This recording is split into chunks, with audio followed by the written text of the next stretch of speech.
Great intro, Jiggly Wiggles. How was Night Bitch? Been trying to convince my girlfriend to watch it, but it looks awful. I would say is a frustrating movie. I finally caught the last 9 minutes of it at 5:41 a.m. this morning. I would say frustrating movie. But great news is that I left my review on Letterboxd, and then like 9 people said, if you hated this, you should watch If I Had Legs, I Would Kick You. And then I was like, yo, what the fuck? Rose Byrne, Conan O'Brien, ASAP Rocky? I gotta see this, bro. Plus it's $4.99 premium video on demand right now. I gotta check it out.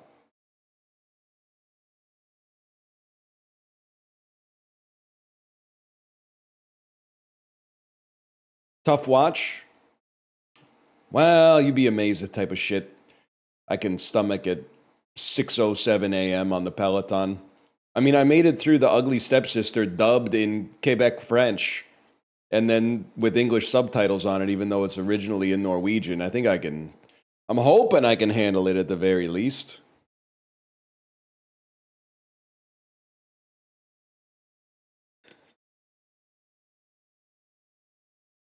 As it was meant to be viewed.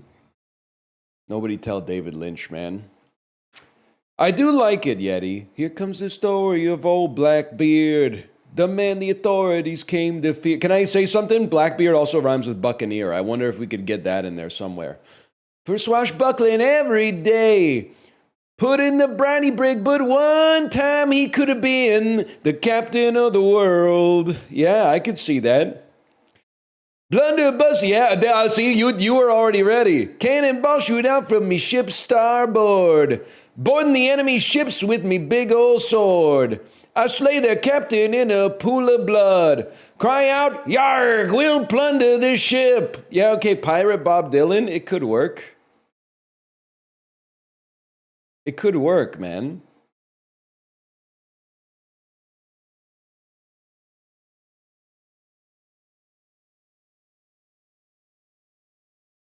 Pirate Hurricane slaps.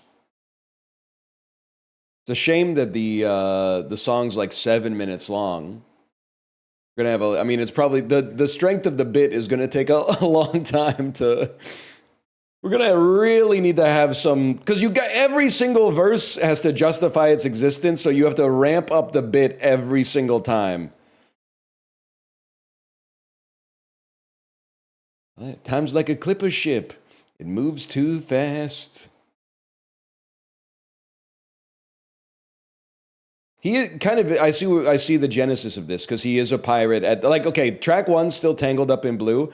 Track 2, he turns into a pirate at the end of Simple Twist of Fate. He walks along with a parrot that talks, and then the rest of the album is all pirate themed. If you see her, say ahoy. She might be on the shore.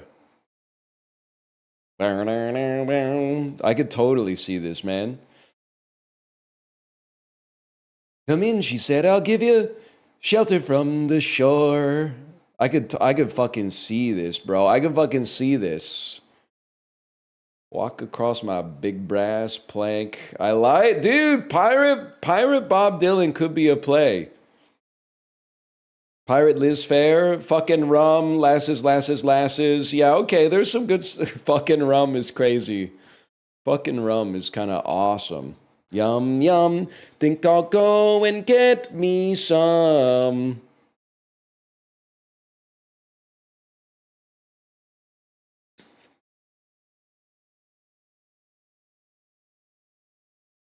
Yeti, they hate you in the Discord. Yeti's running off that 12 angry women joke, and I have to say the magic is running out. Bro, that's Faint Bunny. You got Faint Bunny confused with Yeti. Yeti's the Fischl guy. You ain't a knower.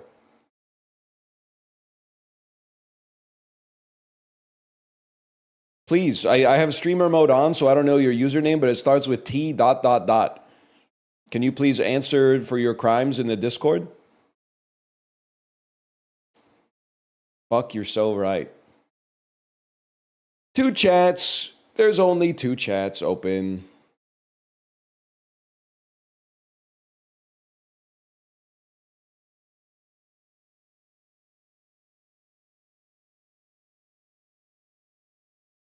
Live NL really is just like YouTube NL. Are you sitting down right now?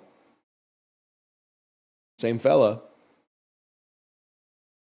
I gotta say, Megress, I don't know if you saw this one, but this was like one of the funniest comments I've ever seen in the Discord. Damn, you can really tell the colorectal cancer worrying is setting in. It's in like every other stream now, XD. Fucking load-bearing XD, man. When I read the message, I was like, this is the funniest thing of all time. That to put XD at the end of that, it's like, I have made an observation about a person, and that observation is cheeky, so I'm going to put XD at the end, completely ignoring the earlier content and tone of the message. The fucking crazy XD, man.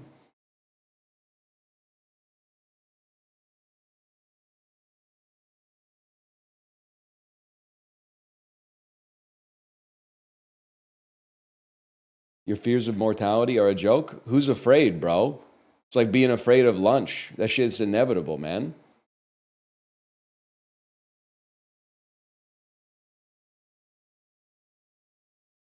NL ranks Southern hip hop artists from the year 2000 onwards. The disco ball, the disco ball in my mouth insinuates I'm ballin'. That's all I have to say about that. Jelly Roll's going to be at the top for sure. Is he a rapper or a country music artist?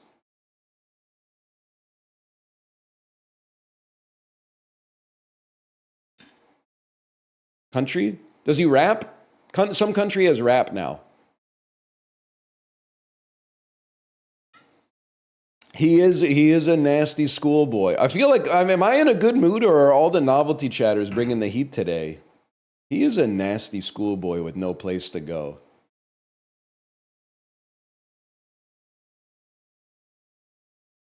I'm just getting glazed like crazy right now. Look at what Bob Food 2 said, bro. Your take about loving doing the dishes is no joke, made living with my girlfriend go a lot better. Yeah, I mean, it takes a certain, I don't know if you'd call it a resignation or a maturity, but shedding the juvenile young male attitude of I'm going to find a way to get around these chores and instead maturing to the point where you go, I'm going to find a way to enjoy these chores, it's going to help you out, man. I can only speak from my experience. It's really helped me out.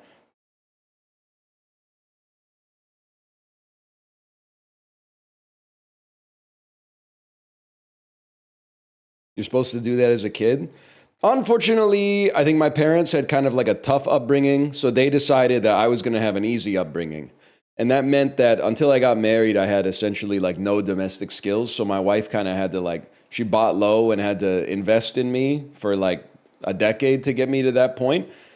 And now, because I had an easy childhood, I have to ensure that my child has a hard childhood. Not hard in the sense like she's going to go through trauma or anything, but she's at least got to like take the garbage out or something. I was doing nothing, bro. I was playing PS2 nonstop.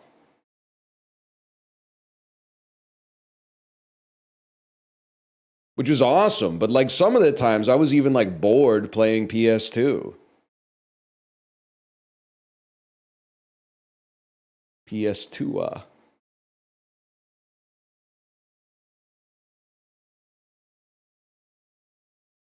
Got to get more disciplined about doing the chores. It just takes, I mean, it takes a little, I mean, discipline's the right word. Let's put it that way. Another one, I've made some chore steps this year for sure. One, I'm trying to still be disciplined on, and it has gone well so far. Never letting laundry sit in the dryer.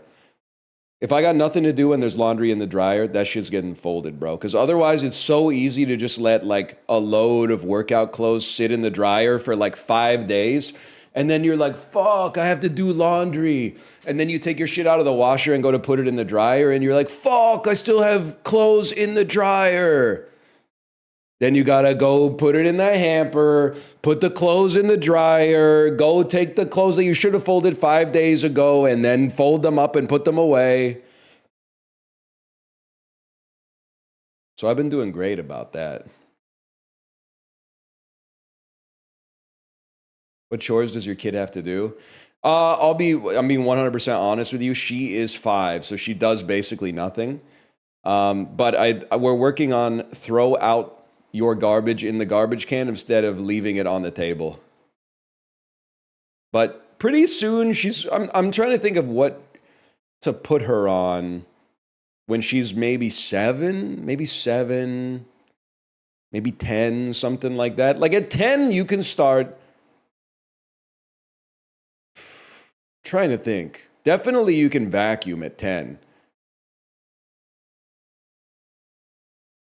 Dishes at 10? I don't want her to take my job though. Clean the litter? I gotta think about that. Trash and recycling, I'm just gonna be honest. We have some heavy trash and heavy recycling sometimes. I don't think she's got she's not that anabolic yet.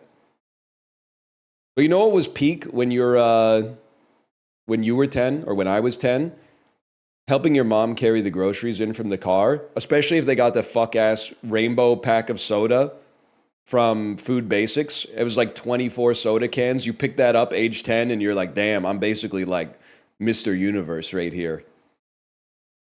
Look at it. Mom's probably got 40 pounds of food in the grocery bags and I've got like 6 pounds of soda, but she needs me here, bro. With the mug and the crush. The mug and the crush.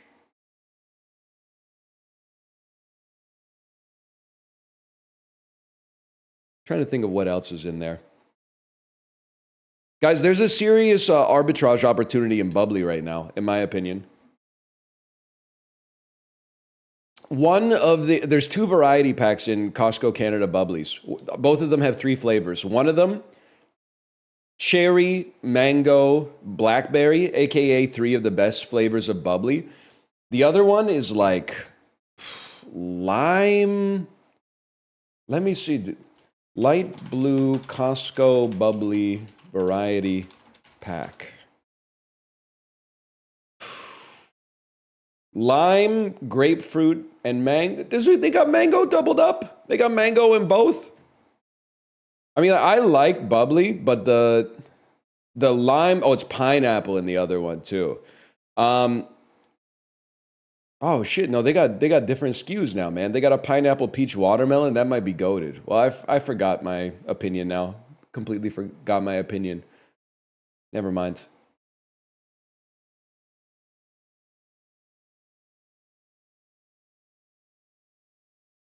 Bit fell apart, bro. Do you just not like lime? I'll drink it. I'll drink any sparkling water, but it's my least favorite Bubbly for sure. Okay, this is fucking crazy. I'm in my 3rd year of university. I challenged myself to do all my laundry by hand. It made me stop procrastinating laundry because machines are so easy in comparison. Bro, do not do that. Use the washing machine. That's fucking insane. Like with a washboard and borax and like a tub and stuff like that with the damn spoons, the blowing on the top of a jug type stuff. Let me see if I can make this work.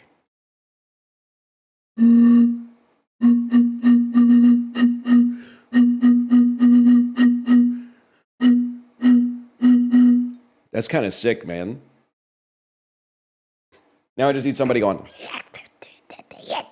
That's supposed to be a washboard. It's more like a Minecraft zombie. Not bad on that one.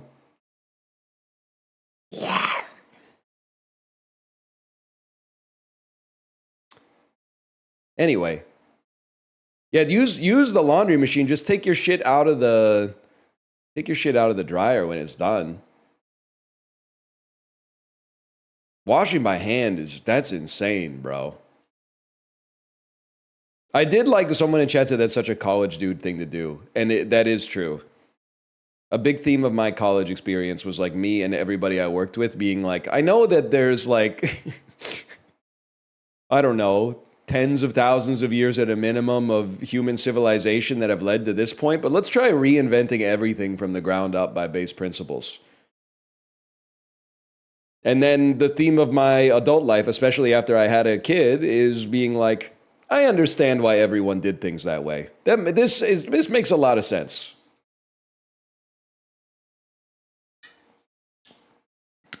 I'm not even trying to rag on college students. Trust me, I do all the laundry on the Disney cruise.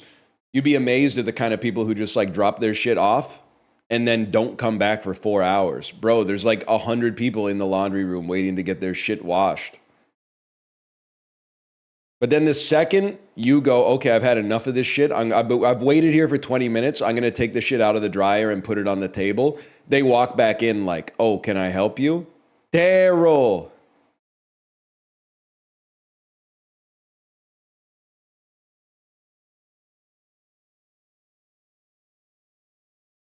Please explain cruise laundry, not valet. Yeah, I mean, you can get the valet laundry service done, but it'll cost you probably like, I don't know, $100 to get your t-shirts washed. Or you could wash it yourself in the machine for like $3.75.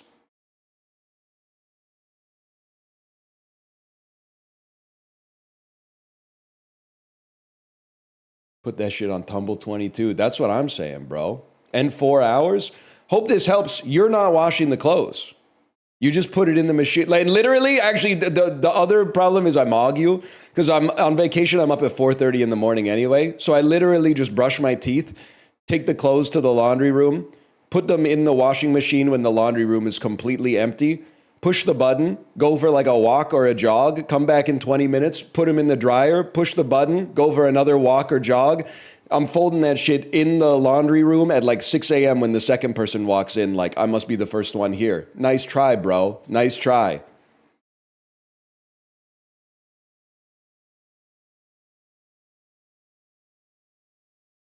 Washer only takes 20 minutes. I don't know what they do on cruise ships and hotels, but the machines are way faster. Probably because I guess they don't give a fuck if they just like broil them or whatever. But I'm at home, a laundry cycle takes like hour and a half for the washer, hour and 15 minutes for the dryer. It's literally like 28 minutes in the washer and like 40 minutes in the dryer on the cruise, which is fucking crazy, bro.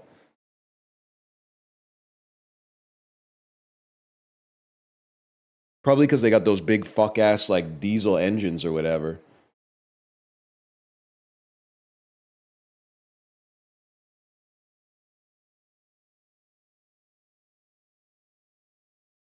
And diesel jeans. We should do the dulls, man. My dryer at home takes 30 minutes. Sounds like my clothes are like 3 times cleaner than yours or whatever. I don't know. I don't work for like Frigid Air. I got no idea what they're doing in there. I just know when I put it, if I put it on normal, regular, it goes 1 hour, 27 minutes. So I go, you know what? I'm not an expert on the washing machine. I think they know what they're doing.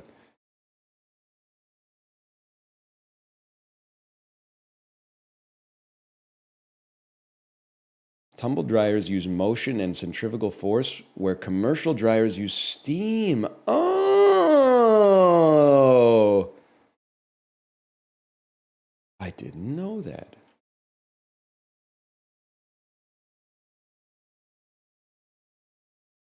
Anyone else get suckered into buying a new washing machine when it turns out, according to the internet, only old washing machines are good?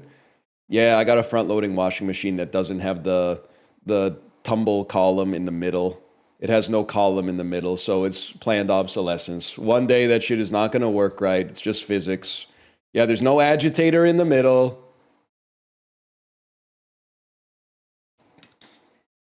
Not sure about you, but I tumbled 22. That's pretty good, man. I kind of like that.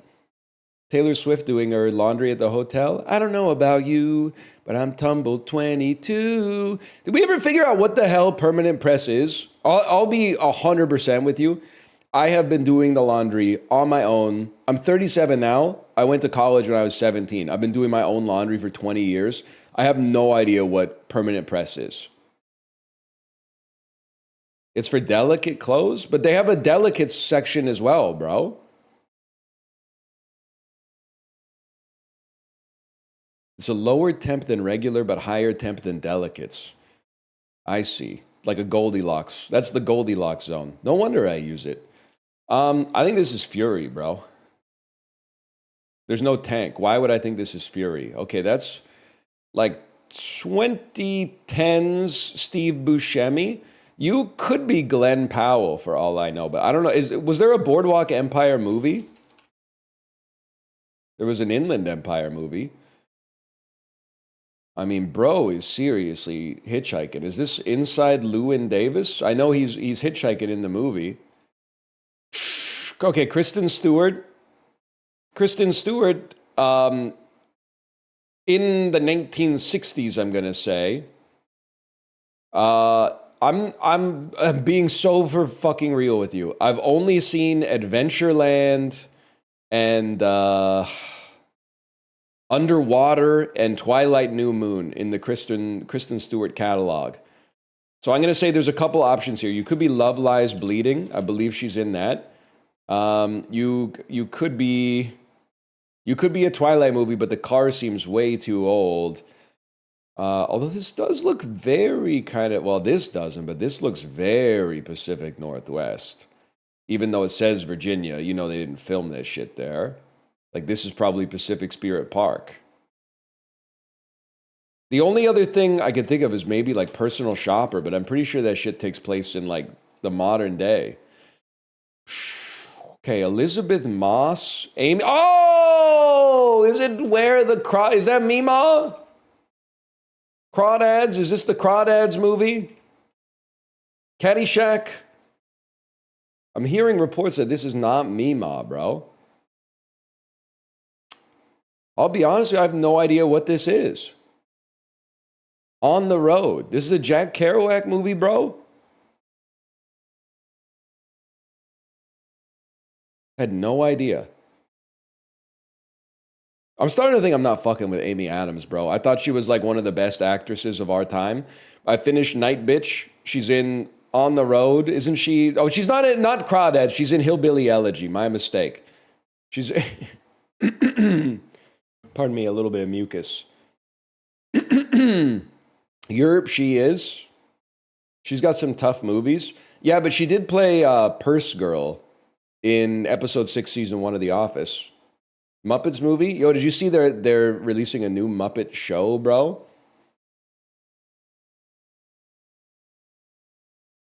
Yes, dude, yes. I might watch that. What's it on? Don't say Apple TV. I'm going to crash the fuck out. ABC? ABC equals Disney Plus. Okay. I'll see that on the Wonder at some point, I suppose. Let's check out the Daily Dozen here. It's on Mons Pubis, apparently. While he never attempted a pass during the season and playoffs, Jim Sorgi was the backup QB for what 2000s Super Bowl winner? I feel, okay, 2000s. So who you got there? You got like the Ravens. You got the Buccaneers. The Colts. You know what? I feel like the Colts make sense. Because why would you have the backup QB throw a single pass if you got Peyton Manning at his MVP level at the peak of his career, there's no shot you're passing the ball to Jim Sorgi. Let's put it that way. Grizzlies and Timberwolves swapped 3 and 5 picks in a deal that involved this USC player going 3rd and Kevin Love going 5th. Okay, so this was like 18 years ago. USC player going 3rd in 2008. James Harden. I don't know. He's probably been in the league for about that. Like OJ Mayo, no chance. Gritty is the mascot of the Flyers. Okay. Indira Gandhi became the first female prime minister of this country. I'm going to say India. Just an educated guess. You are Michael Caine and Bradley Cooper.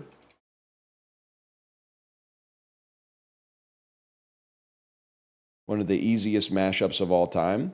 1882. This brand is known for fruit beverages, seltzer, spring water, and it's a white furred variety of bear. I'm going to use context clues to guess that must be polar. Stefan was a recurring character on SNL played by Bill Hader. Losing to Green Book, this Marvel movie was nominated for Best Picture. Black Panther. This Asian American hip-hop EDM group had hits with Like a G6. You are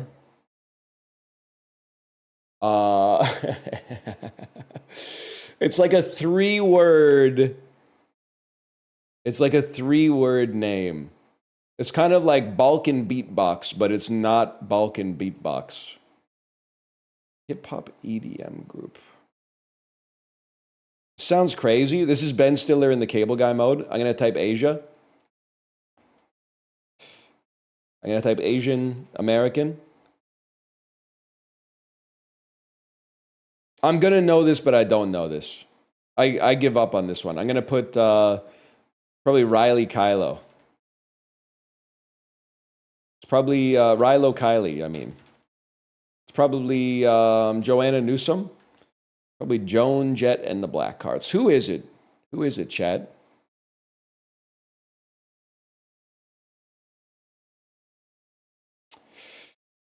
Far East Movement. Far East Movement. Type of shit we'd be saying when we're calling out bogeys in PUBG. Far East Movement.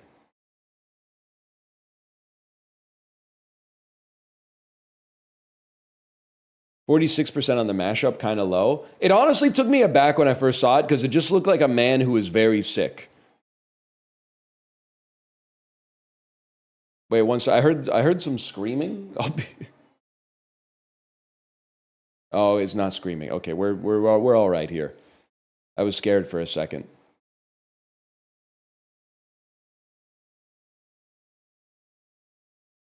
It's someone just got their leg run over by a steamroller outside, bro. Heated Rivalry, still on the watch list. Because I only watched 9 minutes of Night Bitch today, I got to finish an episode and a half of The Pit. I'm on episode 5, season 1 of The Pit. How many episodes are in a season, bro? Is the show British or American? I might be 3% of the way through the first season or halfway. 15? Oh my God. I'm going to be watching this show for like 10 years. That's crazy. It's a long trip, man. Bingo, Bullseye. Maybe not. Let me think about this. I mean, like, these are kind of like gambling games in a manner of speaking. Like approximately around... Wait. About... No. This is about a conflict, a war, and around. They don't really fit, though. But I was also thinking, like, add a to this, about, alike, around, and... Think about this. Discord, conflict, friction,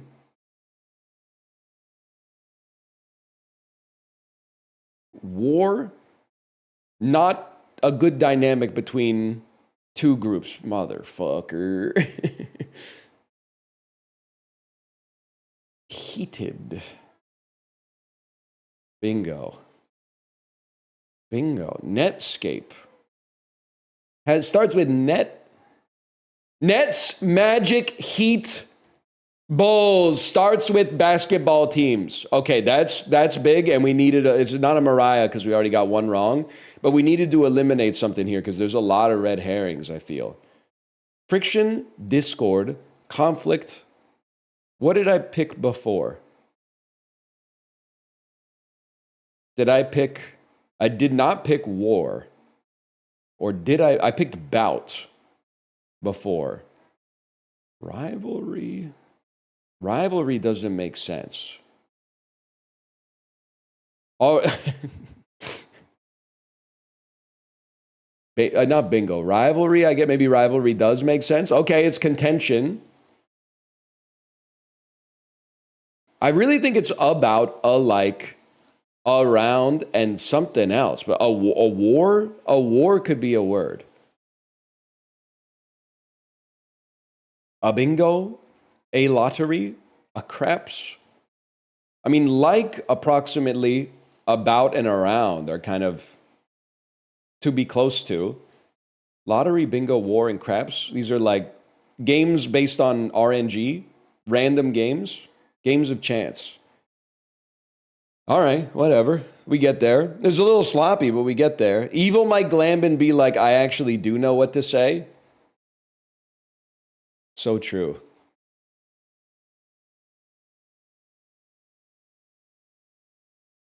I don't want to get started on evil raindrop. Hey, how about this? Liz Fair in the pit be like, help me, Robbie, please. I'm dying of heart disease. Did you guys know that's a +2 Exiled in Guyville? For anyone who hasn't listened to Exiled in Guyville, that's your, or Exile in Guyville, that's your homework for the next 50 years.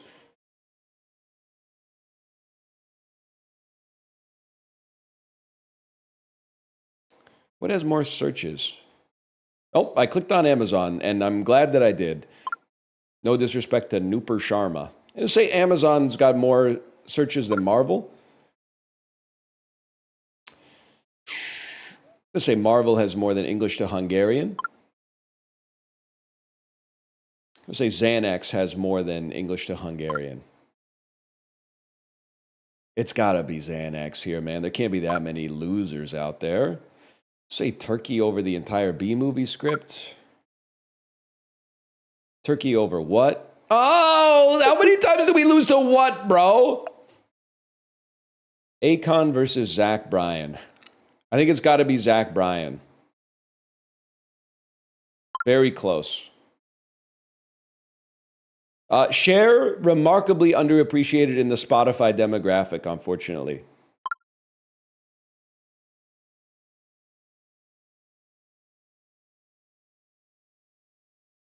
Huge. I don't know who Coyle Ray is. This picture goes hard as fuck, bro.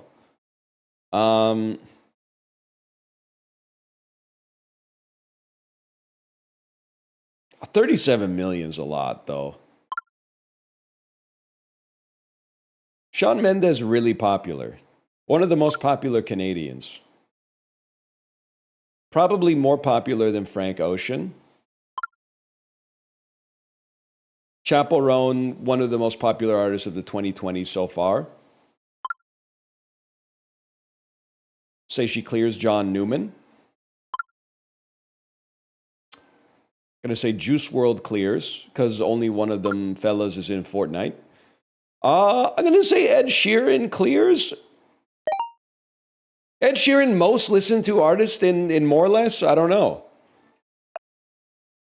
A Separation or Rush? This one's gonna piss me off. This is like a 50-50 right off the bat. Rush is extraordinarily well liked, especially by the IMDb demographic, but A Separation is extraordinarily well liked as well.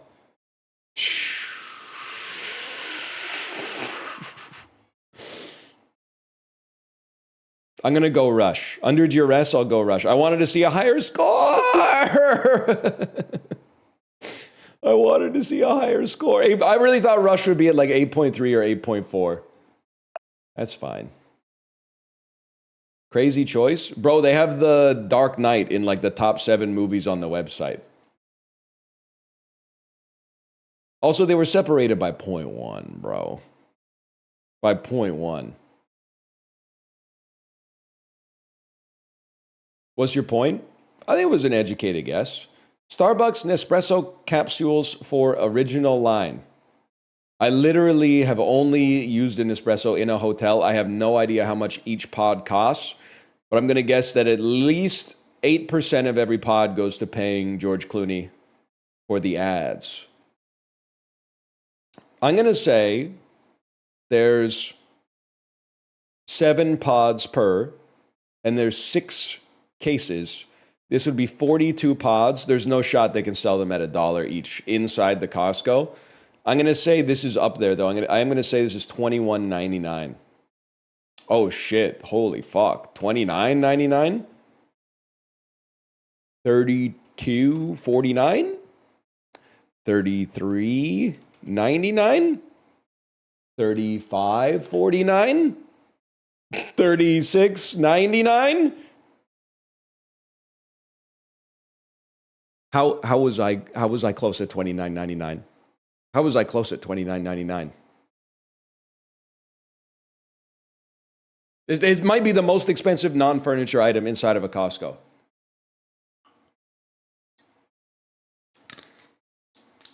Bruno Mars, #1 at 130 million listeners. I take no issue with that. I got a beacon in the jungle, mining lots of diamonds.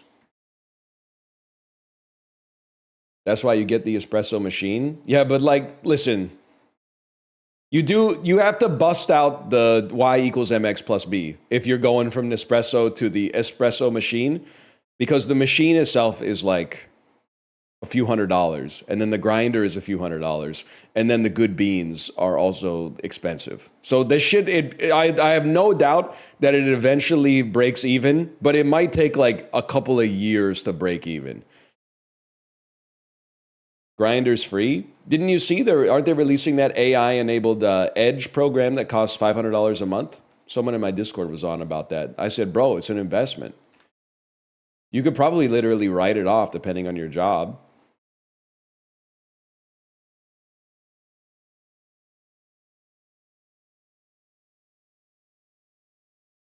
What the hell it does? I stay abreast on current events. You can get 3 pounds of pre-ground coffee at Costco for $11 and use it to cold brew. That's what I do. Yeah, I know. And you know what'll really fuck you up? There's probably a cheaper way to do it than that. But like, I've had this conversation endlessly against my will, under duress for, well, I don't know, 25 years of my life or something like that. I'm just kind of getting sick of it. It's like, if you're in a routine that works for you, more power to you, bro. I'm happy that it's nourishing your soul. I'm not going to sit here and be like, there's a more r/frugal way to get it done. Anyway, don't respond to that with a pirate Bob Dylan reference.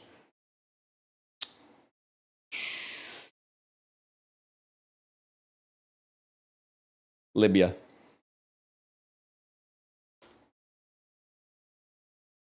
Not Libya. Sri Lanka. 760 kilometers. Bangladesh. Bangladesh is cooler. Pakistan. Pakistan. What the fuck? You're in the fucking... What are these called? Are you in this damn Seychelles? Oh, fuck. Are you... What the hell is this? Are you Mauritius? Oh, that's Mauritius. Every time I say Mauritius, I think about that video that's like, you look like Beyonce, and then the girl goes, I look like Shalissa. You guys know what I'm talking about? I can't look at chat right here because they're gonna be typing the answer because they love maps. But I don't know. I don't know what this one is. The Maldives. You got to be the Maldives. Okay, I knew in my head I was going Hitman map, Hitman map, Hitman map. Oh. Who the fuck is Shalissa? Yeah, we can't say the rest of the video, but it's a classic. That's a classic Vine.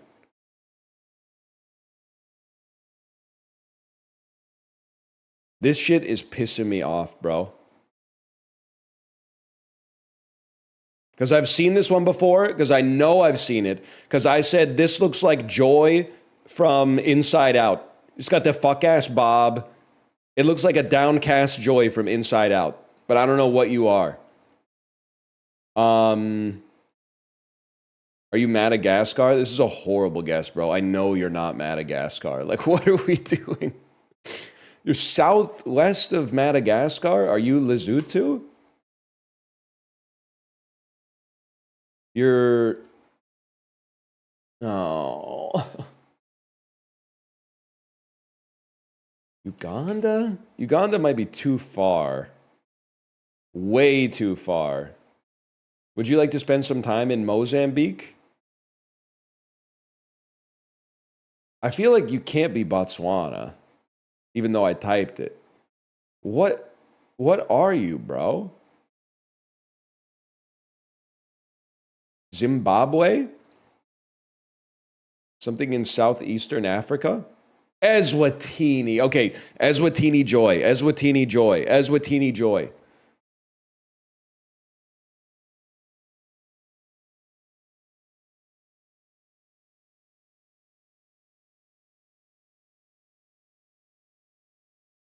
Sleeper cell activated. You did this last time too? I need to put it in an Isaac episode and then I won't have to worry about it again, like Peaches and Herb. July 10th, 1987?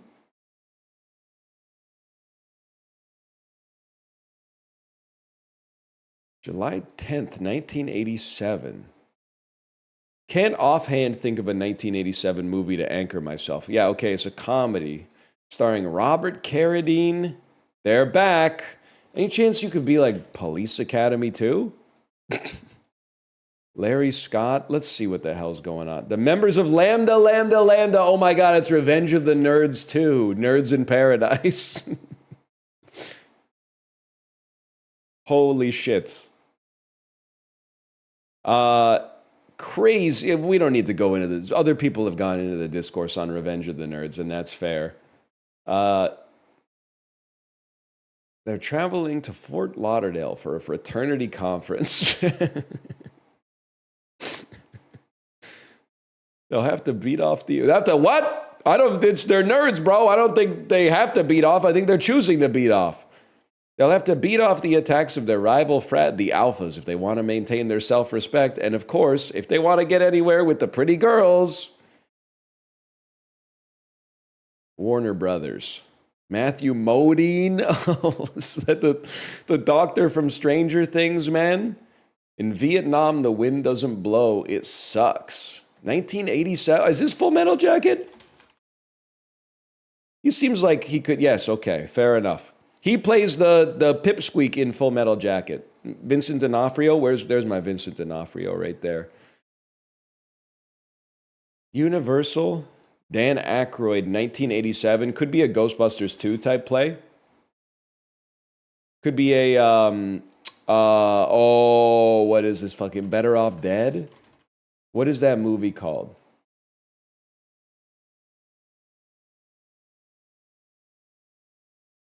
Nothing But Trouble. Not Better Off Dead. Nothing But Trouble doesn't exist. It's an action comedy crime. Just the Facts. Also starring Dan Aykroyd and Tom Hanks. And Christopher Plummer? Joe Friday. The equally straight-laced nephew of the famous police sergeant of the same name is paired up with Pep Strebeck. Dragnet. They were doing reboots in 1987, huh? I don't know shit about Dragnet, I'll be honest with you. I feel like this is like a made-up memory hold movie. This one was at least kind of funny. Well, I mean, it's got Dan Aykroyd in it. Warner Brothers, Dennis Quaid, 1987. Action comedy, science fiction. That's Inner Space, bro. You really think it's funny? They shrink Martin Short down into a little guy, or maybe they shrink Dennis Quaid down into a little guy and he goes inside of Martin Short. Test pilot Tuck Pendleton volunteers to test a special vessel for miniaturization, accidentally injected into a neurotic hypochondriac, Jack Putter. Tuck must convince Jack to find his ex-girlfriend to help him extract Tuck and his ship and re-enlarge them before his oxygen runs out. Meg Ryan kind of been around for a while, huh? Elizabeth Shue. It's a comedy. She thought babysitting was easy money. I really hope it's Adventures in Babysitting. Thank God. Really big shoe. Elizabeth Shue. Well, you know what? I have seen Full Metal Jacket, and I watched Inner Space on TV. But it can't be that good, because they were excited to play it on like YTV in 2002 or something like that, 15 years after it came out.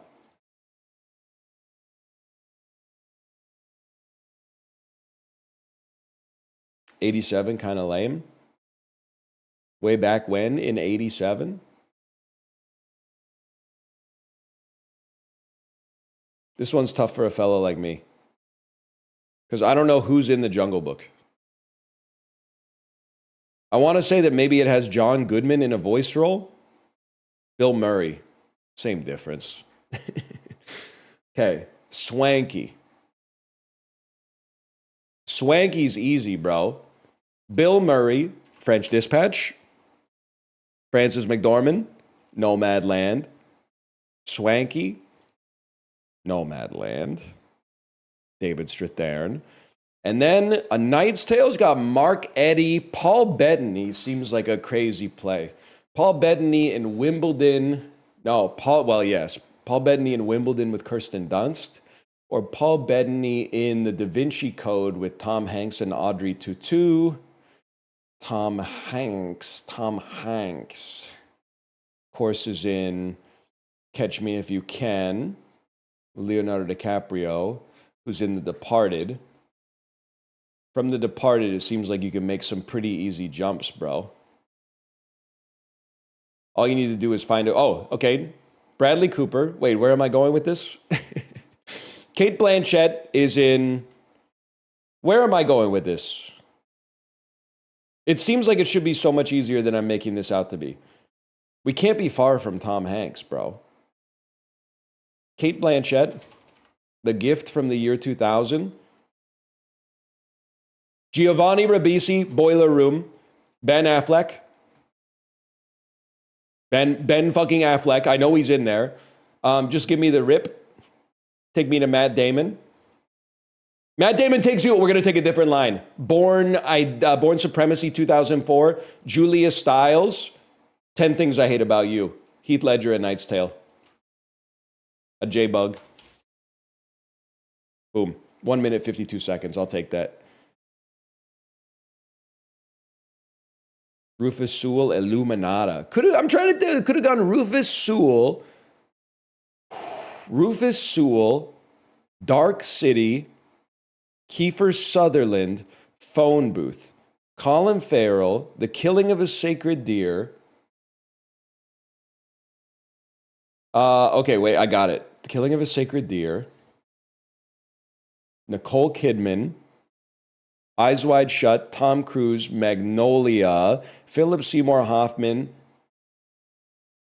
The Big Lebowski, Steve Buscemi, Fargo, Francis McDormand, Nomadland, Swanky, Nomadland, David Strathairn. Wait, sorry. I'm trying to keep my brain sharp, bro.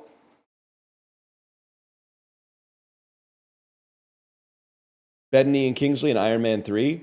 Yeah, but you can't use Marvel unless you have to.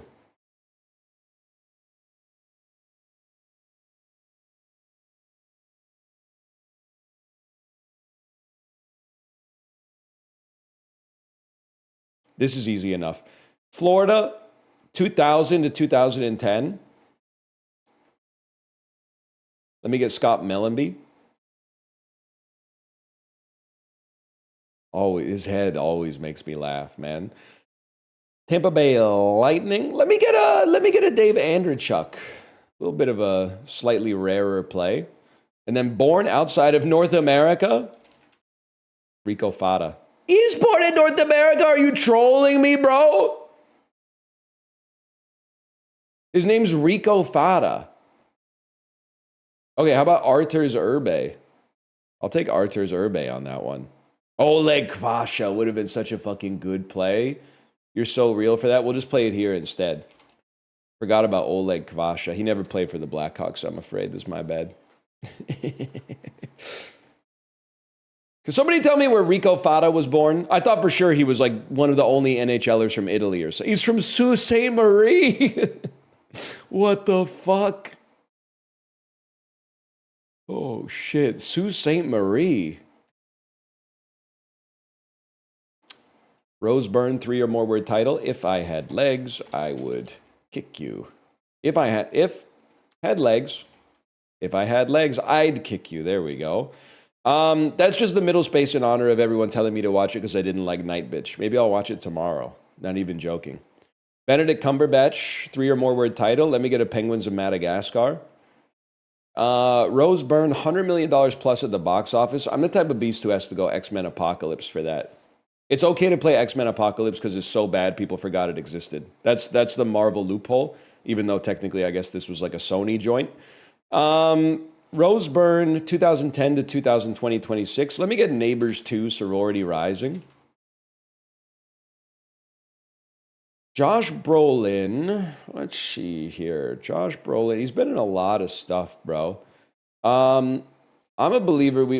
Maybe people don't know that he's in Wake Up Dead, man. Or maybe they played it here instead. And then Benedict Cumberbatch, 2010 to 2026, 100 million. Okay, I'm going to play The Roses here. Rose is becoming a little bit of a cult classic, but I've not seen it yet. And then other Benedict Cumberbatch. Obviously the Smog movies were making a lot of money, but I think The Imitation Game came out in an era where people were still going to see like awards bait. I'll take that. And then Josh Brolin, $100 million plus at the box office. I think you got some obvious ones in the Marvel movies, but which would split the bulk up a little bit, so they might actually be somewhat low percentage. But you've obviously also got Deadpool 2, and you've obviously also got probably Sicario. Sicario did not make $100 million at the box office. That's fine. What else was Josh Brolin has to be in a shitty animated movie that would fit in so nicely right here. You know what? People fucking forget that he's in Inherent Vice. And then I'll keep going because I know I could just put Deadpool 2. But we made a good college try there. How did Sicario do at the box office? Can I get a Sicario box office check? 85 mil domestic. Surprising. Great long tail on it for sure.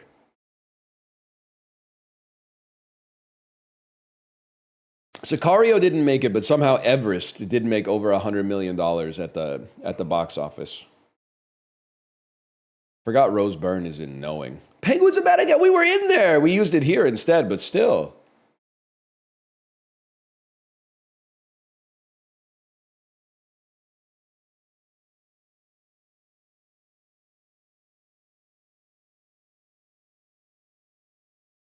It's called money laundering.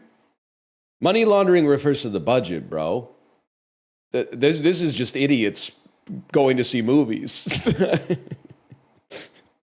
You can inflate the budget and do a little Hollywood accounting, but that doesn't really help you with the returns from the theaters. It's a write-off? That's fucking facts, though. That's fucking facts.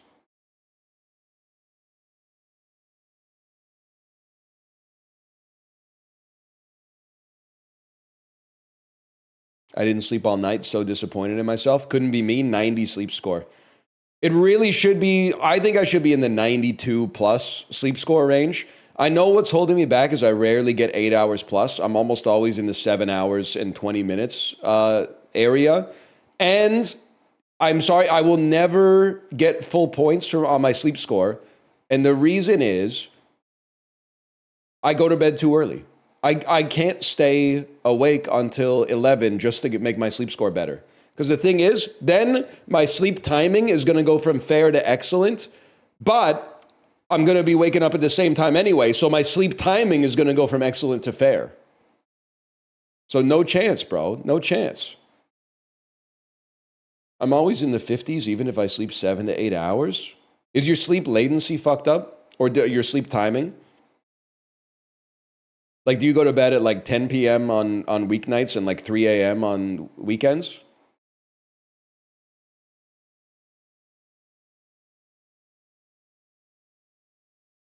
COD? Well, I mean, that's good. I'm not saying you should live your life trying to maximize your sleep score. I'm just saying there's your problem.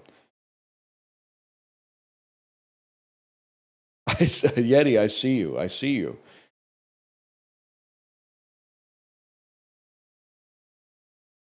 Foxes. A noun meaning any of various carnivorous mammals. Yep. And what do they say? Triumphant, a adjective meaning victorious. Is she kind of like, she's a little dour today, don't you think? Suet. A noun meaning the hard fat about the kidney. Hatchling. A noun meaning a recently. Bowie. A biographical name meaning James 1796. Must be. By the way, Kate had to talk to UPS yesterday, and they were using like an AI agent, because of course they are. The shit was pissing her off, and her being pissed off was pissing me off, because she kept saying, like, the AI agent kept being like, sorry, I'm still learning. Have patience with me, I'm still learning. What, digesting every piece of written media in human history wasn't enough for you? Like, what the fuck? If you haven't got it by now, when the fuck are you gonna get it? What do you mean you're still learning? You've consumed every written word in human history. There's not, when you're really, maybe they do have general intelligence, because that's how people that have been in school for a long time sound too. They're like, damn, no, I'm not ready. Just one more article. One more article, how to order coffee at a coffee shop, and then I'll be good to go. Maybe they fucking cracked the code, man. I don't know. Arithmetic. A noun meaning a branch of mathematics that deals usually with the non-negative real numbers. In my school, we spelled it like that. The transfinite but apparently, at some point, we slipped into a application pocket universe where you spell it with an E. But I'm telling you, this is one of my Berenstain Bears things. We spelled it arithmetic my entire elementary school career. And then at some point, it became an E. Orthogonal. An adjective meaning intersect. Perpetrator. A verb meaning to bring about. Fang. A noun meaning a long, sharp tooth. She primed me with some heavy mediums, and then she hit me with a medium light, bro. Poblano. A noun meaning a large usual. We got a chance. Paralysis. A noun meaning That didn't look right when I spelled it. Paralysis. I think I might have typoed. Obloquy. A noun meaning a strongly condemnatory utterance. Abusive language. Obloquia comes from Middle English, borrowed from Anglo-French and late Latin. Obloquy. A noun meaning a strongly condemnatory utterance. Abusive language. Obloquia comes from Middle English, borrowed. Oh, brigands. A noun meaning Yeti! There you go. Diphtheria. A noun meaning an acute febrile contagion. Oh, fuck. Fulgent, an adjective meaning dazzlingly bright, radiant. The word originates from Middle English. Okay, fulgent was pure luck, but I needed to lock in and get that one at least. Obloquy, no O. This is just a typo. I put parlaisis. The silent fucking H, bro. That's crazy. Fulgent was crazy.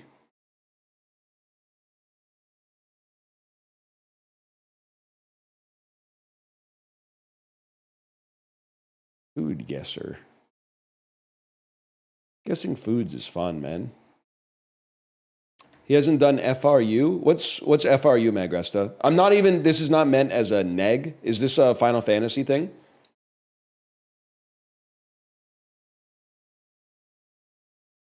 Oh my god, it fucking is. My contextual intelligence is insane. Just from the letters FRU and the person who wrote it, in my head I went, maybe I'm gonna go 22% chance Final Fantasy 14. Final answer. That's fucking crazy. You gotta admit, that's fucking crazy. I might be fucking psychic.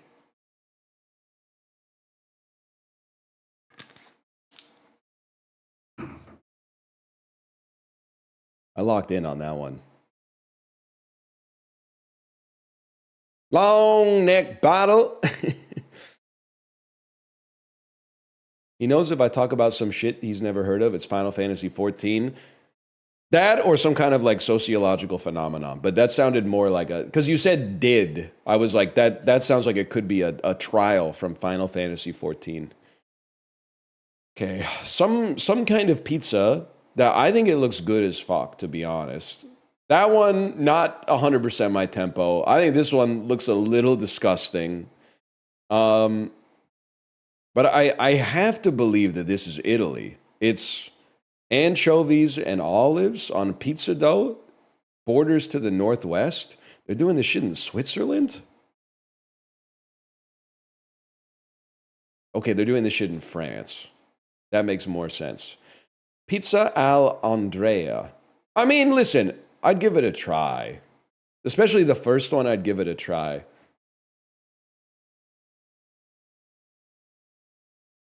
Shrimp, salt, rice, bird's eye chili to me is Thailand. I know, okay, Cambodia.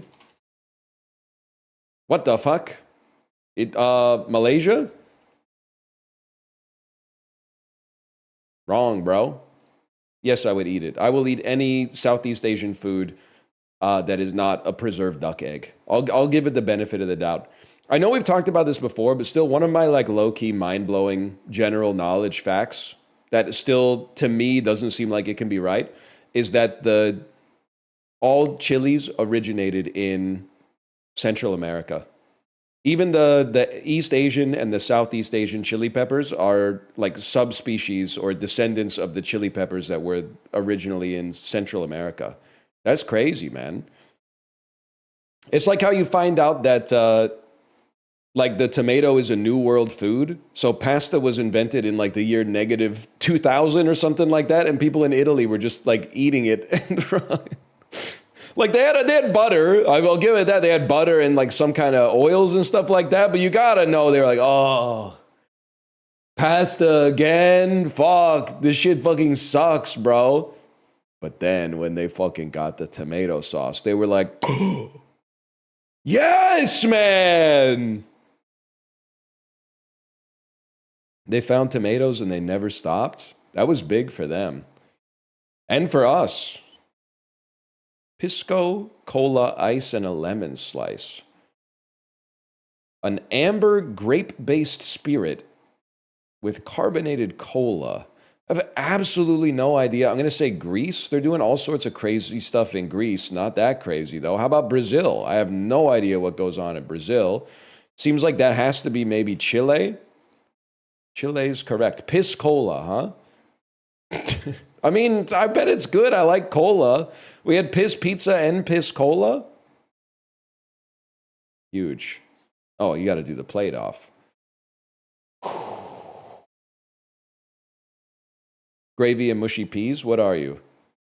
Tapioca with pandan juice, water, and sugar versus stir-fried noodles.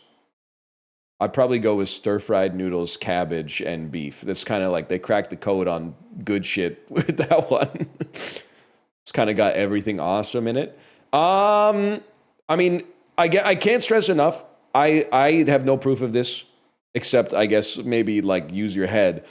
I think I have some like Central to Eastern European DNA because anytime I see Hungarian or German food in Scrandle, it's like it's speaking to my fucking soul. Like I genuinely would rather have this than have that. But there's, well, I was going to say there's no shot this loses, but are those noodles or bean sprouts? Bean sprouts?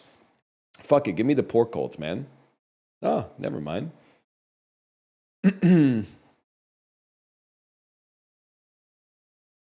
You think DNA determines your food taste? Yes, bro. How else can you explain why white people like Japanese food so much? Of course your DNA determines your palate. I got you. I got you with the... I had to wait for the wall of bat chests to disappear, but I got you with that one. See, I think this looks awesome too. What is bat, though? Cooked lentils and bulgur? I would eat it for sure, but I gotta say this looks pretty fucking good. Donut versus fricadelle. This one's tough because donuts are awesome and highly underrated, perhaps because of their association with the police. But fricadelle is extremely popular too. It's like a meatloaf patty, but donut, bro. You got it. That was really close. You got to go donut. Turnip cake kind of looks good as fuck versus curd rice. Rice mixed with yogurt and chilies could be interesting. What is this? Shredded radish combined with rice flour and oh, it's gotta be so good. I didn't even know this existed, man. Bombardino versus Pomonia. It's like a tamale? Not really. It's a sweet tamale versus a warm and creamy beverage. Tartiflette. Thinly sliced potatoes layered with sauteed onions and bacon. Pour on creamy reblochon cheese. Pour in white wine seasoned with salt and pepper. Man, oh, fuck. Roasted red bell peppers until charred. Shred salt cod. I gotta go with that. The salt cod kind of, it threw me in a direction. I gotta go bistec on this one, bro. I didn't think that would be as close. Kind of like a hot talk. Or a hot talk, I should say. Not the best looking mac and cheese I've ever seen in my entire life, but we go with that regardless. Goat water versus the galette saucisse, bro. The damn sausage crepe versus goat water. I'd go with the galette saucisse. I've been kind of on a roll with food, bro. Chicken potato has fixed me. France kind of stays winning. Italy is rightfully glazed as one of the goats of world cuisine. French is unfairly maligned, bro. Because French cuisine is a little more inaccessible, has a reputation for being like a lot heavier. If you actually get in the habit of eating some French food, there's some fucking awesome French food out there. They try way too hard. I want my chefs to try. France is top 5. Not in North America. In North America, if you say, do you like French food? People will go, oh, I like French onion soup, but otherwise it's a little too heavy for me. And then they'll order like fried cheese curds or something like that. In Europe, maybe you guys got the right, sort of calibration.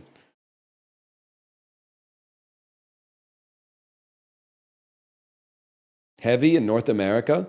People will literally order like a deep fried pepperoni pizza and then be like, it's a little greasy. They'll like, I don't know what, some people, they're just, I don't even know, man. They can't help themselves. They'll order like a fatty food and then put the napkin on the food and be like, this is disgusting. Look at all that grease. Like, you ordered it, bro. And also, fuck you, like, grease is good, man.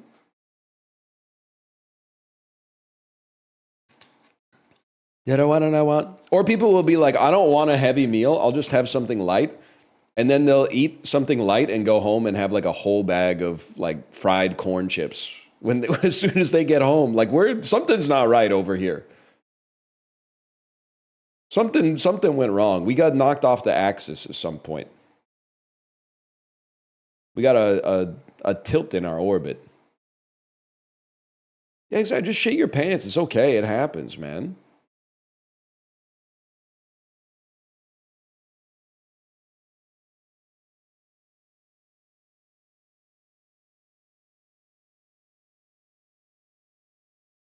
Rib roll and extras versus salt and pepper chicken loaded fries. This is a really tough first one. Both of these, by British standards, actually look pretty fucking good.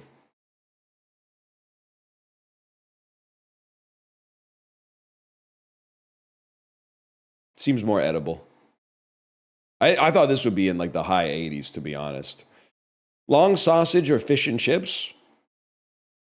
Can I say something pretty? I mean, for £6 at a footy match, pretty generous portion of fish and chips. Not the chips so much, but three pieces of fish, pretty good. I'm gonna go fish and chips on that one.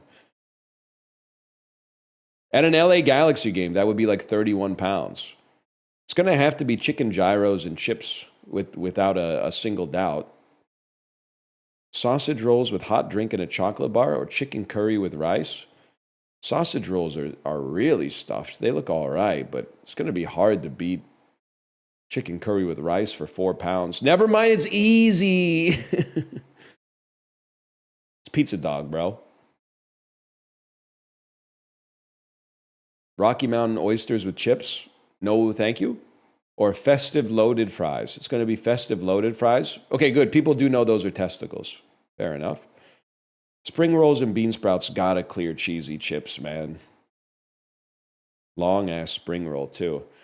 Short rib grilled cheese. Looks pretty fucking good, if I'm being honest with you. Although, unforced error to not slice it diagonally. FC Dallas, if you're listening to this from 3 years in the past, literally just slice it on the diagonal. It'll make it taste 5 to 10% better for free.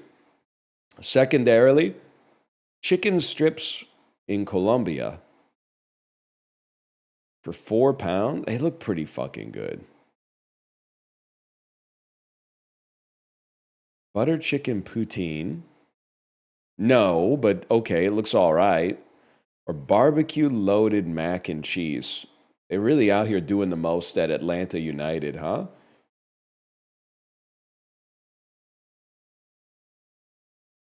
It's so piled. I mean, I think this is a good thing. This is so piled on, I can't even see the mac and cheese. But I think if you order mac and cheese, that's kind of what you want. I think this is a little bit more my speed, though. Chicken bucket. The tenders look pretty bad to me. I'm going to be honest with you. Like, those are frozen, like sous vide microwave chicken tenders. In my head, at least, versus the loaded hot dog with double spicy chili and cheese and some chips. That's just not edible. 2 hot dogs in 1 bun is just not, it can't be done. I think I gotta go with the chicken. I think that seems crazy. I'd love to see someone try to eat that, to be honest with you. 2 hot dogs, 1 bun. I guess I'm just, I'm too old-fashioned for that.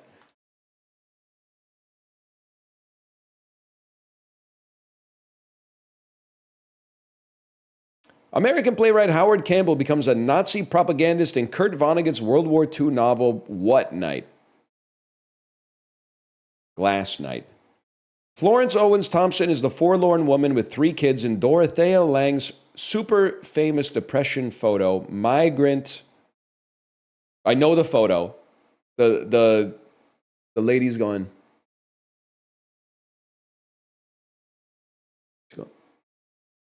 I always thought it was just called Migrant Woman, but I have a hard time believing that his novel is called Woman Night. Oh, mother. Oh, mother. Whistler's mother. Anyone else know Whistler's mother just because of the first Mr. Bean movie? I don't know shit about art, bro. The state bird of Minnesota is the common species of what thing that unsurprisingly spends most of its time on lakes? Unsurprisingly. So not a seagull, I would say. Or a bagel, if you will. How about like a heron? Canada made the gray jay its national bird, despite having put a loon on its $1 coin. Okay, fair enough. That's easy enough. I did not know that the gray jay is our national bird either. That's why we call it a loony, bro. The lyrics to Bad Touch and 1 Week both mention what 90s TV series? The Boom Man and Maybabes that could make me think, oh, wow, the X-Files! I thought it was Sailor Moon, bro, because that show has got the Boom Man and Maybabes that make me think the wrong things. But they do mention the X-Files as well. I can't disagree with that.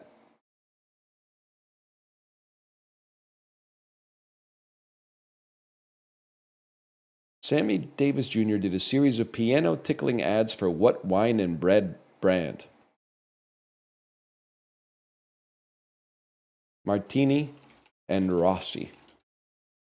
What if I reminded you that he converted to Judaism in 1960? Okay, I don't know the name of the kosher wine and bread brand in the United States, or in Canada for that matter. And they're the world's largest matzah maker, and they anagram to Wham Citizens. I thought it could be Schnitzel Mom. I have no idea. Manischewitz. That was, I don't think I ever would have gotten there, to be honest. Fair enough. Replacing the illicit cocaine trade with legal weed farms was a campaign plank for Gustavo Petro, the president of what nation? Colombia? Okay. That's a hard one. I bet it's pretty easy if you're eating a lot of matzah. I've never purchased matzah in my life. I don't even know if we have the same matzah company in Canada, to be honest.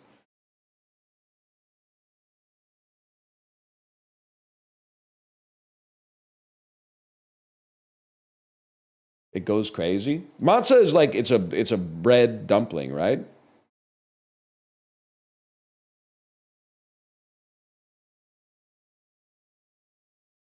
No, it's more like a big cracker.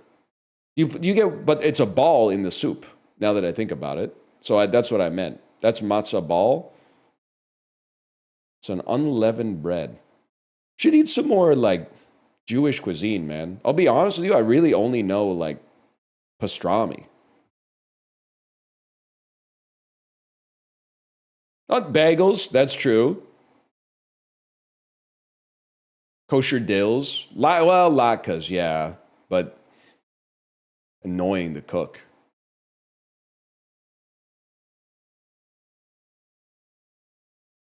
Learn to make challah? Okay, that's not going to happen for a long time, but try gefilte fish. Are capers a Jewish food? I eat a lot of capers when I get the chance. Not really? Well, whatever. Maybe I'll stick to the pastrami for now.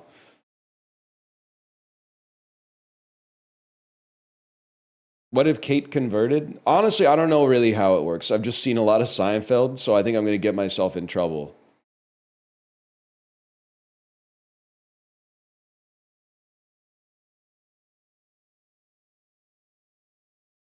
Or maybe I know all there is to know. I don't. I've watched a lot of Seinfeld and a lot of Curb Your Enthusiasm, so I might be like half up to speed already.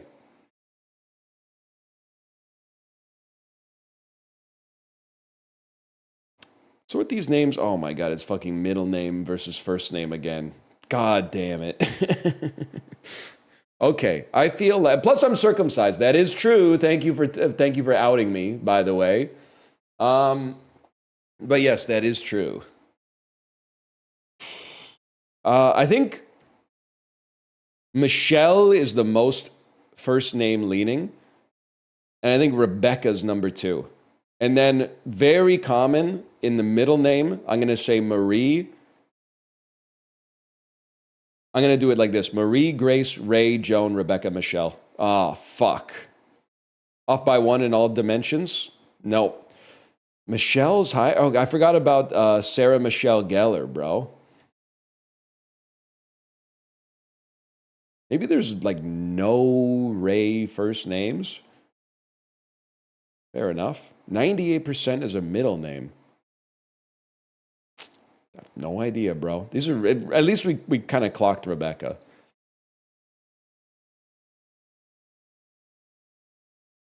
Valkyrie, there you go.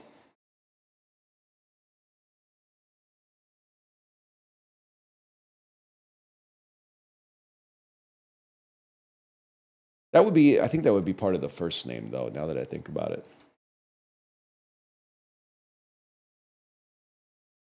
I missed this yesterday. Jury duty kind of boring, and they banned Twitch. That's the one thing they should use AI for, bro. Like, I haven't seen the AI movie yet where Chris Pratt proves that he didn't kill his wife. But to have no jury duty and just, like, run the case through ChatGPT so everyone else can stay in their house and watch my stream would be way better.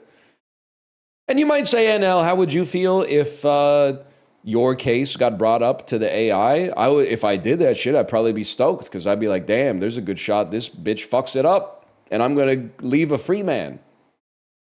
If I was innocent, I might be a little bit pissed off, I guess, because human beings obviously don't make mistakes. I don't know. I got to think about it. Higher percentage of cheap rent. I'm going to say outside Indianapolis. Voted more for Obama in 2008. I'm just checking, because obviously on heuristics, you'd say Florida over, like New Jersey over Florida. But I don't know, New Jersey suburbs might be more Republican coded, and this part of Florida might be more Democrat coded, but I have no idea. I'm going to say Burlington County, New Jersey anyway. More people born outside the U.S. Let's go Santa Rosa. Higher pedestrian cyclist fatalities per capita. I'm by the way, I'm not saying that this means we should make worse cycling infrastructure. But my thinking for this is that the better the cycling infrastructure, the more cyclists get killed by cars because the more people that are incentivized to bike. So I do think that Seattle is at greater risk, and I'm wrong. Higher median commute time. I'll level with you. The commute in Montreal is notoriously fucked up, but I wouldn't expect you to know that if you're not Canadian. Montreal has the most notorious traffic in Canada.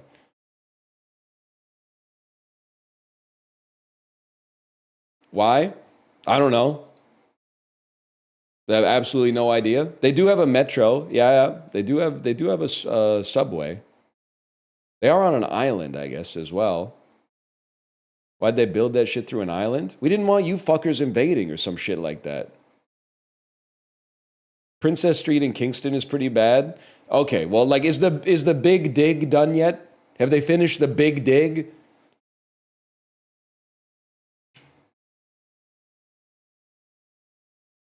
Yeah, it's done. It's probably not that bad then.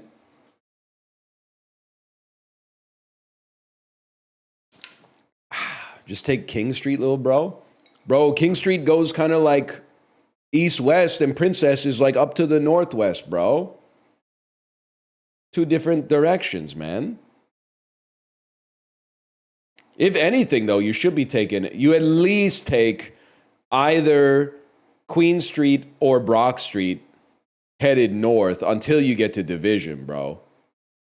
Then you can turn right on Princess, but you shouldn't be taking Princess like north from the Confederation Basin. You're out of your mind, bro. I don't even live there anymore. What the fuck am I talking about? No one knows what you're talking about? A couple people know what I'm talking about.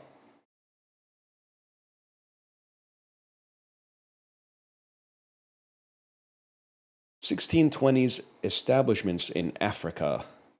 The capital of Madagascar. It's Antananarivo. Every once in a while, an old piece of data can still be accessed. Every now and then, something that got put up there 20 years ago it's still got a bookmark in it that I can navigate to.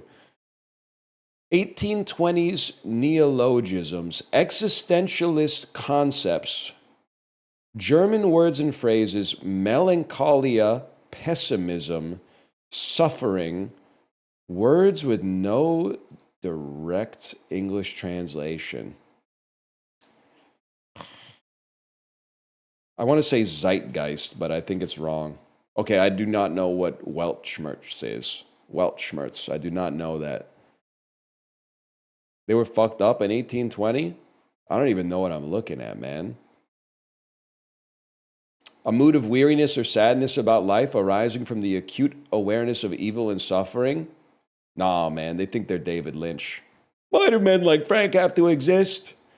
Geoparks in Greece? This ain't good for me. Wait, or is it Islands of the North Aegean? Lesbianism? Forgive me.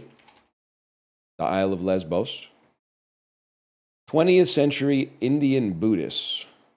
Born in 1914, died in 1986. Edmund Hillary, you are fucking... I want to say your name is Tenzin Nogatu. Can I hit you with something? No. I did not get close enough to give myself the point on that one. I obviously have to... I knew who it was, but I did not know enough to type it properly. So I think I have to take the honor system on that one. American Episcopalians who died in London, child singers. It must be Shirley Temple. Oh, Judy Garland, of course. 18th century Christian mystics. Male feminists, free love advocates, people from Felpham. Bro, you look like you're from Felpham. Artists of the Moravian... I have absolutely no idea. William Blake. He looks like this actor, bro. Toby Hooper? I want to say his name is Toby Hooper. Bro, you look like Toby Hooper. Does look a little bit like David Morse. African Great Lakes. I hope you're Lake Victoria. Yeah, I was just never going to know that, to be honest with you, bro. Toby Jones. That's it. Toby Jones. 2013 South Korean films about trains. Okay, well. No, wait, this is fucking Snowpiercer. I just saw screenplays by Bong Joon-ho. Almost made a horrible mistake there. 20th century members of the Illinois General Assembly. Commutations granted by Donald Trump. Bro, you're Rod Blagojevich. Yo! Can't spell Tenzing Norgay, but I can spell Blagojevich. Rizzler ass middle-aged man. Not even middle-aged, bro. 70. What are you doing looking like that? You look like you're one of the Beach Boys, bro. Getting up to no good, I'll tell you that much. 20th century presidents in Africa from 1909 to 1972. Yeah, I'm just not going to know the Prime Minister of Ghana, man. I'm going to be real with you. Fair enough, though. Fair enough. Skill check. Failed the skill check. That was a really hard catfishing today.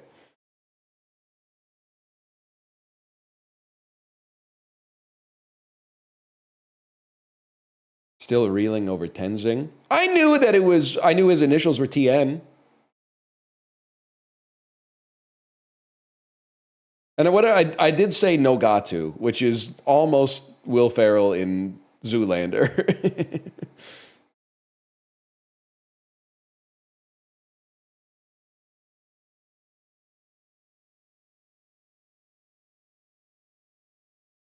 But he's famous, right? Because didn't he basically carry Sir Edmund Hillary up the mountain?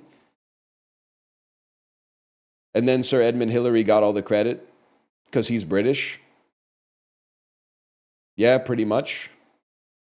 He did literally all the work. It is kind of crazy to be like, I'm the first dude on top of Everest. By the way, I needed this dude to show me how to get to the top. Like, what the hell were they doing, man? He's from New Zealand. I didn't know. Don't even joke, lad. I mean, listen. I'm sure you got Sir Edmund Hillary on your bills in New Zealand. I'm not saying he's not like a noteworthy figure.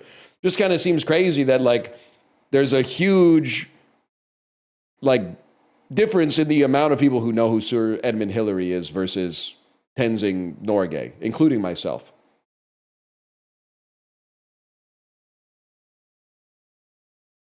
Does anyone live in Old Zealand? Yeah, bro, like a bunch of Dutch people or whatever. You're like a 187 ride or die. Huh? 193? Boiling? 191. Okay, bro, 192.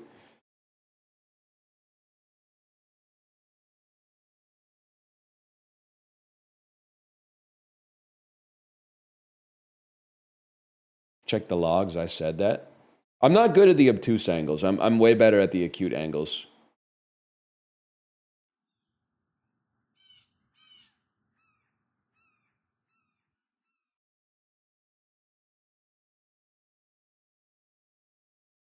Listen, thank you for the 10-year resubscription.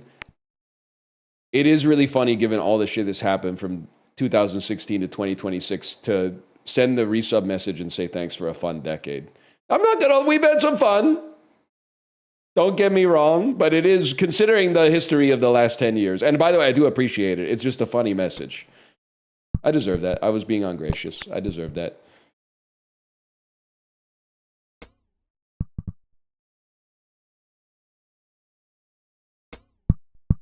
What a fucking shot, bro.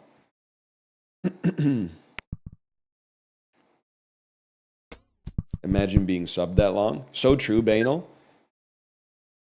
Do I have founders badges, man? Maybe I should check.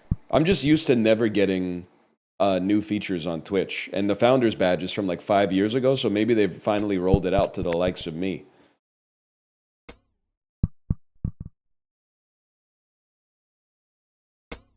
Mocked.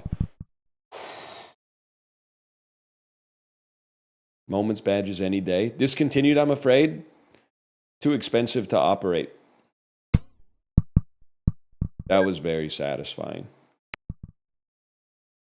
But combo, I don't know how long combos are going to stick around for. Staff, cover your ears. I feel like their time is numbered. But I do love watching a stream and things get serious, and then somebody pays like 50 cents to drizzle a bunch of like emotes on the video feed while they're like keeping it real. It's so fucking funny. Nice little garnish of like a goose going "Bye!" or something like that.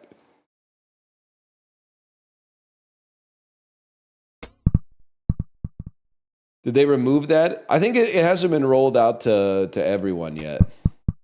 Oh!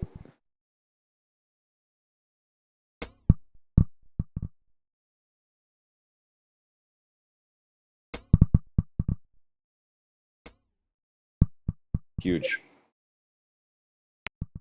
You guys watched the Pro Bowl game yesterday? I saw the first quarter. Can I say something? You know I'm the biggest Shadur head out there. Why the hell they send in a blitzer on Shadur in the Pro Bowl, man? Like, just to give them a little bit of respect, man. They're pass rushing during the during the damn Pro Bowl. They really got no respect for him whatsoever, man.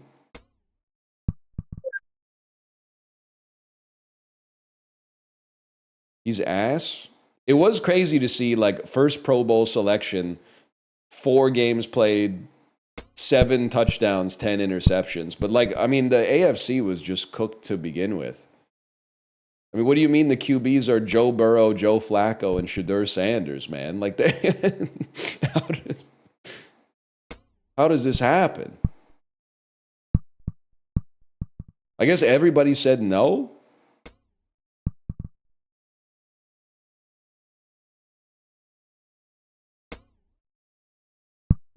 Fuck this, bro.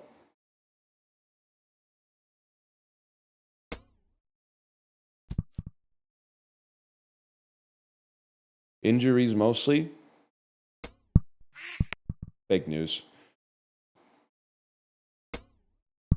Like, where's Bo Nix, bro? Ah! It's a disaster.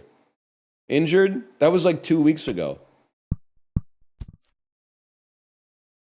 I did see Shadur Sanders throw a pick 6 in the Pro Bowl game, and then Micah Parsons rolled onto the field in a motorized scooter because he had like ACL surgery or whatever 2 months ago, and he was like going crazy on the field in the motorized scooter. Refs were taking it too seriously. I couldn't believe they called it back, man. I can't remember what penalty they called, but I was like, it's the Pro Bowl. Like, what are we doing here? Oh, my fucking God.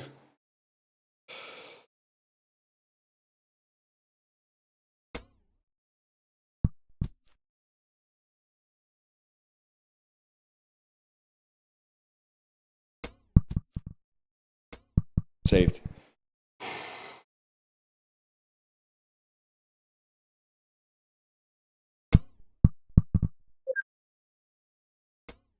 Guys, I don't think this is going to be a landmark performance here. I think we're zeroing in on like worst of all time. Top 56, damn, everybody sucks. Okay, that's not even that bad.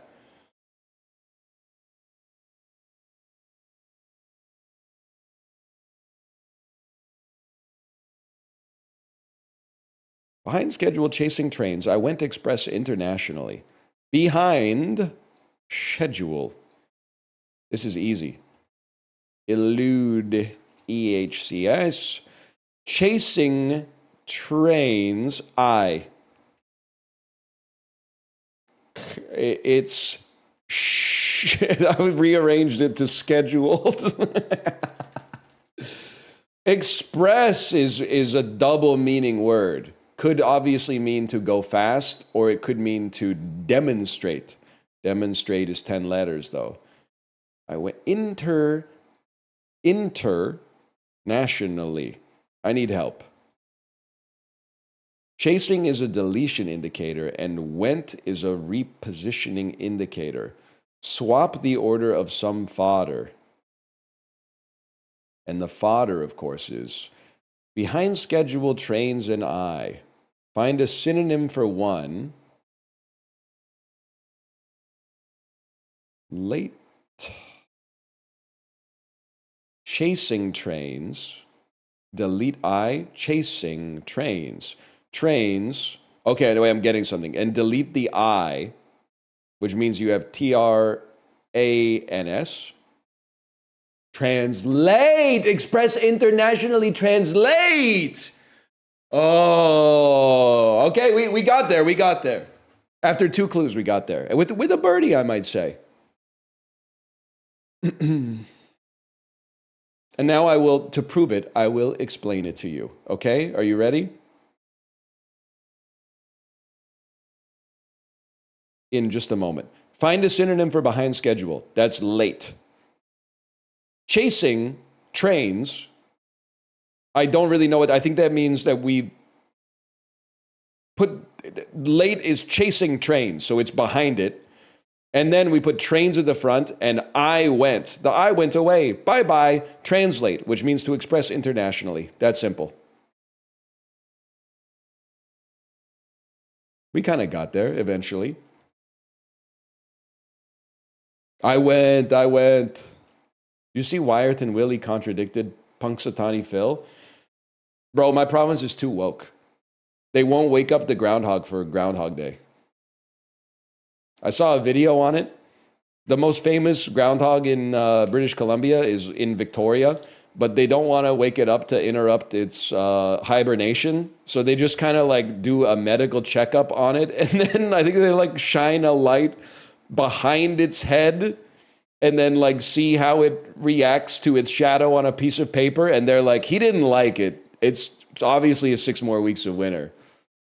Based? Yeah, I mean, it is kind of fucked up. Imagine if like we had a human to groundhog translator and they were like, we wake you up for a fucking what? You know, Punxsutawney Phil, he has like a fucking midsummer surreal moment every time. Bro goes to sleep on like December 1st, wakes up 2 months later. There's a motherfucker in like a top hat that picks him up and holds him out Simba style in front of like 1,000 people. And then like they all go, oh, and then he just goes back to sleep for like 2 more months, bro. That's crazy. That bro has the least real life of any creature that's ever lived on planet Earth.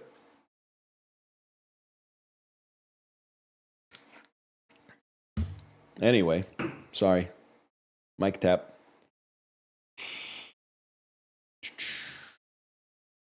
Plus he lives in Gobbler's Knob. Bro, you look like you're from Bug Tussle.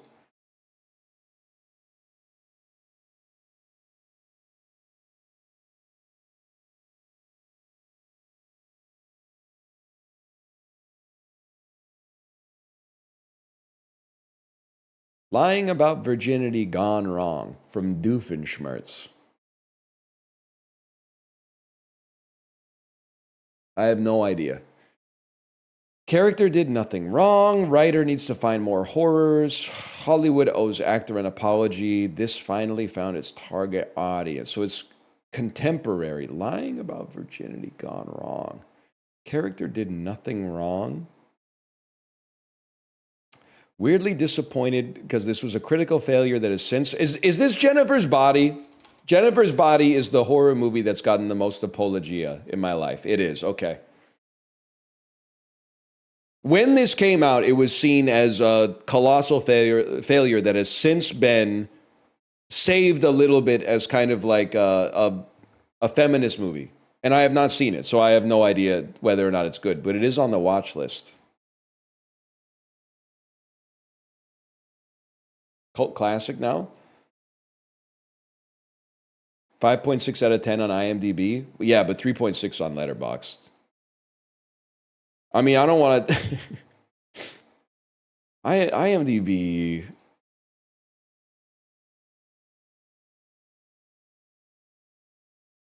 I'm just not going to say it. I'm just not going to say it.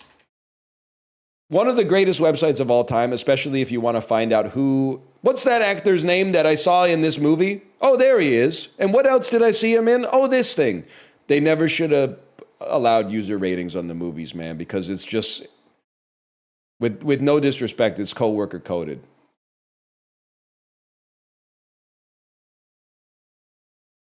It's a dad website. Like, I know Gladiator's got like a 9.1 on there, which I like Gladiator, don't get me wrong, but Letterboxd's user ratings, yes, but they're all like 23-year-olds on Vyvanse, so like the reviews are a little bit more interesting, sometimes frustrating, but more interesting, and their taste skews a little bit more towards what I like as well.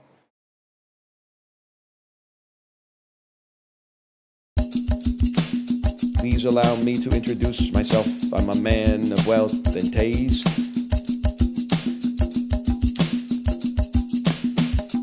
This sounds like Freedom 90 by George Michael, but I don't know what he was up to in 1970. Easy Part 2. You know what it could be? Is there any chance this could be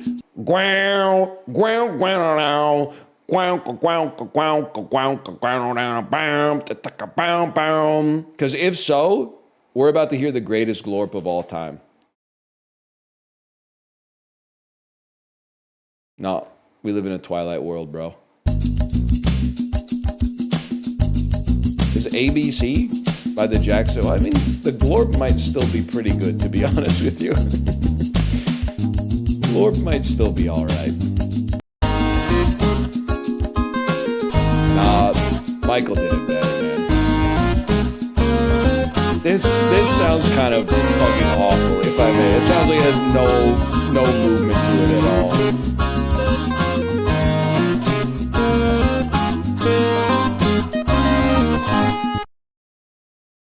Yeah, that's not my tempo. It sounds like if they put ABC on the Napoleon Dynamite soundtrack. Turn that jungle music down just until we're out of town. So true. Second best song ever written about a threesome. Number one's obviously got to be The Golden Rule by The Lonely Island. Yeah, yeah, yeah, yeah, yeah, yeah, yeah, yeah, yeah, yeah, no, no. Summertime in the city. And everyone is having sex. Oh, you know, I just met up with a girl that I met last week at the Payless shoe store. You know what I'm talking about?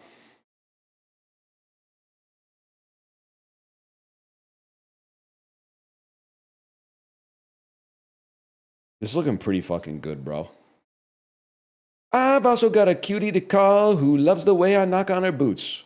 Something about, like, you don't have to hand it to Justin Timberlake, but I do love when Andy Samberg says, roll up to the crib with the bottles and James. And then Justin Timberlake pops off the bus. I'm off the bus with the Alizé.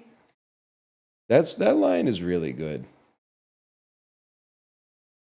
52:48, kind of a good day for me and Cuddle. Anyway, I'm going to go pee. Let's do our PUBG casuals after that. I'll be right back.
Chicken potato? Yes, sir. 3 hours away, though. Kind of got to lock in and just, like, eat the hunger for a little bit. Anyone got the clip of Limmy playing Dark Souls and he says, don't just stand in front of him, John, before getting hit? Librarian, can you look that up? I believe I've seen that clip, and I love all Limmy clips.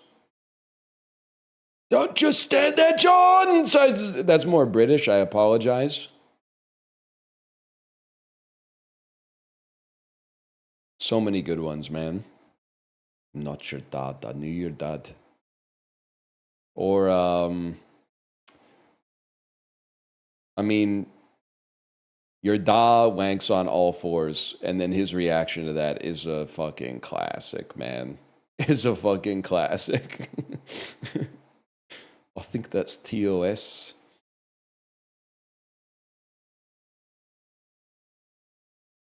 Librarian, do we have the clip?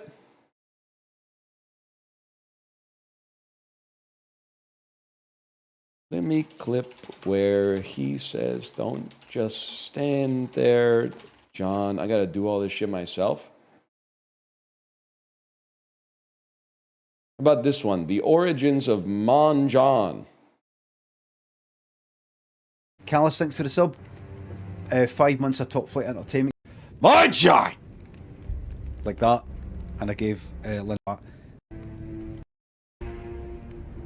Was it Mud Runner maybe it started where you could pick another vehicle and then that can sort of tow you?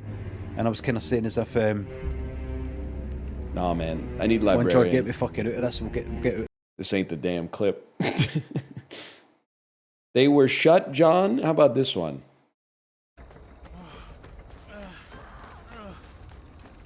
This is Dead by Daylight. Maybe I'll nail you. See you later. Fucking what? The doors were shut!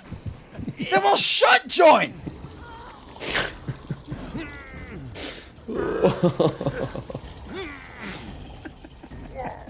New era React streamer just watches the clips and reacts with the overlay on the whole time. Oh.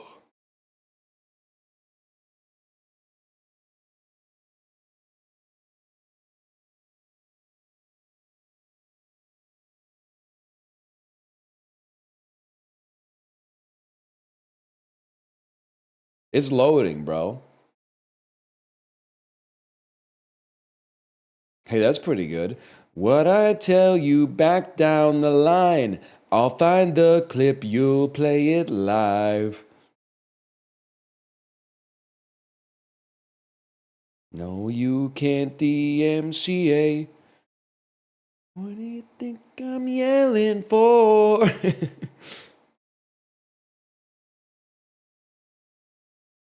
Chicken potato still going well? Kate got me sushi for lunch yesterday. So I got one extra day of chicken potato in the hopper, but I ain't complaining, bro.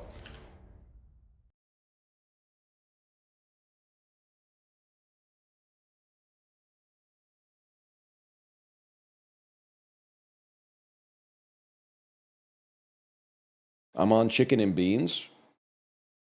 Couldn't be me because I find modern society's carb phobicness very, very annoying. I know beans are carbs, but you can't tell me you're not trying to, you know, you're still, that's carb phobic. You need a staple carb in your diet, bro. People have had staple carbs in their diet for like, since the existence of Homo sapiens sapiens, man. I just like beans. Oh, they throw some rice on the side then. You need a staple carb.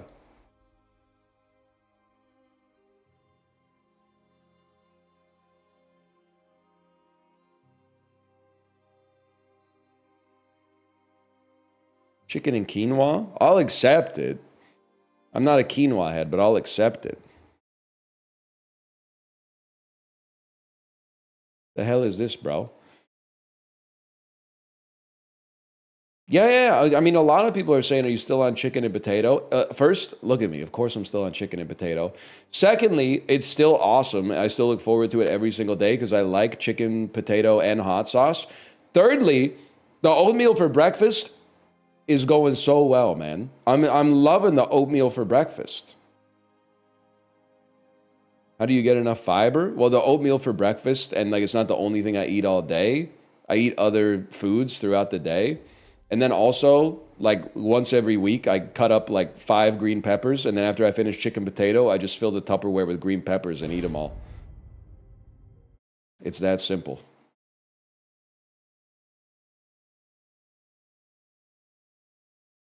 Not enough fiber? You don't even have to worry about that. Everything's running A-OK right now. What is going on in my Erangel, bro? Hello, Sinvicta, by the way. Erangel's at dusk now? Did they remove my snow? What happened to my lighting, bro? This is crazy. This is like when you get a new video card. What is this? The shadows are too real. Get that out of here.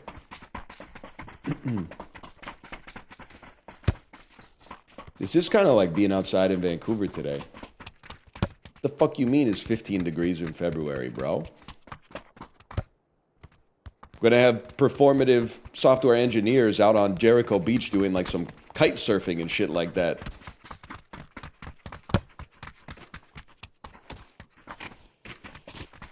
Cod?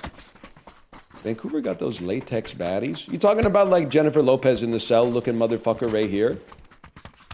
Be so fucking for real with me, chat. How does Tarsum Sings The Fall have a 4.2 out of 5 on Letterboxd? Pissing me off. I saw it when it came out, and I was like, this is like a 3. The consensus is at a 4.2 just because it looks like a music video. You're literally flicking me. It's so good. It's a beautiful movie to look at. 4.2 is insane, bro. What's Superbad at? It's like half a star over Superbad. Nah, get real, kid. I don't think so. I don't think so at all. Burp.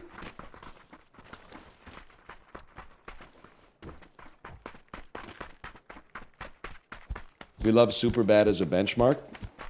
It's one of the greatest movies made in my lifetime, for sure. Where are we dropping, boys? Honestly, I'm getting a Milta vibe from this, bro. Getting a heavy Milta vibe.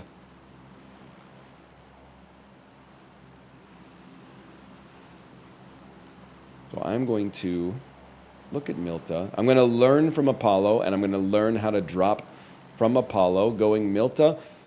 So now that we're past Milta, I'm obviously not going to drop Milta. This is going to be full of stream snipers. We will be dropping somewhere else. That was just to maybe get like, I don't know, 2 or 3 stream snipers out of the airplane first. Let's go see what's going on North Georgie, man.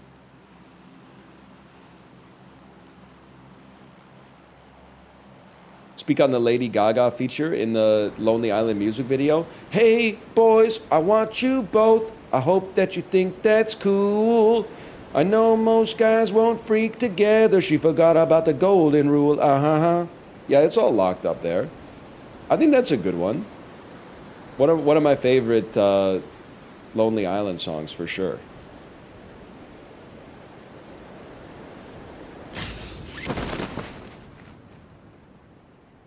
I do like when he says it dates back to ancient Greece, and then they go, I'm talking about Caesar.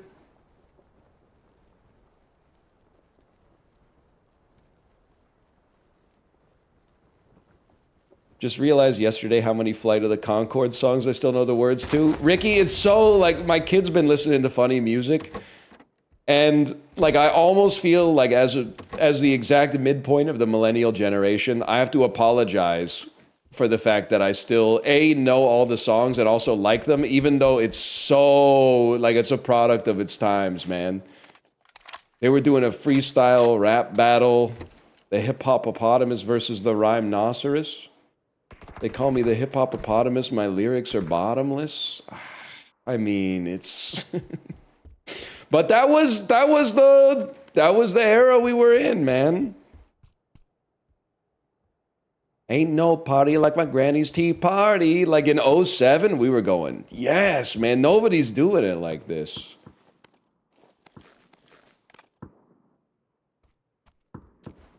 Yeah, it's a little Jean Lajoie coded.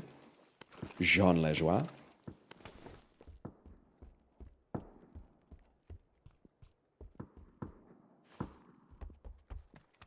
He does say, did Steve tell you that perchance?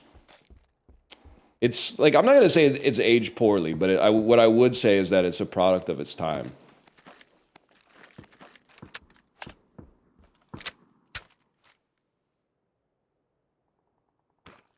Don't need that.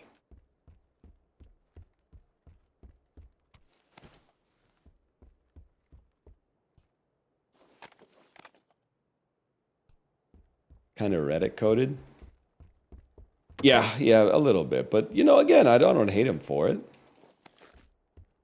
And I still like them. Like, some of them still go kind of hard.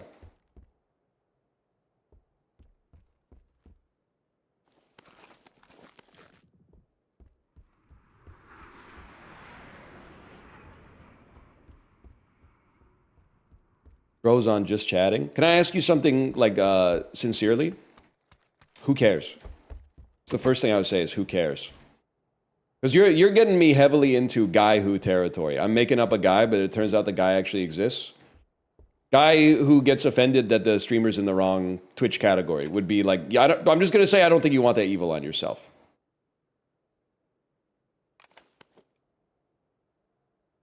It's a Twitch rule, isn't it? Okay, Randall. Like, we're just, as soon as we get the building looted, we'll change it. Can you show me mercy for a little bit before you tell the teacher? It's a rule. You ever stop to think, is it a good rule? No, of course not. It's just the damn rule.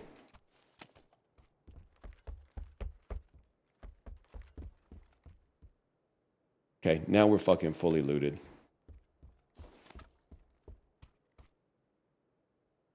Bet that guy never broke any rules. Everybody's a fan of following the rules until you ask them what speed they drive in their car. That's one thing I've noticed. Speeding is literally against the law, but the people who are really, really self-righteous about never doing anything against the law get real quiet when you ask them how fast they drive when the speed limit's 50 miles an hour.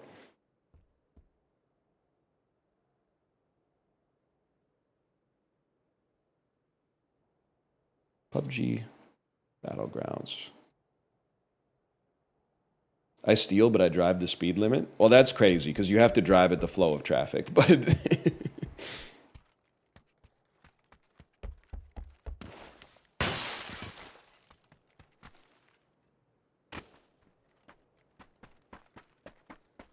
I only drive 6.7. Yes, man.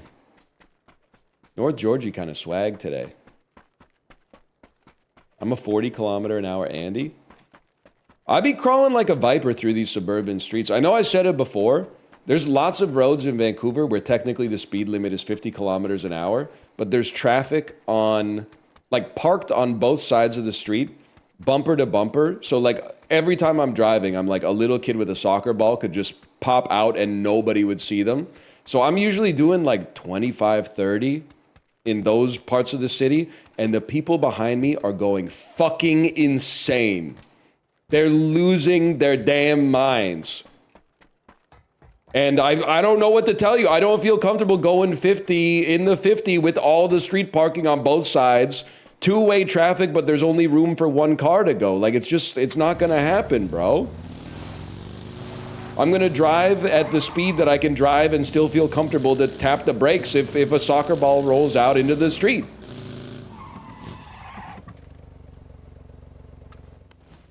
Hang on, I got baby it's cold outside shorts. It's not a diaper.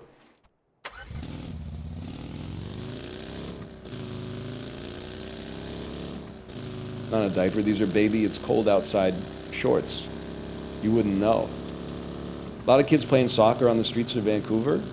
Yeah. I mean, not like in the street, but occasionally like kicking a ball out of their front yard and then it goes boom, boom, and it bounces into the street and the kids going out there with like their arms stretched out, not paying attention to the cars and stuff like that. Take some painkillers really quick. Also, people who speed, they love to pull this on you. I'm going somewhere. Okay, first off, buddy, we're all in a car. We're all going somewhere. That's what cars do. Secondly, they hate this. They hate when you ult on them. Why didn't you leave earlier? Just hit him with the, oh, why didn't you leave 5 minutes earlier? They go fucking insane. It's awesome. I did write in my notes app yesterday, and the title of the notes app is Stand Up for 5-Year-Olds, and here's the only thing it says. It says, and then they hit you with the classic. Yeah, some of you know where I'm going. Oh, you must be tired. Bitch, I'm not tired. I sleep 12 hours a night. You're just pissing me off right now. That's all I wrote in the article. Or in the note, I should say. True, +2. I thought about it because my kid wasn't listening to me, and I said, oh, you must be tired. She didn't say the other part. That part was a construction of my own psyche.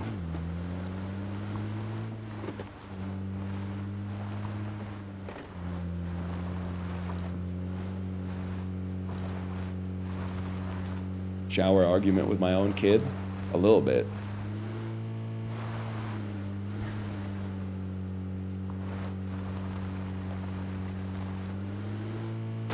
Holy shit, is that the ice cream truck?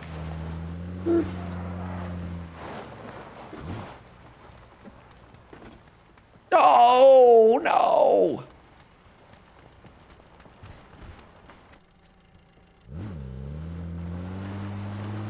Did you see Sebastian Stan's look?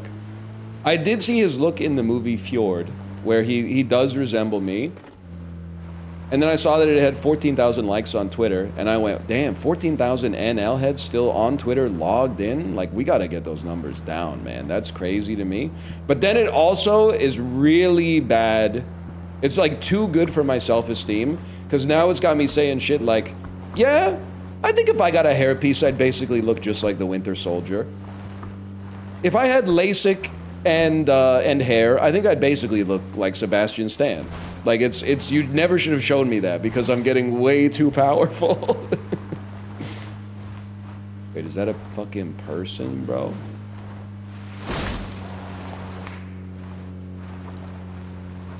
I can't believe I'm saying this about PUBG, but the lighting is too fucking good, bro. It's so good, like the bots don't stand out on the environment anymore.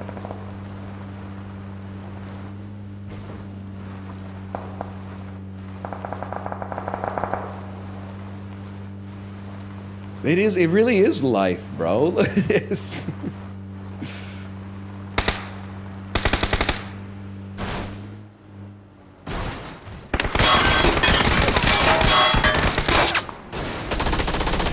nice, good job. You okay? Oh, that's gotta sting. Did someone fade this person? Nope. Wow! Real bot.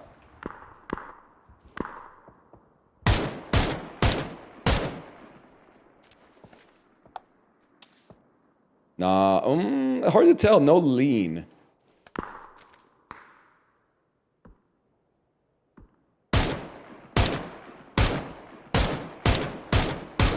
Yeah, you don't want to do that. Not against a beast like me, anyway.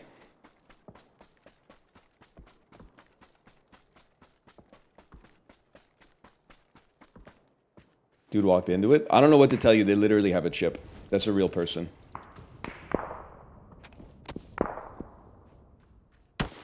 Good shooting, kid. You're shooting from like 3,000 yards away. Bots have chips. Computer chips. Maybe.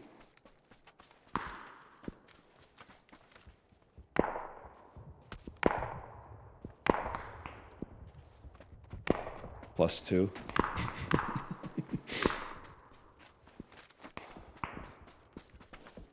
You had Tostitos scoops, Andy? I'm basically like an any corn chip at all type of guy. The only one, and this is the most normie take on corn chips, the only one I'm not fucking with is the hint of lime. The hint of lime is like the lime, I don't care if it's genuine, it tastes so artificial that it's just like, it doesn't feel right. It's like eating like dish soap or something. Now, if they were in front of me, I'd still eat it because I have limited self-control, but... I would prefer, if I'm buying it from the store, I would prefer almost any other variety.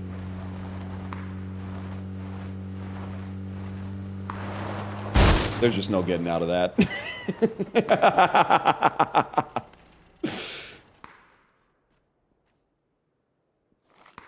That was perfect. Now, was it a bot? No, sources say a lot of stuff these days. Ooh.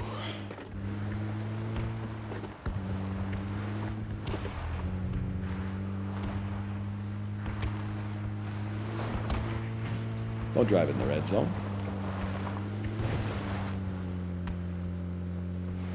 Almost missed you there. You look like you're from Kalamazoo, you foo. It's been a big raindrop in Mike Glambin day in chat, and honestly, I am loving every second of it.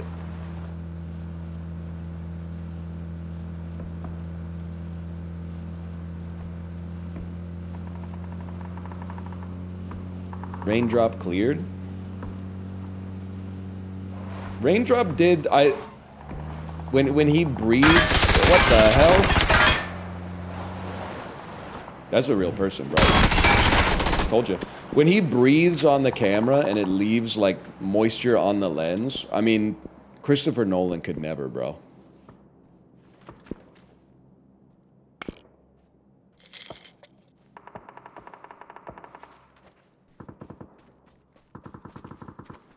I mean, how do you... I'm not mad, trust me. How do you lose to me in a fight like that? It just, it barely seems possible.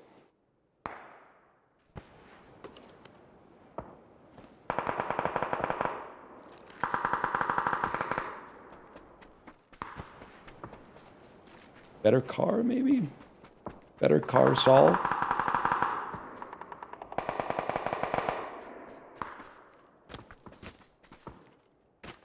Nice bulge. It's literally not a diaper. I think I've stressed many times, these are baby it's cold outside shorts. I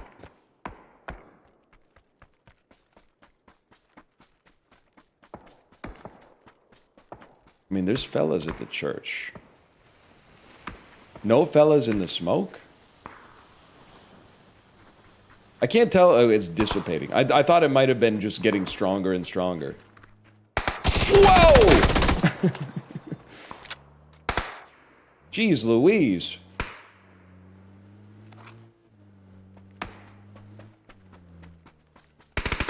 Saved by my reflexes, bro.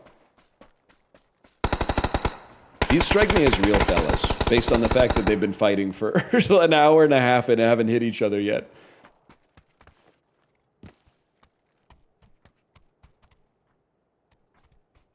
Where are yous?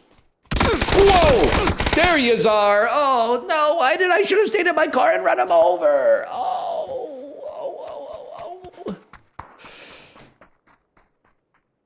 Should have had him. Def, I actually have had my audio really low. I'm turning it up to 6.7 right now.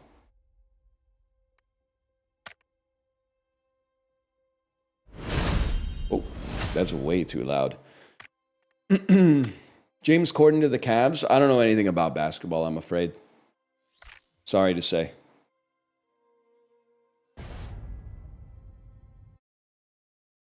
James Corden? Did I say James Corden?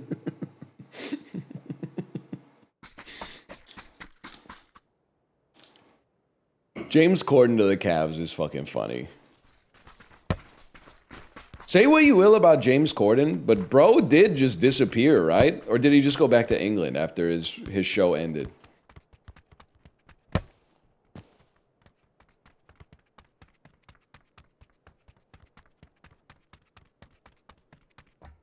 Disappeared to England? England doesn't want him either? Honestly, I feel like James Corden is like Los Angeles coded, but Los Angeles coded circa like 2002. Like the same era that like The Simple Life was on TV and stuff like that. I don't know if there's any place for him anymore, man. Now that VH1 is not making like a new season of Flavor of Love or whatever, like I don't know where he can go, man. Because he definitely does not. He's not like Ohio coded. He's not like Midwest coded. He's certainly not New York or Los Angeles coded. It actually, to be honest with you, it feels like he would fucking crush like a daytime TV show filmed in Toronto. I think they would take him with open arms. Now you're gonna say, why not Vancouver? We don't even have daytime TV shows filmed here. We don't have that kind of budget in our CBC.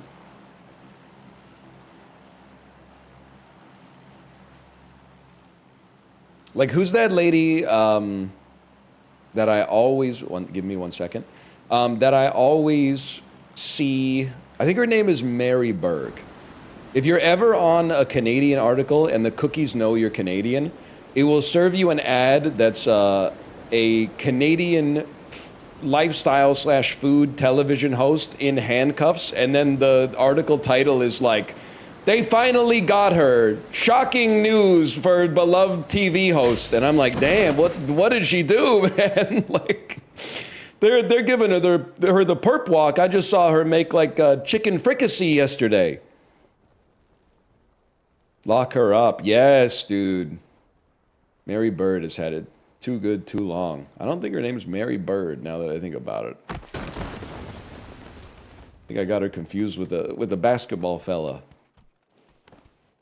Chicken fricassee, so good. Yum, yum. You know the White Spoons made that shit on Culinary Class Wars, right? What were they thinking, man? Two different styles of kimbap on the plate. Like, that's not enough to impress the judges. What are they doing? Nah, no spoilers, please. No spoilers. That don't impress me much. That's true. Ricky, by the way, you got me listening to Untitled How Does It Feel by D'Angelo nonstop. I've had the actual, I wouldn't call it an ethical dilemma because it's not that far. But I have had, it's crossed my mind, can I listen to this song in the car with my child? It's not like a lewd song, but it is also obviously the sexiest song ever made by anybody ever. But then the flip side of that is like, wouldn't I be a bad dad if I was like, no, she can't listen to good music? I've been torn about that one, but I just fucking send it. Cause it's that good, man.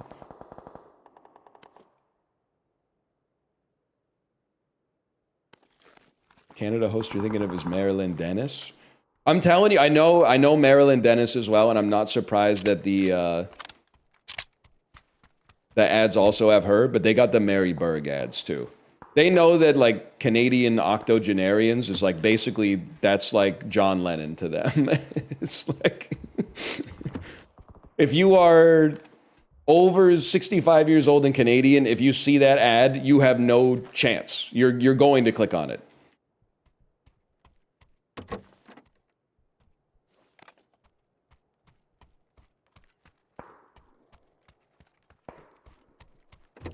Has she seen The Wiggles? Yeah, bro. She's seen every children's focused singer. She's seen The Wiggles. She's got lots of videos on The Wiggles. Oh, is this what we're doing here?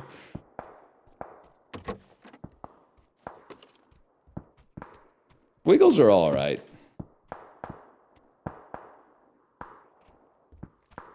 Trust me, it could be a lot worse.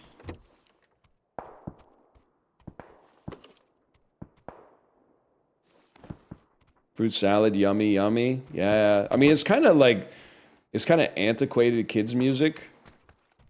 Kids are onto some more advanced stuff now. One of them bullied my friend's dad at boarding school. That's a curious story, but I'm not going to cancel any of the Wiggles over some shit that literally must have happened like 50 plus years ago in boarding school. That's just not going to happen. It's not going to happen here. Other parts of the internet maybe, but...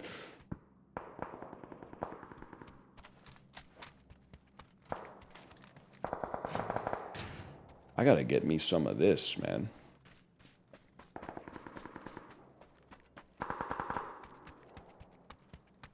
No vehicles? Now, I mean, I believe bullying is real, no question. But being bullied by one of the Wiggles, you're absolutely right. It is fucked up. You really gotta either carry that with you your whole life or be like, yeah, I got bullied by one of the Wiggles. I got bullied by the one who goes beep, beep, chugga, chugga, big red car, man. He wasn't doing that shit back. You didn't know it back in boarding school, bro. Back in boarding school, he wasn't saying beep, beep, chugga, chugga, big red car. He was saying, give me your lunch money. Aren't they from New Zealand? Give me your lunch money, mate. Lad, give me your lunch money. Is that a Georgie pie, mate? Give me that Georgie pie.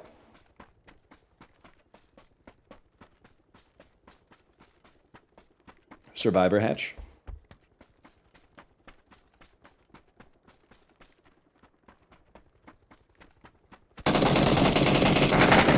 Sorry, y'all. Can I say something? He was not moving like a bot. Can I say something? My throat's dry as fuck, bro. Yeah, nice misses.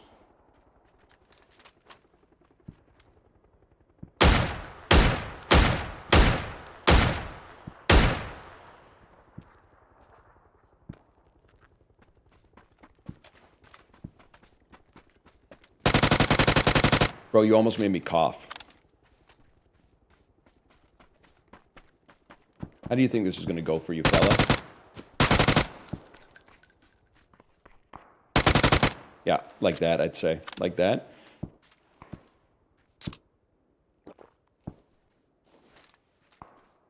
He was trying to stay friendly.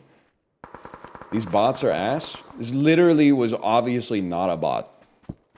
Did not lean a single time.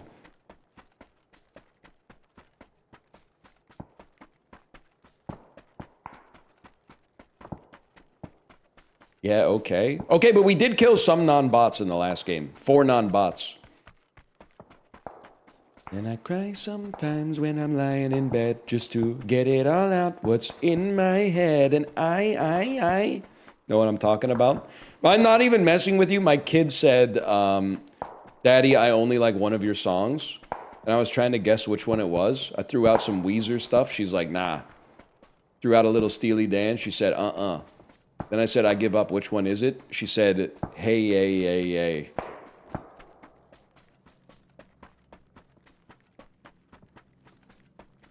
It's a good song, don't get me wrong. It was not your gold teeth too.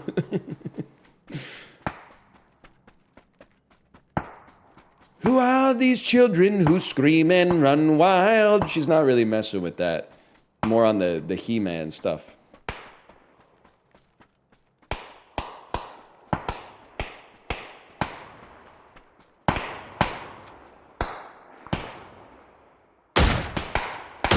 My germs. Learn how to shoot, bro. You want some kills? Learn how to shoot. Oh, shit. Mogged.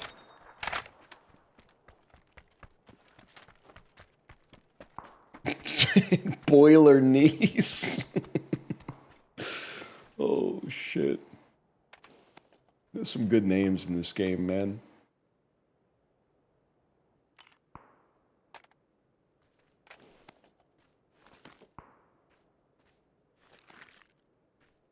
Two first aids and an energy drink.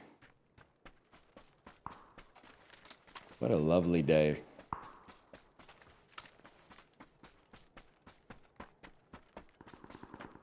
Love the fit, King. Talking about this. Kind of goes crazy with the ascot. I don't think I got the confidence to pull it off personally, but more power to him.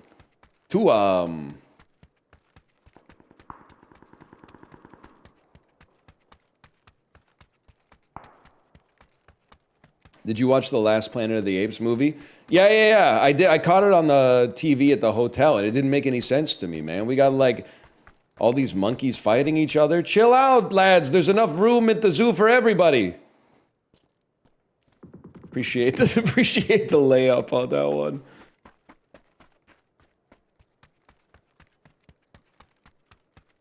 Awful, awful joke. It's actually so fucking good. And you just don't appreciate it.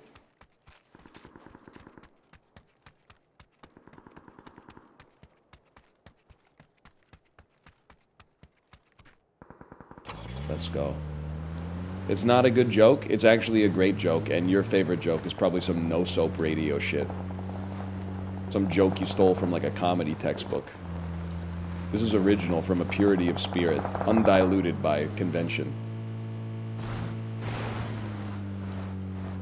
Can you explain the joke? Guy who doesn't get the Planet of the Apes movies and thinks that they're fighting because there's not enough room in the zoo for everybody.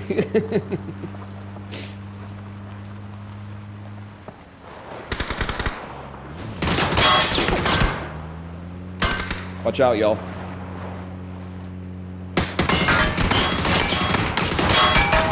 Bro, you're literally in the red zone.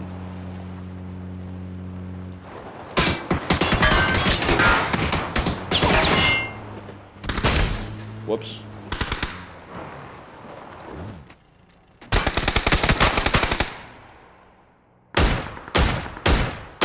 Actual real human. Like he was... Jeff G. Kwan is definitely a real guy. He was moving different, bro.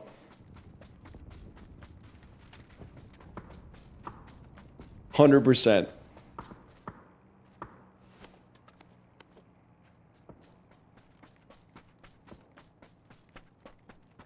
Well, I gotta get out of here. I thought I would get in the house to get safe from the red zone, but... I guess I'm just gonna run through the red zone to get safe from the circle, bro.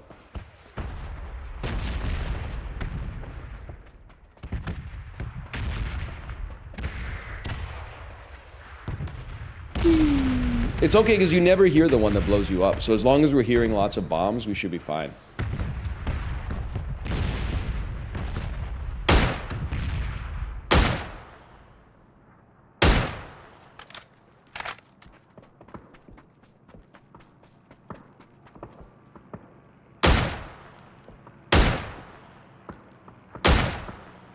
That's a tough shot. Wow!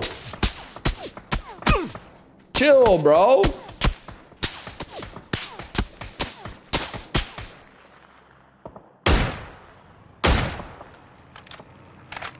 You're right, we must destroy the flying machine. Whoa, what the fuck? Yeah, it was actually briefly so hittable.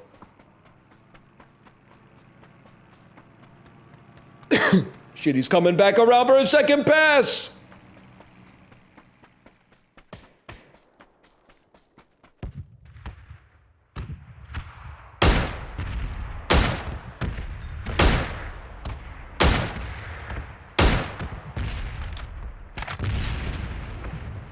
Is that the red zone or is that the fella?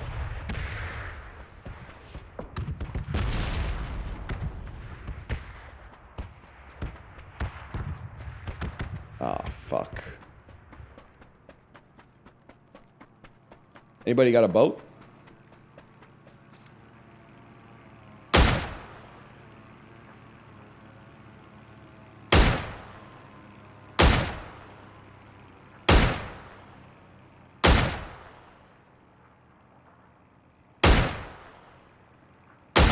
Get faded, little bro.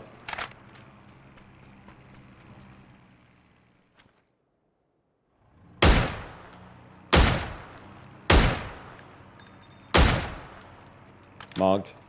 My kill. We got a long ass way to go, bro.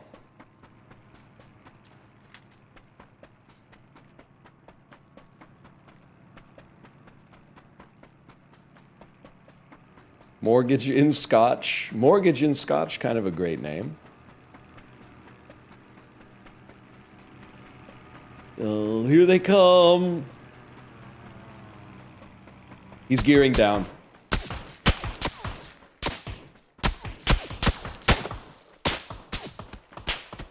Bro's wasting all his ammo. Oh, shit. He's awesome. He's actually awesome. I'm not gonna lie. Like, I'm a little mad, but also, he's so cool. I would love to do this myself one day.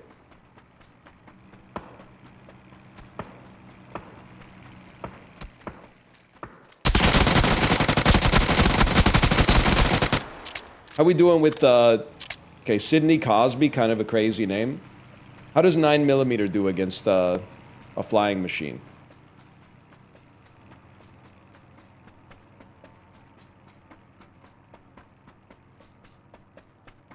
Bad? Bro, they won't even let you take a blender on an airplane. Those things are weak.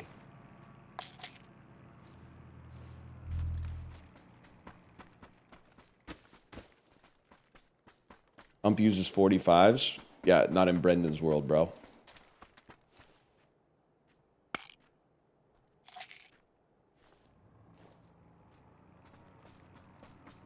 Got a sneaking suspicion we're gonna die in the blue.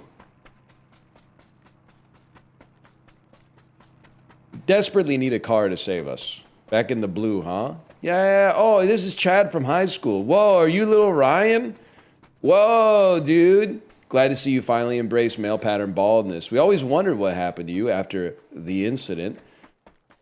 There you are. Imagine my surprise when I just see you in the blue. Haha. We should catch up sometime, bro. Alright, we auto run. 9 first aids, we're literally gonna make it. It's just gonna be annoying.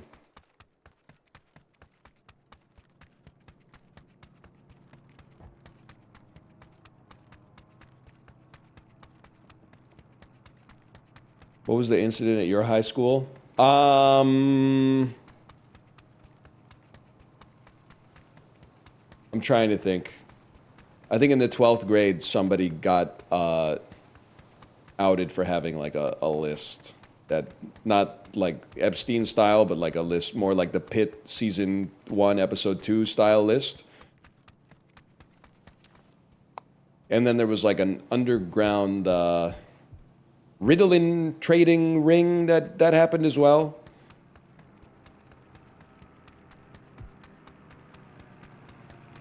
What the fuck?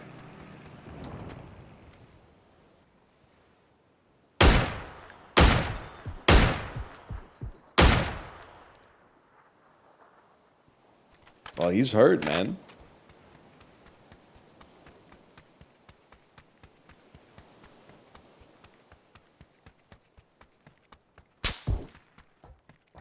Ouch.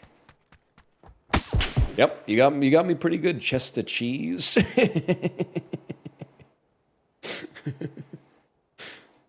Okay, not too much I could have done about that, to be honest with you.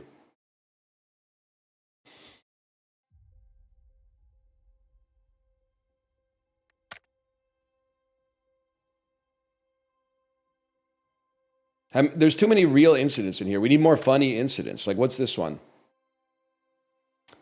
10 people the senior class above me got arrested for pissing on the lockers and using fire extinguishers as a senior prank. Not a good prank, for sure.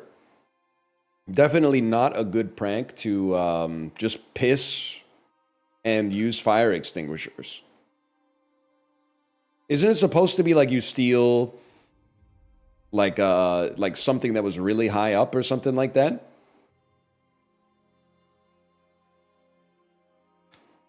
Someone's mom made out with them during the assembly. The mom made out with their own kid during the assembly. Is that what you're telling me here? That during an assembly, someone made out with their mom.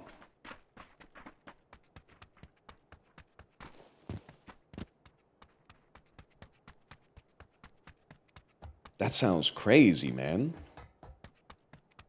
Like, making out with your mom, obviously, like, really, really bad to begin with, but, like, in public?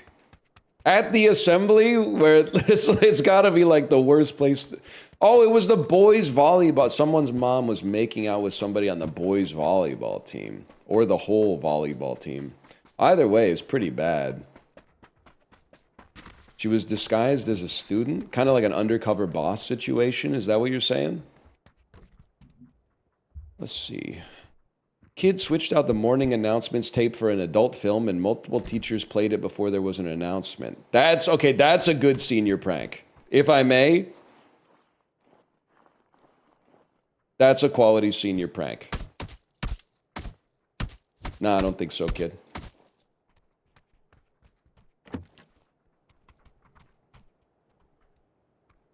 My sister graduated in 1998. They used concrete to make an additional speed bump on the slow road leading into the parking lots.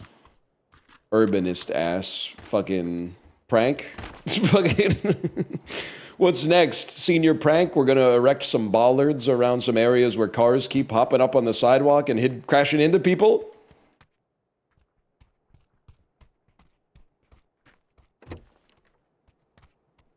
Put up a damn traffic cam? Those are illegal, bro.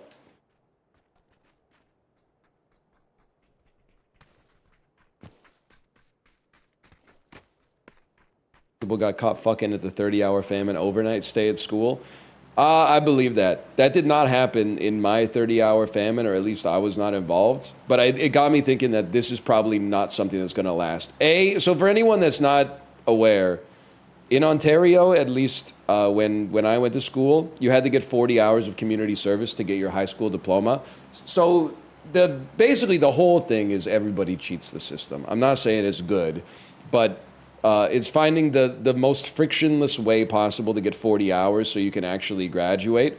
The average story is that someone in your family owns a store and you work for them for like 2 hours and then they sign that you did 40 hours and then you can graduate. It's like a technicality. It's basically cheating the system, but it's incentivized by the school board.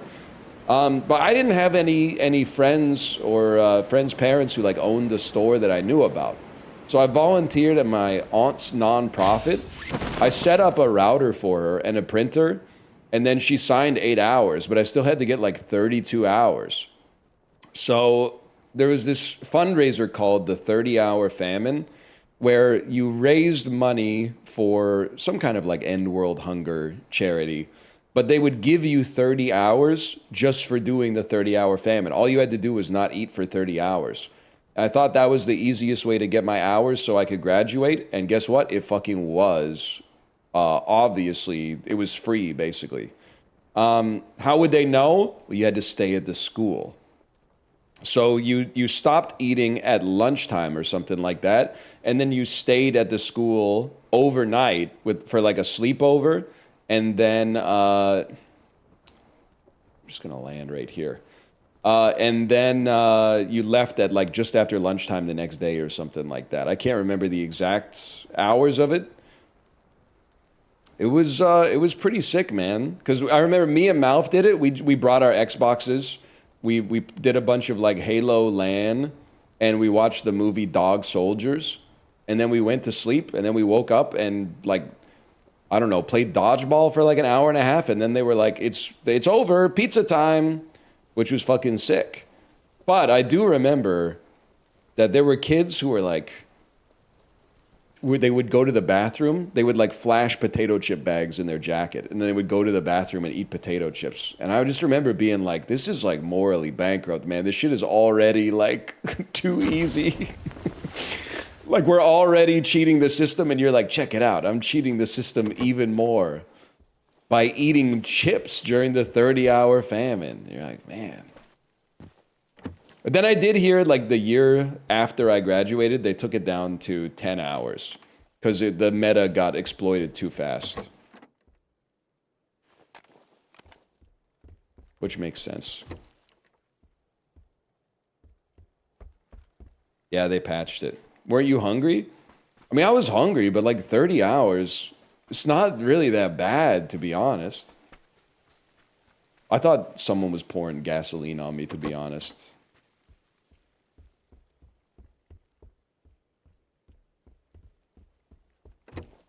$10-hour fast? That's just sleeping. So I think I need to reiterate, it's called the 30-hour famine. I mean, calling it a famine was maybe doing a little too much work to begin with, but...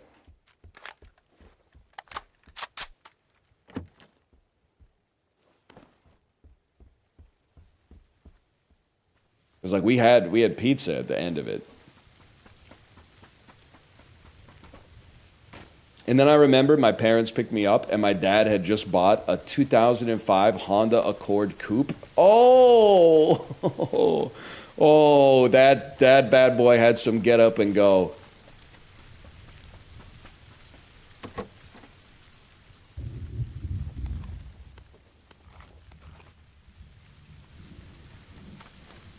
Anyway, how did you cheat the system to get your 40 hours?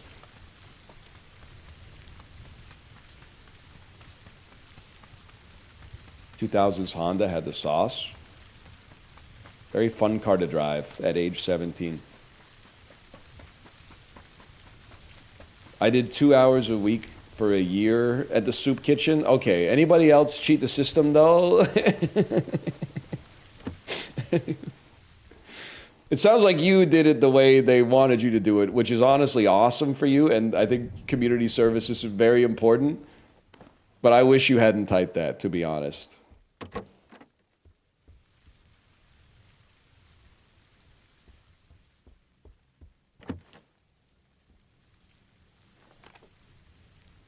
I did tutoring for a friend. That's not community service. I think we're in the same boat on that one. Tutoring your friend is not community service. My mom worked at the high school. That's the dream right there. Unless it was the mom from the other story. Tutored elementary school kids with learning disabilities twice a week. Fuck you, man. Have you ever been hungry? Yeah, that's what I thought.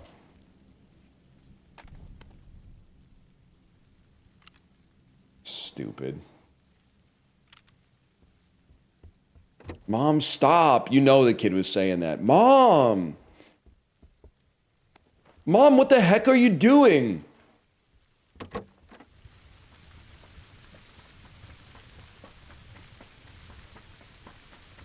That guy that was kissing his mom? Apparently it wasn't his mom. It was it wasn't him, I guess I should say. It was somewhere between one person on the volleyball team and the entire volleyball team. I'm reading this story right now. She had a disguise on. The mom went in disguise to her own kids' assembly to make out with another kid from the high school. I'm going to go ahead and say it. That mom should not have done that.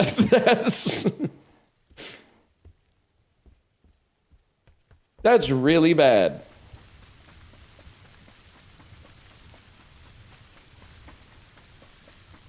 There's a full video and a news story. Damn, that is fucking humiliating, bro.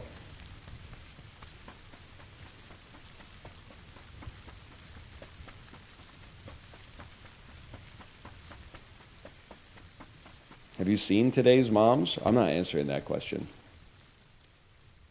I see my beautiful wife every day, who is also a mother, though that's not the only thing she is.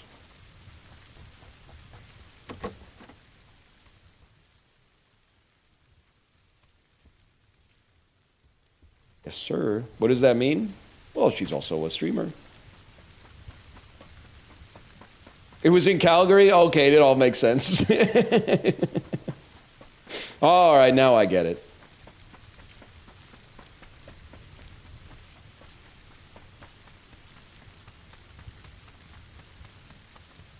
She's also a sushi enjoyer. I'll level with you. I think something happened. And, I mean, here's what I would say happened. I think I've become less pro pizza and more pro sushi. And now, as a result of that, my wife has actually passed me in pizza enjoyment, I think. She's throwing out the flyer for pizza for dinner, and I'm acquiescing and going, yeah, sure, we could do it. It's been a while.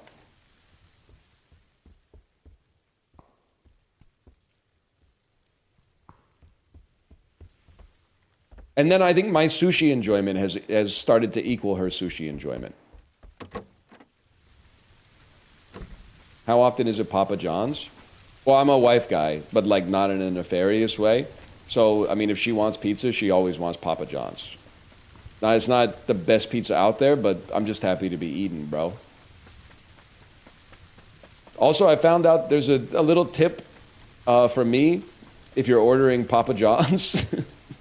Start out, lay the groundwork for like 2 years of ordering like a lot of food and tipping, to be fair, but ordering a lot of food every time you order Papa John's, and then start scaling back the orders And they will just wonder what they're doing to lose your business, and they'll just start bringing you free stuff. So like my kid used to like pizza, but she doesn't really like it anymore. So we cut the pepperoni off the order, cut all the appetizers off the order, and no drinks because they really only have like mug root beer. And then dude showed up last time we ordered pizza with like a 2-liter of Pepsi and said, I forget what he said, but he was like, we just wanted to throw in a Pepsi for you. And I was like, that's awesome. But at the same time, it's like, this is, it's empowering me to do some other nefarious stuff. Now I'm going to order even less. Next time I'm just going to order a Pepsi and hope you come up with a pizza.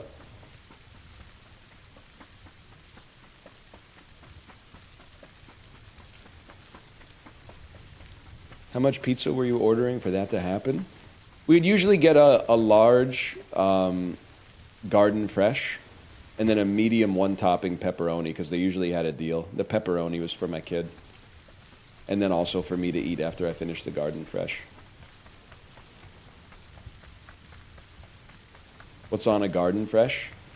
Oh, it doesn't really matter. Green peppers, onions, mushrooms, tomatoes. Madison squares.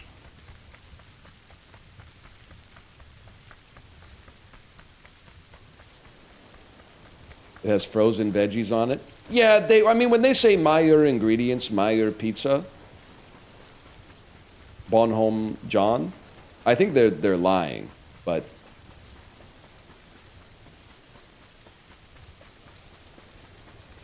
still kind of tasty. Bonhomme means snowman? Whatever. I didn't see you at Carnival this year.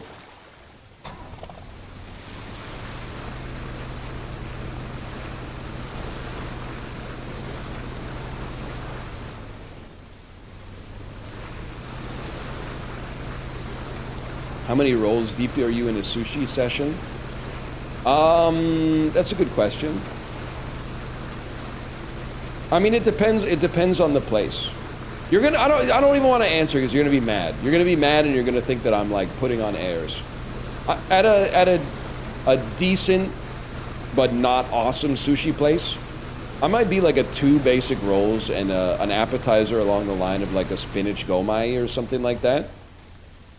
And at a good sushi place, I would much rather just get the straight up combo. Huge. Where I would get like maybe 7 or 8 pieces of sushi. I told you, they think I'm putting on airs, bro.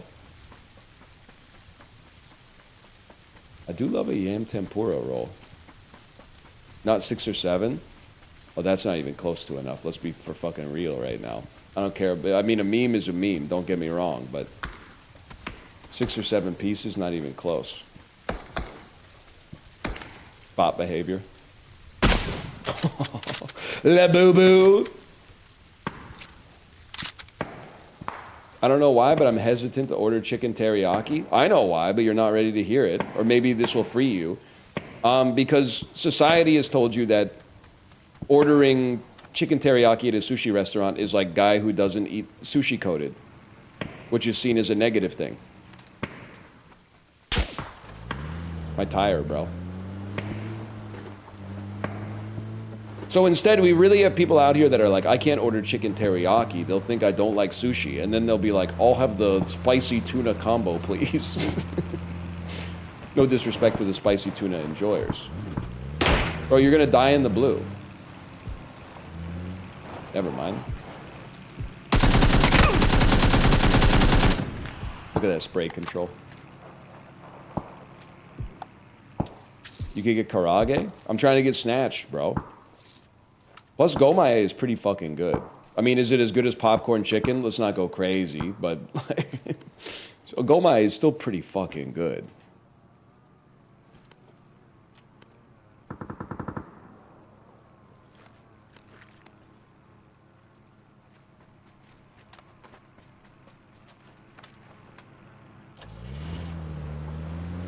Hold.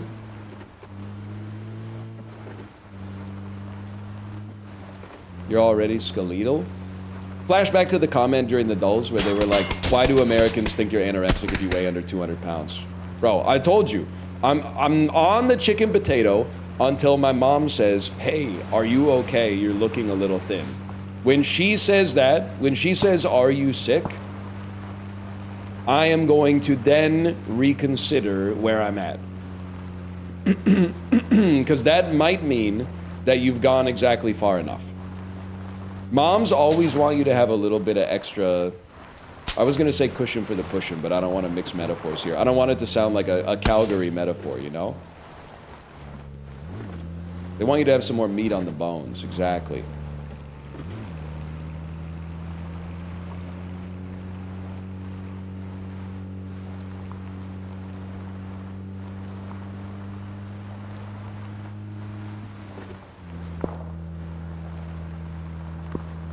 Is Calgary like Canada's Alabama? No. Alberta kinda is, but Alberta encompasses a lot of different state archetypes, but it could be even scarier than Calgary. It could be anywhere else in Alberta outside of Edmonton. Sorry, anywhere else in Alberta. Did I say anywhere else in Calgary? I think I might have screwed up my Canadian geography, bro.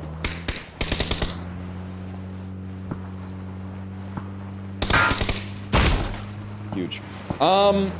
What about Manitoba? I'll be honest, it's like the edge of Peter Griffin's house. I don't know what goes on there. You could post a Canadian map with a red circle on Manitoba and be like, what goes on in this part of the house? And I would have to reply, I do not know.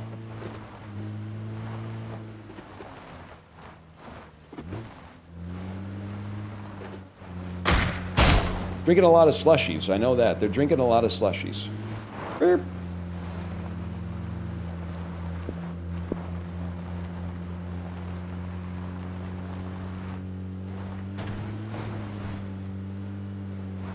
Real guy for sure.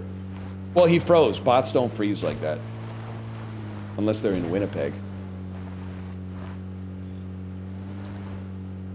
BC conservative coded outside of the lower mainland? No, bro. Like a lot of it, yeah. But there's always, like, Vancouver Island is always electing, like, a Green Party representative or something like that. Vancouver Island is, like, the one safe green seat in British Columbia. Don't put that on them. Or this, maybe it's Sea to Sky? I can't remember. It's Sydney, BC. Damn, I gotta ask Chibley about that.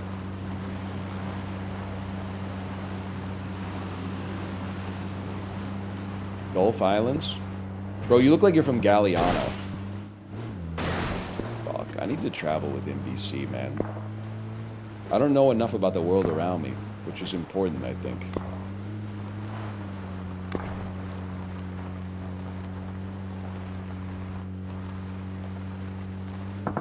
Bro, you look like you're from Kejimkujik. No, not you. Not you're next. You're next. Wait your turn. First.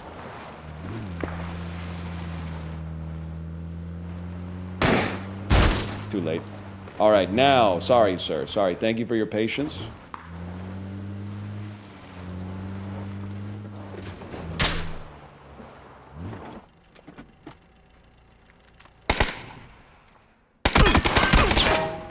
Guys, I've been killed by a real human.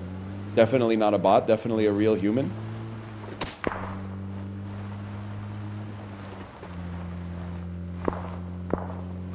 Oh shit, and the fucking circle's coming in, bro. And I'm driving through a bunch of half walls and one of my tires is gone!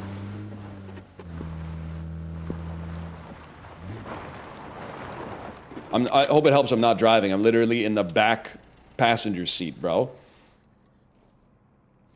Chapel Rowan trying to write a new song.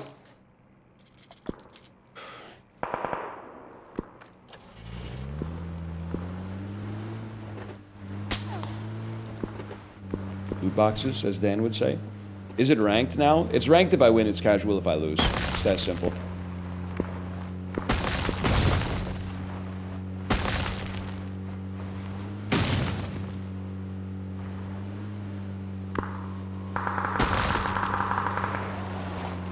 Certified squeeb moment. Get ready. 12 alive. Almost time to actually use our gun, too. Hit maneuver. Oh, I was waiting for him to flip the frick. Bro, you're in the blue. Nice try, fella.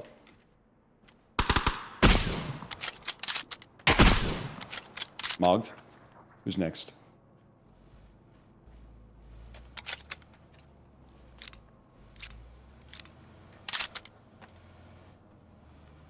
I hear your fucking car, bro.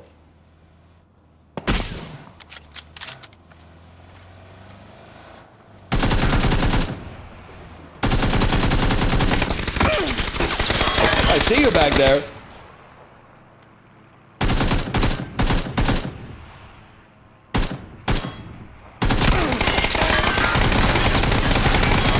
Okay, we both got the same idea.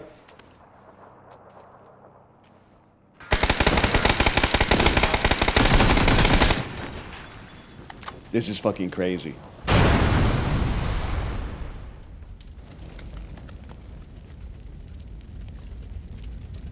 I see you.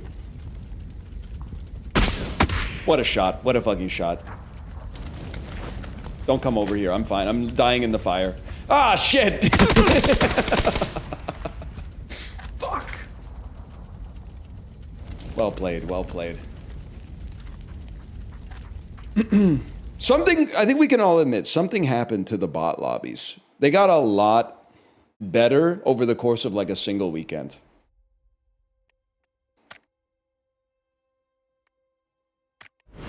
Five minutes of playtime remaining.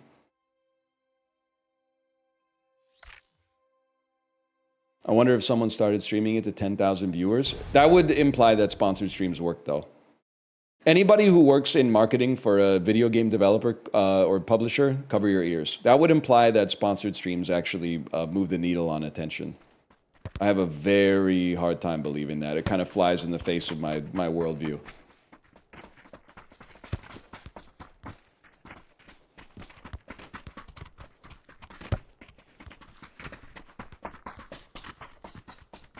Supervive, I'll never forget you. What was Supervive? I mean, it's sad to say, there are a lot of sponsored games that I've played over the years where I don't think I would remember the name if you put a screenshot in front of me.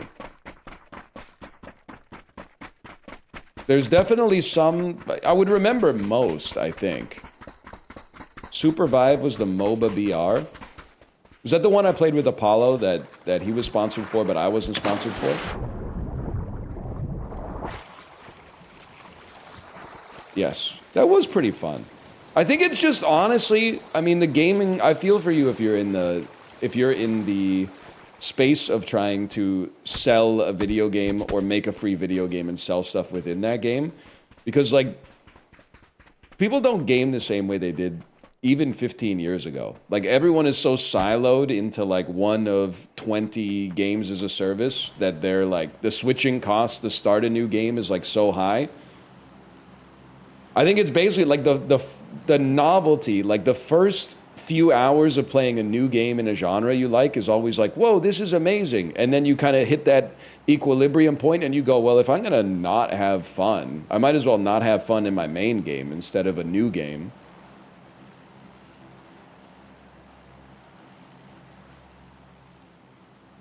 I'm not trying to say you need to play high guard. I think the world would be better if you didn't.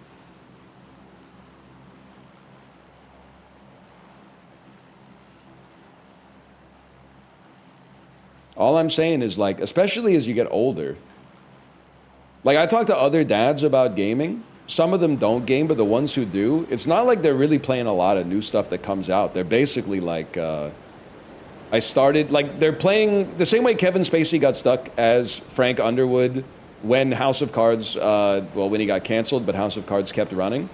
This is like, what happens to dads when their kid is born. They're just playing the last game they got into when their kid was born forever.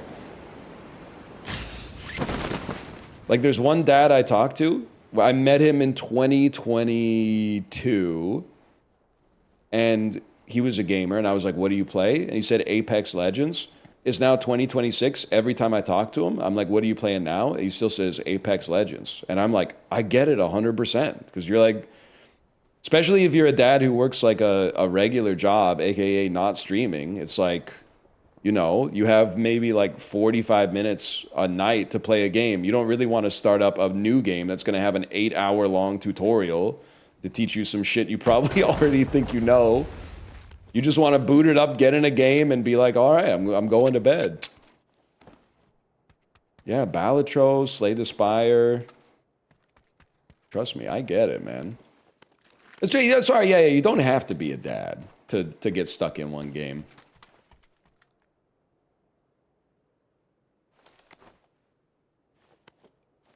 Binding of Isaac. Oh, that's a pretty good one.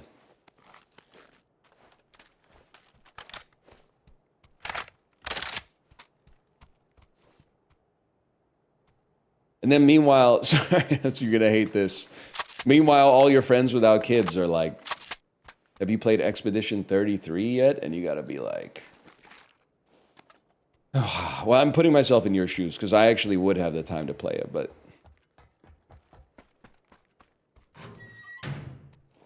I don't have the interest.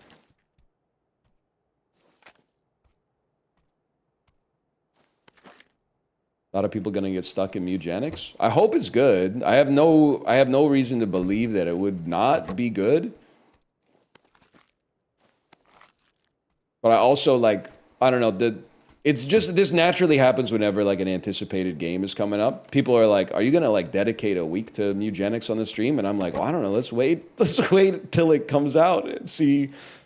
There's always a chance it comes out and you're just like, this is not my scene at all. So like, I don't want to put too much, you know, stock in it before we really know what's going on.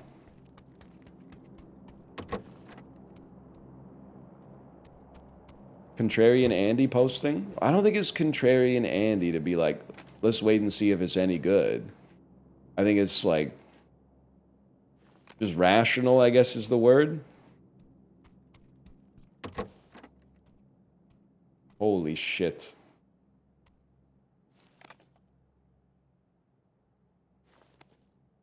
What a room.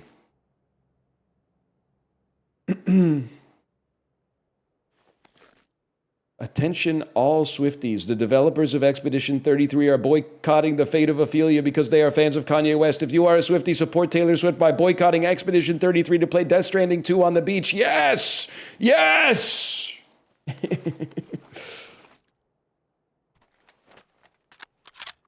Is that real?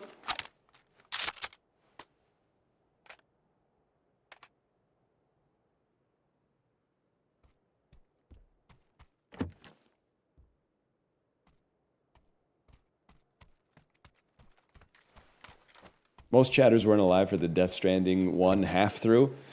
That's true, man. I mean, if I was going to play Death Stranding 2, I'd probably just boot up Arknight's Endfield or whatever the hell it's called at this point. I don't want to run away from any damn ghosts, man.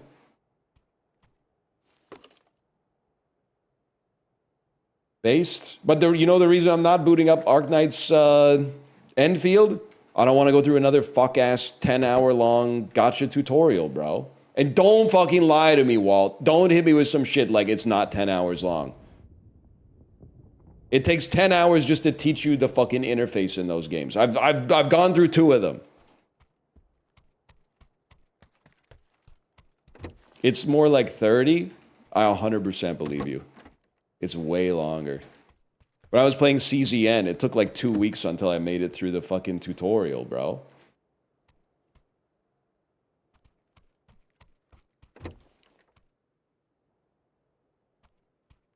Skill issue?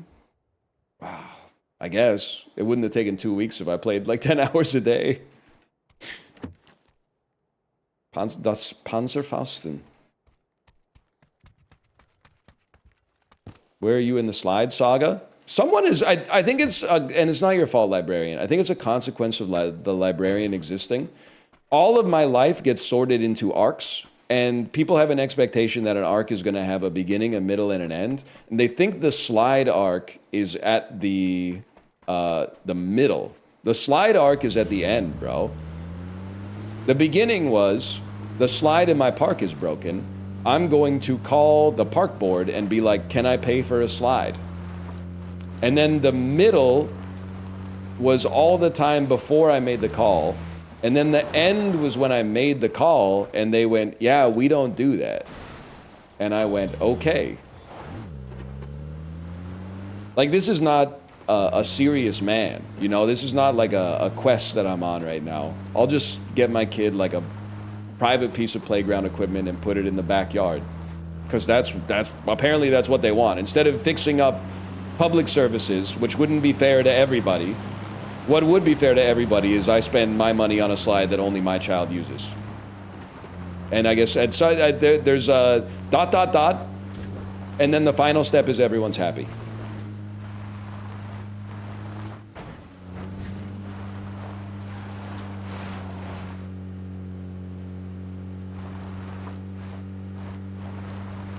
Your child will love you for the slide? She loves me anyway, but she does love the bouncy castle. So no update? Yeah, there's no update coming. And you're saying, like, is it still broken? Well, I haven't been to the playground in a while because it rains every day, but I'll let you know in the spring, but yes, it's still broken. A lot of the parks have broken equipment to the extent that I'm actually pleasantly surprised when I go to those parks and the broken equipment has been removed. Sometimes it takes like 2-3 years for the broken equipment to be removed from the park. Usually what they do is just nail like a piece of plywood to the top of the slide as if it sends like a message to kids that is like, don't climb on this. So inevitably they want to climb on it more because of the plywood.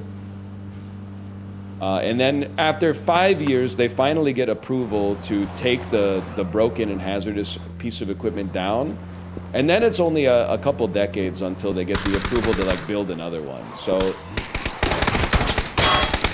like any lifetime now, it's going to be sorted.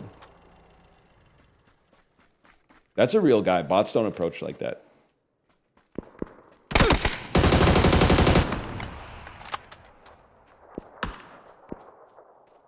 We actually sat him. Whoa, whoa. Where are you, bro? I'm blind?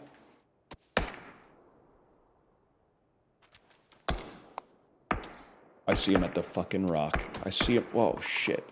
Fucking chill, bro. Oh, fuck.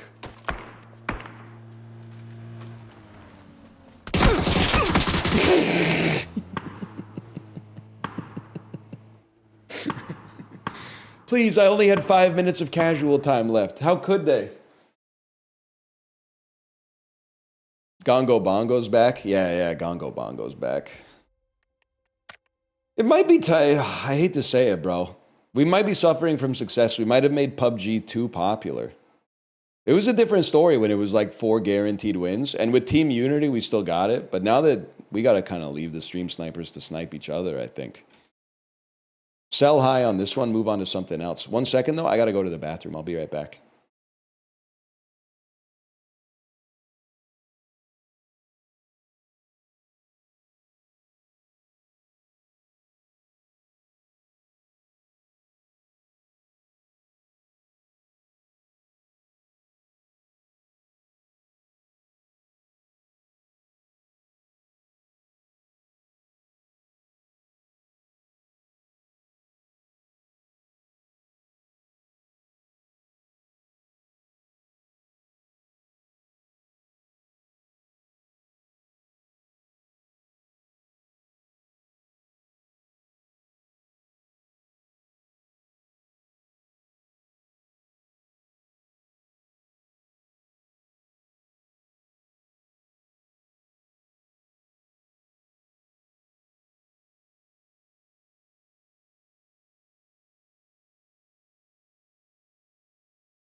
Sorry, chat. I'm looking at new games.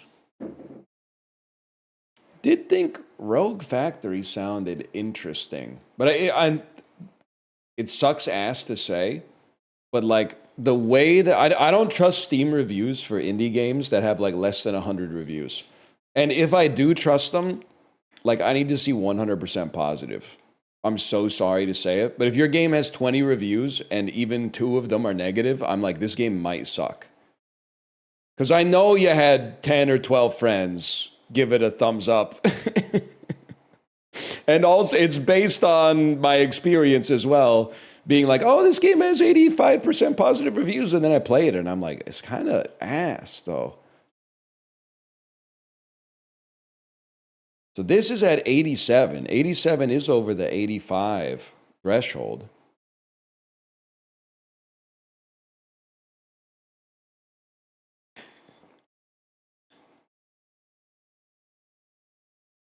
Don't stop girly pop, please. You're going to hate me for what I'm going to say. You're going to wish that you hadn't typed that.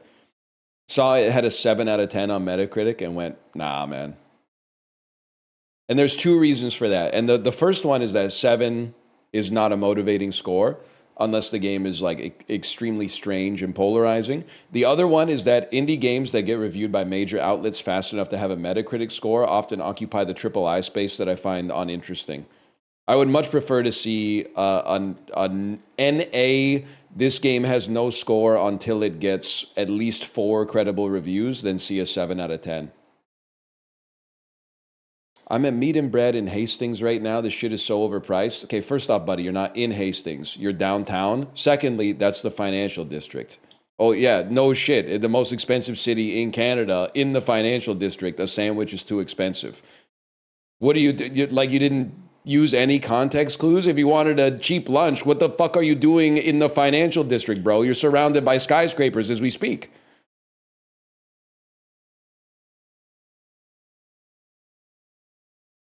Typo, brother, sorry. You're in the financial district, man.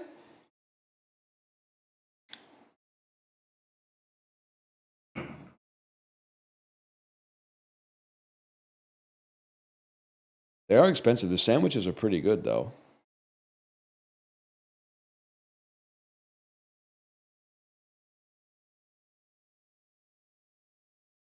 Joe Forte's happy hour pretty good, though. Okay, but that is, first off, you're not wrong. Secondly, that's on fucking Robson. That shit is like that's probably might be like a 47-minute walk from where they are.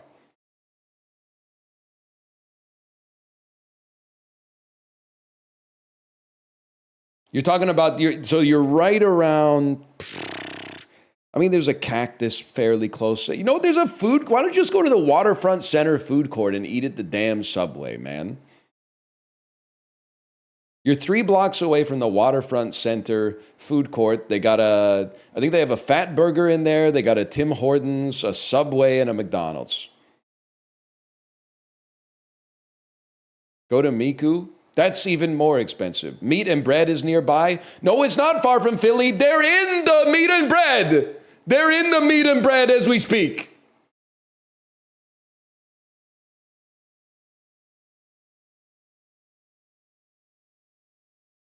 Is A&W not McDonald's? I was there like 3 months ago. There's a McDonald's in there too. I'm not going to say there's not an A&W. Because you guys are talking about Waterfront Station. Oh my God, I'm not dealing with knowers. I'm not talking about Waterfront Station, bro. That's a SkyTrain station and a C-Bus terminal. I'm talking about Waterfront Center. Waterfront Center, the one with you go down the stairs. It's across the street from the Pan Pacific Hotel. Oh my God, this is crazy. This is insanity to me.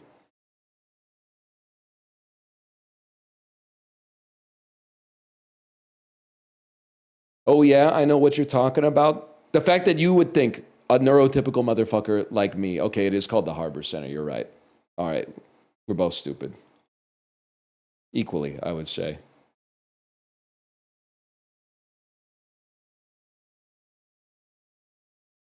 That is called the Harbor Center.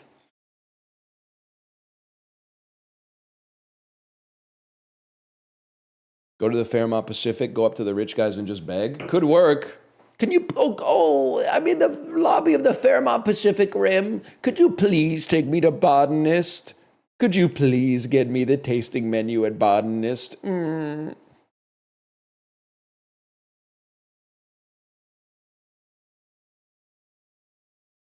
don't know, man. This looks, fuck it. Let's give it a try. Buy Rogue Factory, $11.69. Anyway, did you get the porchetta sandwich? I haven't been to Meat and Bread in a long time, but porchetta sandwich pretty good still, man.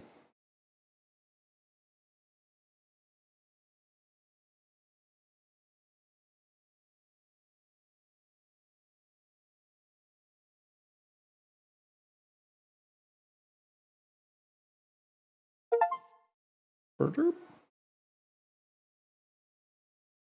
Is that chatter still here? I think I might have gone off on them too hard. The other thing is, listen, you could go around the corner from the Meat and Bread, and there's a tractor right there, I think, as well. Now, here's the thing. I would rather pay like 14 bucks for a Meat and Bread sandwich than pay like 11 bucks for the tractor sandwiches. But if you're trying to save 3 bucks, you're good to go.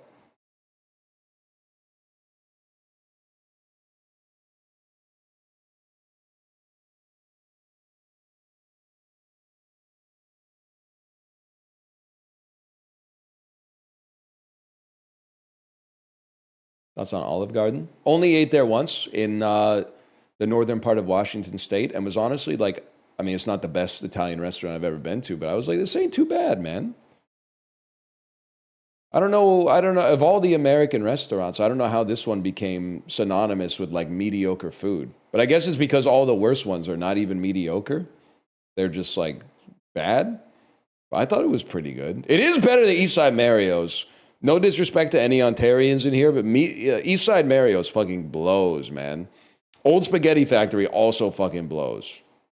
Olive Garden, I felt like at least they were trying a little bit. Even if I absolutely hate eating at a restaurant that clearly is like there's a CEO of the restaurant. They've clearly figured out like there's a pipeline. Like they bring you into the Olive Garden experience, and then we execute the seating routine, and there's a little timer until they come back to the restaurant, and then try to upsell on an app or so. Like it's that kind of pisses me off. But you can taste the freezer burn on Old Spaghetti Factory. I went there when Kate and I were dating. We went to the Old Spaghetti Factory, and I was like, this shit is fucking awesome, man. Holy fuck, Italian food is incredible. And then we went back for our 2-year-old's birthday, which is like the perfect time to eat at a restaurant like the Old Spaghetti Factory. And I was like, what the fuck was wrong with me, bro? This is so bad. It does come with like bread, salad, and an entree and dessert for like $12.99 or something, which is insane. The salad was so fucking cold that like the bowl came out of the freezer. And I genuinely, you're going to say it was in the fridge. I don't believe that that's true. I think they have a freezer full of bowls that they then pour the salad into so that when you eat it, you go, whoa, the salad's so cold, it must be fresh.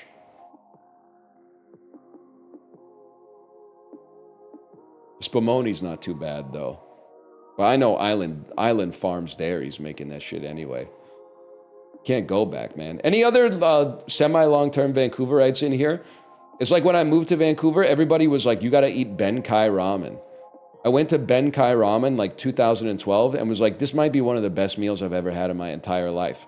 Then, over the course of the next, 14 years or something like that, you get a Santoka, you go to Dambo, you go to Marutama, you go back to Bankai, and you're like, oh, I want to taste that nostalgic soup that I used to love. And you're like, what the fuck? There's no fucking seasoning in this at all, bro. It's just water. I went out of business. I don't even know what it is anymore. Anyway. Sorry. That you set me off with the meat and bread stuff. I do still like. People still recommend Ginya. Don't. You're gonna break my heart. or you're going to lead to me breaking hearts, because people do come into chat all the time and they go, I was in Vancouver for a work thing and I had the best ramen in my life. And I go, where did you go? And they go, Jinya. And I go, you know what? I shouldn't even say anything, because the ramen at Jinya is not bad. It's genuinely all right, but you could do so much better in better locations for cheaper. Like, it's okay to like Jinya, but you can actually do way, way better. Yes, I got the porchetta. Let's go. Let's fucking go.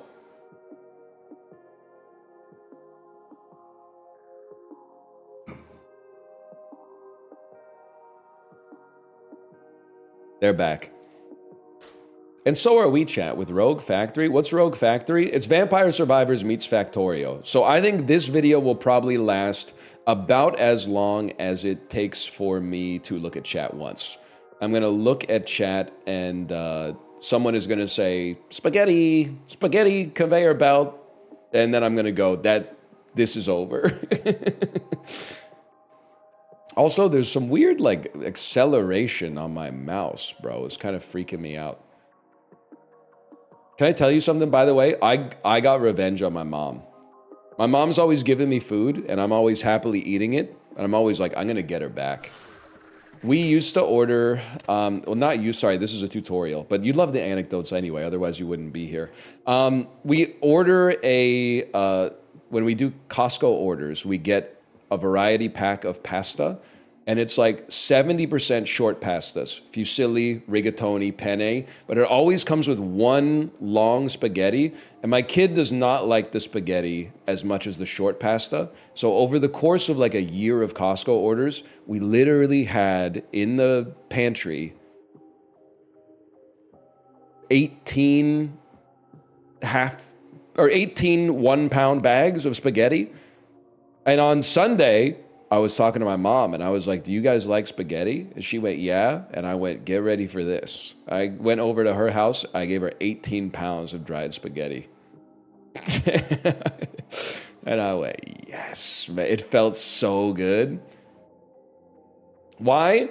Because she's always, I want, and listen, I'm glad that she does this for me, but sometimes I want like one bowl of soup. And then she's like, I made you like 8 pots. And now my freezer's got 8 pots of soup in it. Like I anytime I need to eat food, I just have soup, which is great. I'm doing the same thing to her with spaghetti. Oh, you like spaghetti? Here's 400 meals of spaghetti. Gotcha. Also, one time we went to their house, and then when we left, we went to a restaurant across the street, and my kid got a pizza. She ate one bite of one slice and said, this pizza tastes like dog food. I texted my mom and said, does dad want 7 slices of pepperoni pizza? And she said, absolutely. It feels so good, man, to be giving your parents leftovers. I didn't want to take 7 slices of pepperoni pizza home if my kid didn't want to eat it. Then I was going to eat it, bro. How'd she know what dog food tastes like? I think she literally just like wasn't hungry or something like that. So she said it tastes like dog food. And I was like, whatever. You got to pick your battles. He never said any. I didn't say it tastes like dog food when I gave them the pizza. Anyway, welcome to Rogue Factory. I don't like this mouse acceleration. I'm telling you that right now. I don't know if there's this. I'm very much at default settings, Andy, but this mouse acceleration is taking me out a little bit. Dev, are you in chat? Can I hit the escape button and change this? I'm going to show you how to set up a basic factory. This is a sink. It's a portal to deposit spells. When a spell is deposited, you will cast it on the battlefield. You will start with 1 here. Click the sink to continue. Place the sink onto the factory grid. This is the shop. You can buy new parts for your factory with gold you've collected from the battle. 1 second. I don't know exactly where I should be for this. I just don't feel right being down here, man. I think I gotta go there, even if it covers up some stuff. You can buy new parts for your factory with gold you've collected from battle. Buy an assembler to continue. Purchased items will be placed in your inventory. You purchased an assembler 1, which accepts 1 input at a time. Okay, select your assembler to continue. We put it here and connect it via a belt. There's 3 types of elemental sources, which are the building blocks of every spell. Buy a source to continue. Okay, a common anima source. Select the source. Assemblers must be connected by conveyor belts to receive materials. Sure. Place the source here. Now it's finally time to connect everything. You start with 10 conveyor belts for free. Click and drag to set it up. You can also press R to rotate factory parts. If you make a mistake, you can go recycle mode. Recycling parts you've placed in the current session is free, but old parts will cost $2 each. They'll be returned to your inventory. Click here to return to build mode. Lastly, I love to see lastly in a tutorial. This is your recipe book. Some recipes are crafted from spells instead of sources, so check this often to learn which upgraded spells you've unlocked. Here you'll be able to click the recipes to view details like current production rate and ingredients. When you're done, go to the battlefield and test it out. Okay. Oh, and we do move as well. So I guess my anima source is leading to me making a fireball once a second or so. Also, we got a dash. It's a cool idea. And you know what? A factory game where the efficiency actually matters because it means that you become more powerful is a cool kind of like synergy of mechanics. Does sound like NMix, bro. Unk is spinning on it. A portal back to the factory is open. Get there in time before the monsters get even tougher.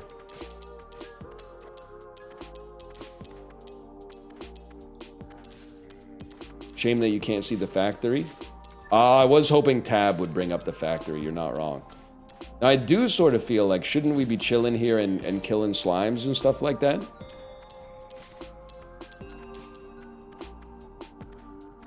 I think I've made a huge mistake. We should be getting extra gold though, right? Mogged. Or maybe you get all the gold anyway when you... Whatever. Careful though, every 6 levels you will be hexed and parts of your factory may be deactivated. You'll be able to see upcoming hexes here 2 levels in advance. Alright. Let me take a look at my recipe book briefly. Nah, never mind. Let me get a... We have no assemblers, so let's buy an assembler and put it... We should put it 1 block away so we can put more conveyors that get in here. Gave up instantly? Bro, I'm crafting right now. You don't understand. I'm literally crafting. I guess you could always just come... whatever, who cares? Give me something... Give me an assembler. Right here. Facing that way, please. And then give me a spiritus source. And we'll place that right here. And then... Icicle is crafted. Okay, we got fire and ice. That's something. We still got $67. Oh, shit. Oh, shit. I didn't even notice. You know what else? I would love to... Let's buy an anima source to have it. And then let's reroll. I was just going to say I want to see an assembler too, bro. A corpus source. A corpus. The base element of stability. So here's what I'm thinking, bro. You buy assembler 2 accepts 2 inputs at a time. And then you probably want to have it like close to these other 2 sources, maybe. Maybe this is getting a little too precious with it, but just give me a second here. And then... No, I think I've decided that doesn't make sense. I would like to move you. I was trying to use one source to feed multiple assemblers, but I don't think it works like that because it just spits out onto a conveyor. But then maybe at some point you can get a splitter or something like that. It's assembler. This totem increases all assembler crafting speeds by 10%. You'd need a multi-belt for that. Moves resources underground. I'd like to move you. I've made a mistake. I'd like to... Whatever. We'll fucking deal with it, bro. Give me anima. And give me corpus. I want to see what happens here. I guess we should check the recipe book, but...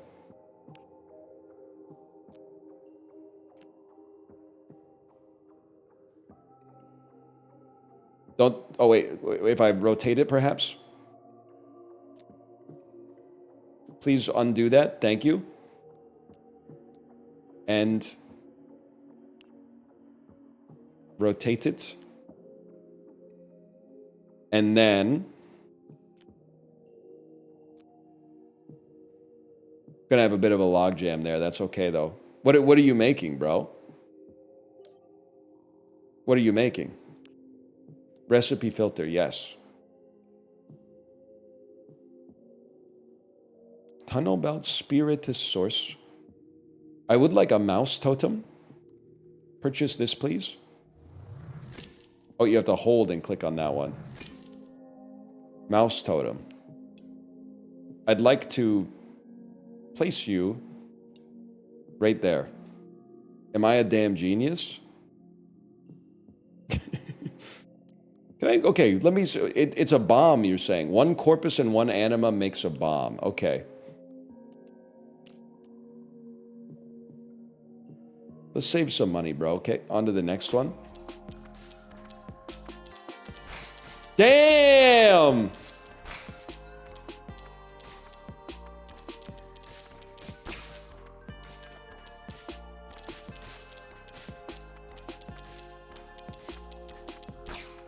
No bombs being made? I don't think so, kid. I think that it was just full.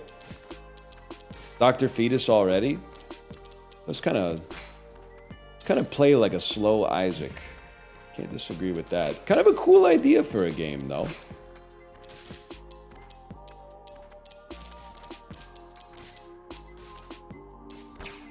Let me get some of that cash, please. Do you get to aim? Let's not go crazy. Let's not ask questions we don't want to know the answer to yet.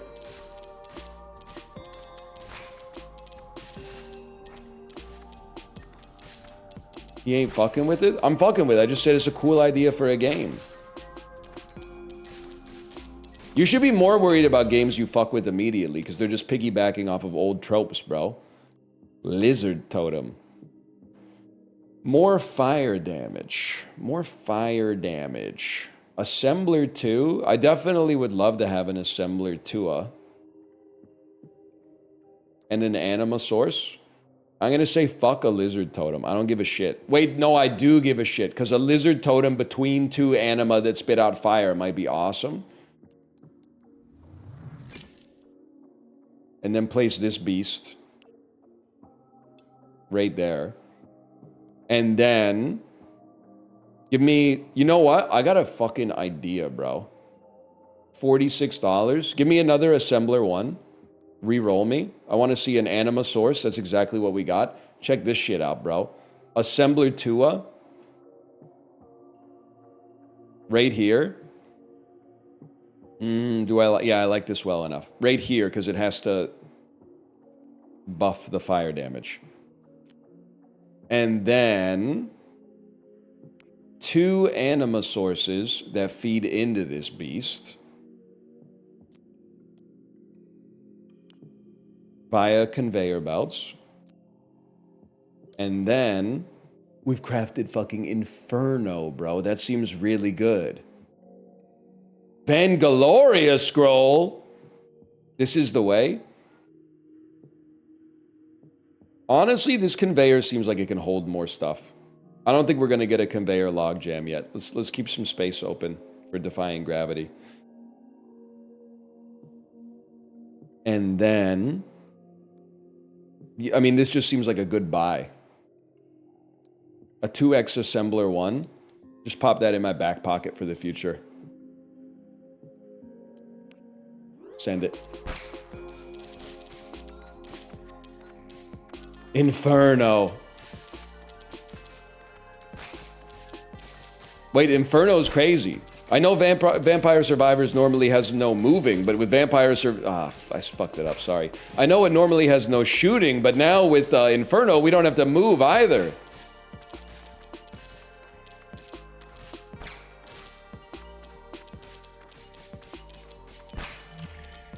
Noida sucked. Red Foreman energy. Is that what we're gonna do today? We're gonna fight? I don't really like Noida, but I don't really see what that has to do with what we're doing right now.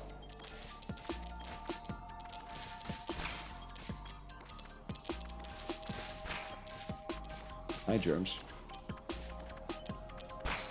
I think we just farm here for a minute. 114 bucks.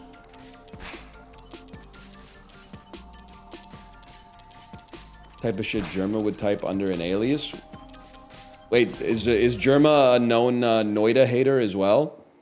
I respect it, I just don't really like it.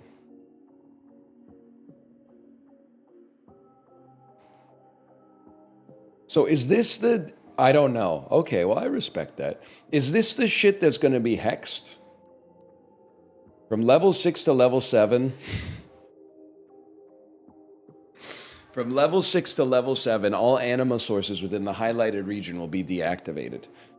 we can not even worry about that, bro. That doesn't bother me in the slightest. Let me get an assembler too.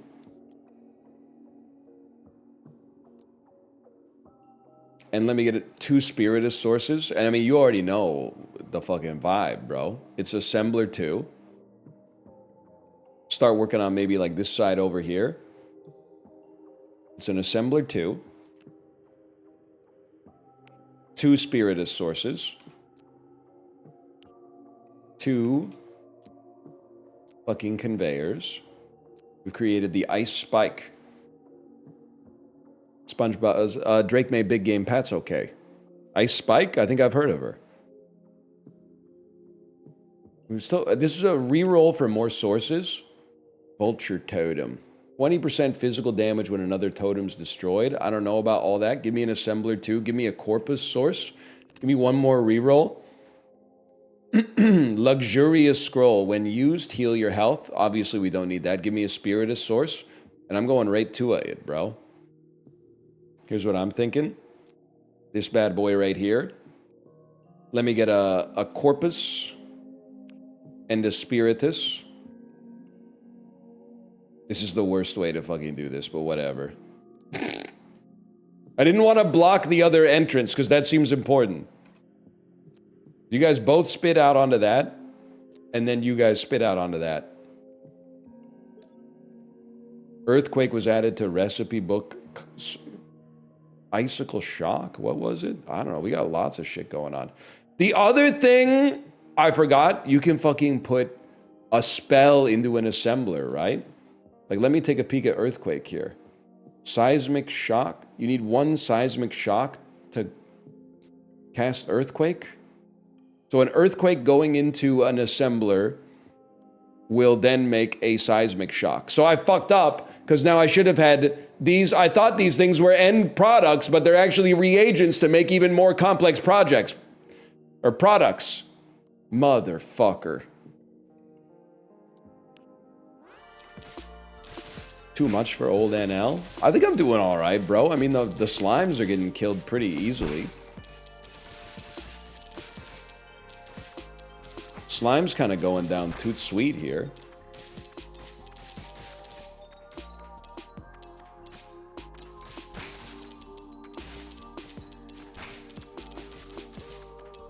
Is he reading seismic wrong, or am I a fool? You mean like pronunciation-wise or like mechanics-wise? Because mechanic-wise, there's a really good chance.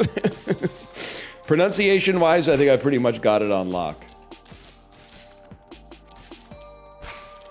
Which slime looks tastiest? Depends on the course. I definitely think like red slime looks good as fuck for an entree. For dessert, it's gonna have to be blue.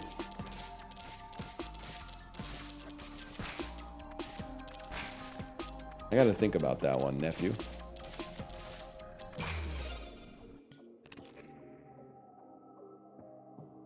Corpus source.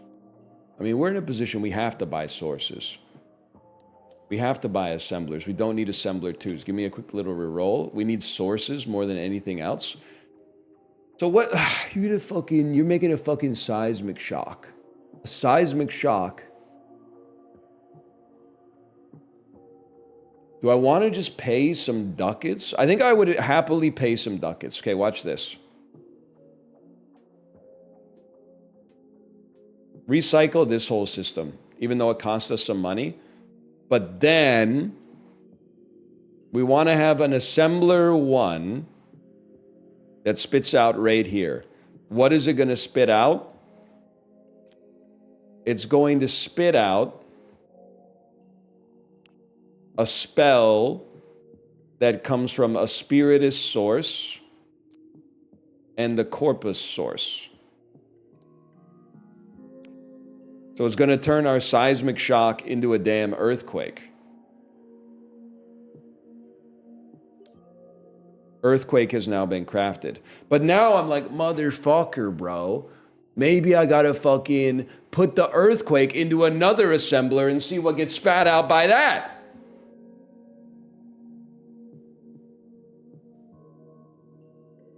I think this is fine for now. Let's see how it goes. Where's my earthquake? Guys, I haven't scaled up fast enough. Luckily, I have Dark Souls style invincibility button from supposedly the hardest game series ever made.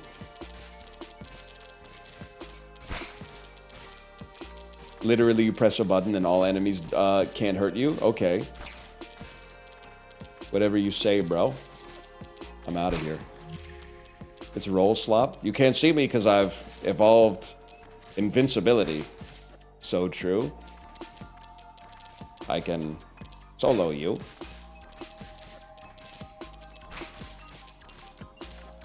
Mogged.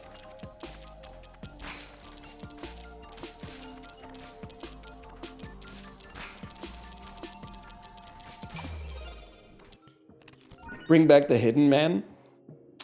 Yeah, men have hidden talent. It should stay hidden.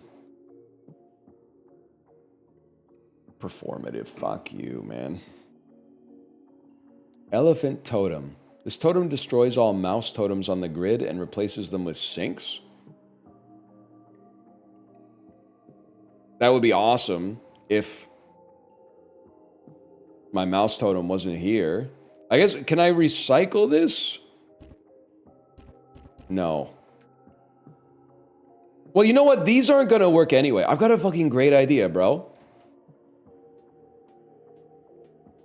This shit wasn't gonna work this turn anyway. So spend a lot of money to get it out of here. Buy an elephant totem. Now we have a second sink that we can use next time.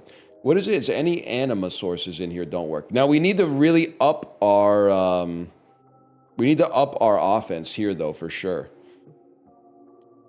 Give me a source. We got lots of money. Have an assembler too for the future. Here's what I'm thinking, bro. I want to go. What are you making? You're making Inferno. Can I go take a look here? I want to type in Inferno. Are you a base ingredient? No, you're not a base ingredient. What about Burning Column, bro? 2x Fireball? How do you make Fireball? 1x Anima? How the fuck are you not... Help me, y'all. Help me!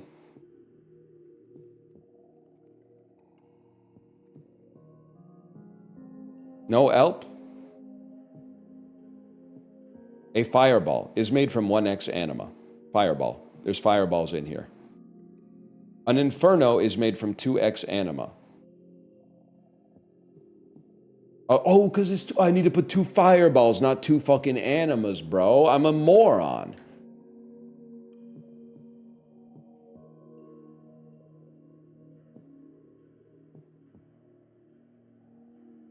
Okay, here's what I'm thinking.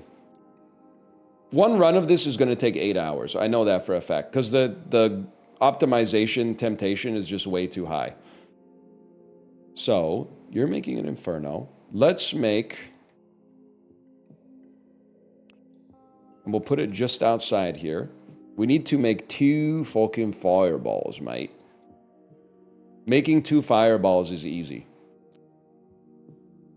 You do that. See, I've still got a little Factorio skill in here. Listen, it's a long road on the conveyor, don't get me wrong. And then you have the animas feed in here. They need conveyor belts, my bad, y'all. I thought maybe we could get away with just having them spit directly into it. Like Haley Steinfeld did in Sinners. Yes, I've seen it. 4 stars from me on Letterboxd. You need to disappear and be replaced with an assembler Tua. Burning column has now been crafted. Now we look at burning. Oh, firewall has been added to the recipe book. Firewall is made of 2 fucking burning columns, bro. That's all right. Once this hex is gone, we can make this work. We still have lots of sources. We don't just have, well, you do make fire better now that oh, but you're in a fucking perfect position, you fucker. And then, here's what I'm thinking, bro. Let's get fucking crazy.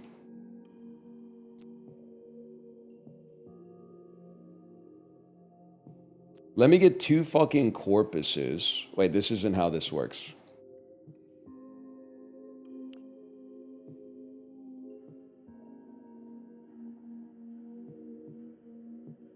This is how this works.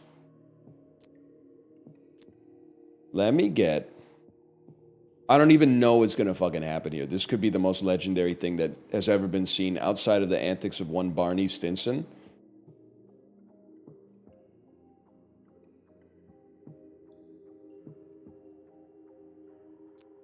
Let's fucking do it and be legends, bro. Why did I put you so far? Because there's supposed to be one of yous right here. Okay. Corpus in. Arrow out. 2 arrows go into an assembler too. What comes out, bro? What comes out? We got to see.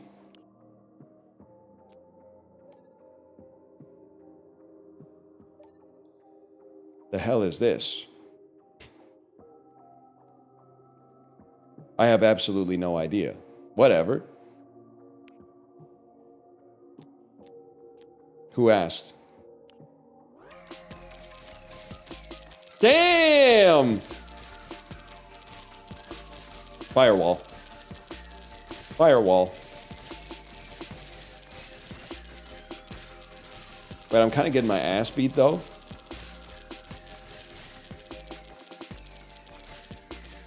Hover over the machines and you can see what they make.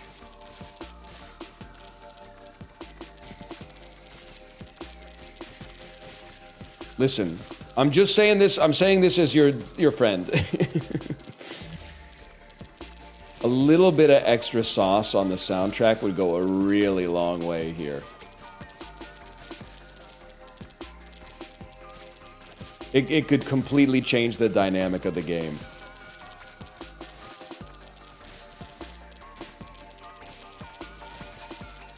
Does have a little bit of like Terraria Underground tech to it though. Can I open this, please? I didn't stand there long enough, and now I'm not even gonna make it through the fucking portal, bro.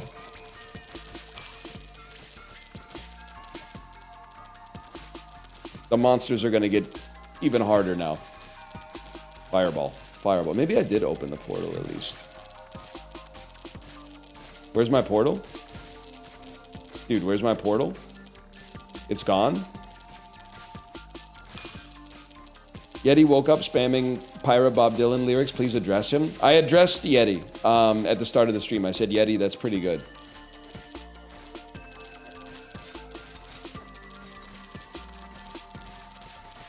I think when people were spamming address me, they were talking about the large elephant that was in the room.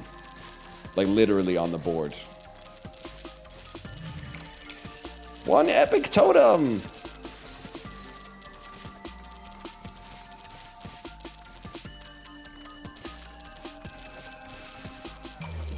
We make those. It's that simple. Holy shit, level 2. Click to select charm. All spells deposited into sinks within the highlighted region are doubled in size or gain $1,000.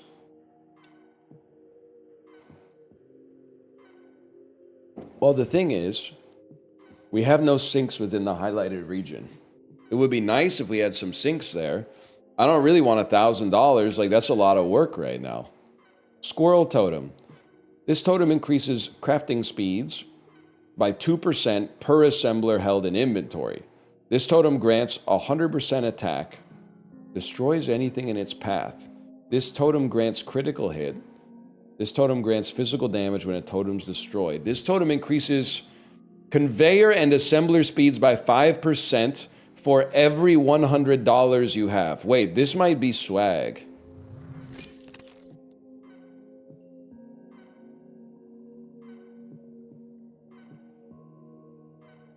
And then try to spend as little money as possible. And make as much money as possible. Is this a real game or am I having a fever dream? It's true. It's vampire. It's true, Captain. It's Vampire Survivors meets Factorio. And it actually, I'm having fun with it so far. But it does put me in that mindset of like, I need to optimize this. Are you winning, son? I just need to make my belts 2% better. I just need to make my belts 2% better. Are you winning, son?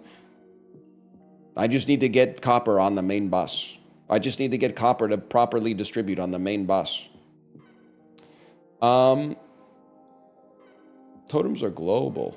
That's huge, man. That's huge for a beast like me. I would like an assembler Tua. And I think I have the next step. What's the next step of assembler Tua?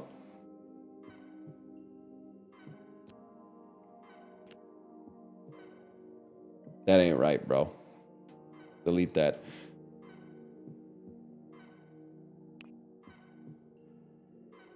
Next step. We need assembler ones. Rare assembler pack. One of each assembler. Oh my god, a level 3 assembler. I mean, we have to try. I don't. Maybe this will just be in the recipe book, but ingredients 1 fireball. I feel like you gotta try like 3 of the same element into 1 assembler, right?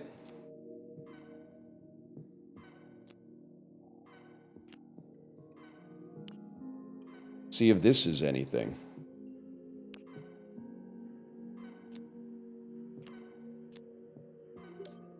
Speed potion?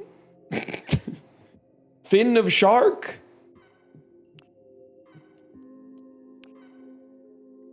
Speed potion. But what are you? Well, I guess we go to the recipe book. Speed potion. Increases base movement speed by 5%. Okay, that's actually kind of awesome. Fin of shark. Speed potion plus anima makes a fin of shark. Fin of... Well, what is it? Increases attack size by 20% for each aquatic potion. Well, that's no good at all. I don't think we have any interest in that whatsoever. Does speed potion become anything other than fin of shark? It could also become... Nope, that's it. All right, well...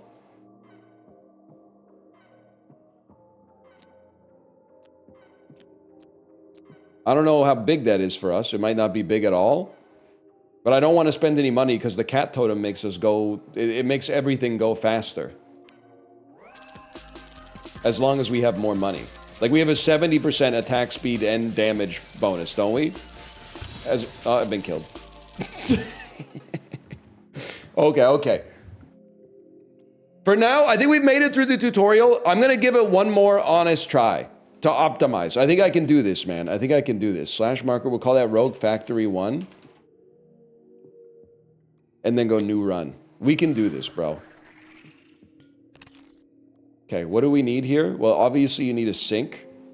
And obviously you need 2x assemblers, and you're going to need a source of something.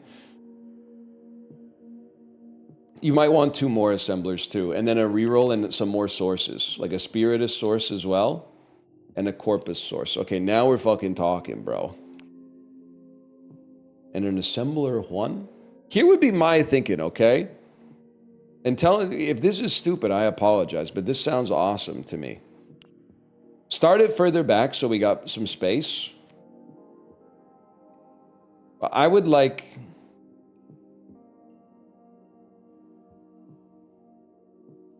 I have an idea, okay? But I have to start from further back.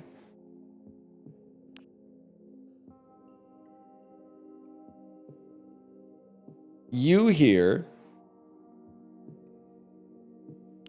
into an assembler. I have to talk through this. I have to rubber duck debug it.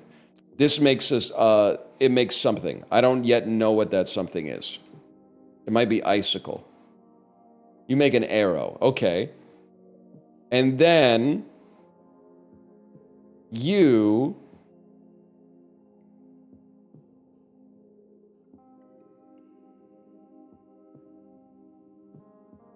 are making something else. You're making a crossbow bolt out of that. Okay. And then, here's what I'm thinking, bro. What if you put an anima source right here? Oh, you need an assembler Tua for that. What happens if you put a fucking crossbow bolt into another assembler?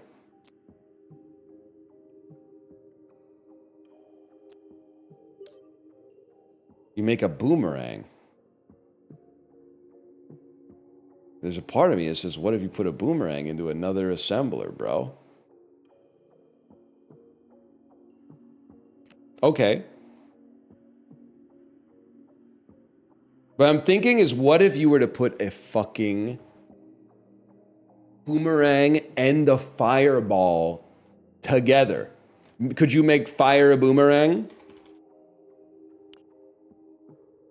No, 3 steps is the final step. Okay, so maybe this is like early. It's like getting 3 copies of a level 1 in TFT. It's good early, but you have to figure out a way to pivot later before things come crashing down.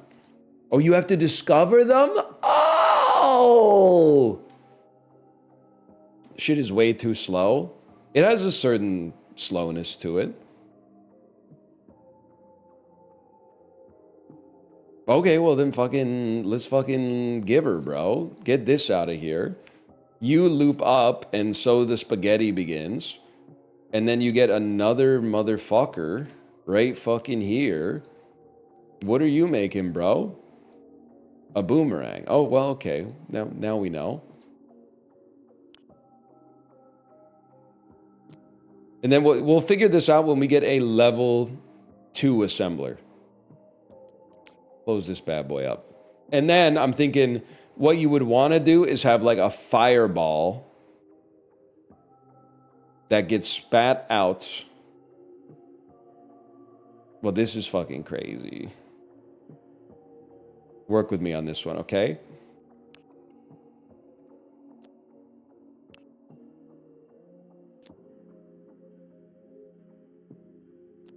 For now, we set it up like this. The fireballs are coming through too fast. The boomerangs can't get through.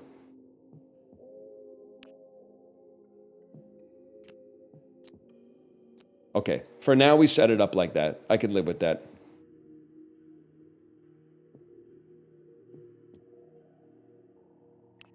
Let's launch it up, bro. I really feel like I want to have some AoE, though. Which means we need spirit as sources to make earthquakes. So I don't know, it's doing like... It seems like it's doing a lot of damage. Ah!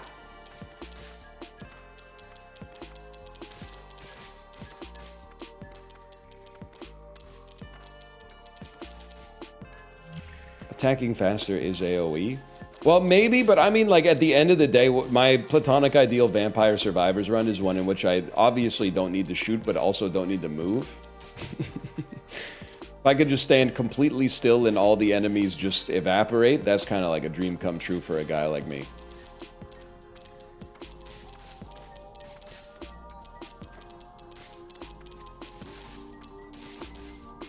I want the money. Wait, the boomerang actually is kind of crazy.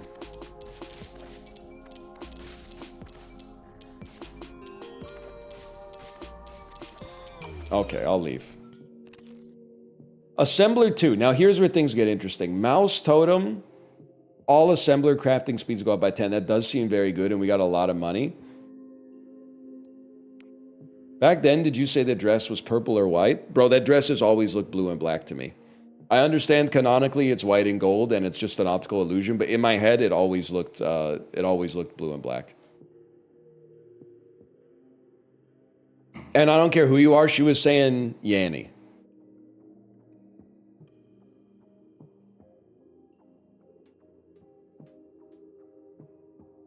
Okay, so you're spitting out a fireball. Yes, please recycle this. Enter the recycle menu.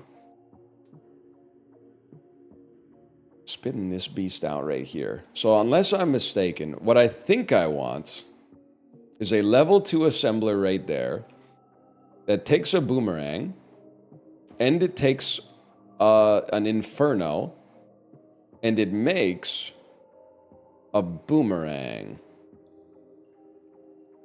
It makes a burning column that looks like a boomerang?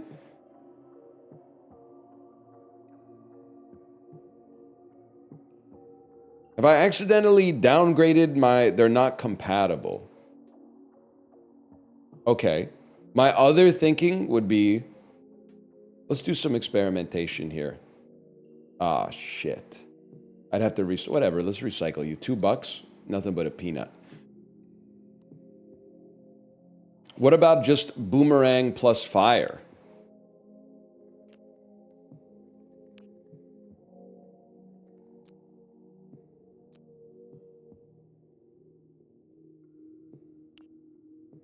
Which makes a boomerang. Okay.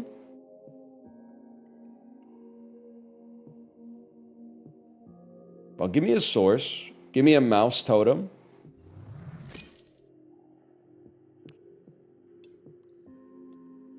Give me a source. Still have $25.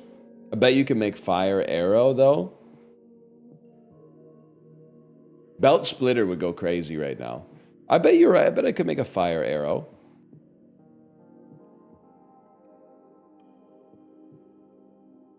Maybe they need to be like-minded tiers. It could be 3 for 3. Yeah, 3 and 3. I don't know.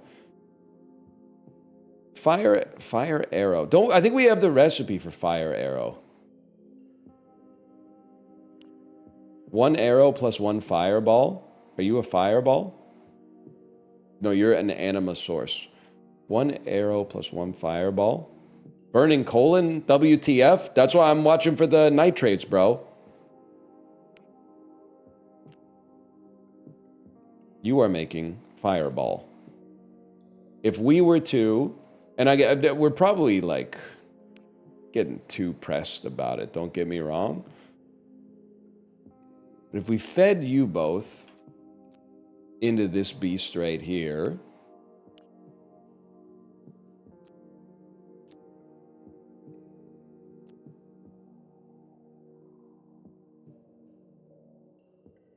that's a damn crossbow bolt, bro.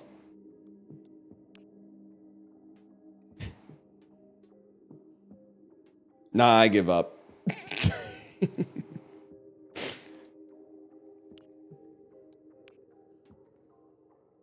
I've spent all my money fucking restocking, bro.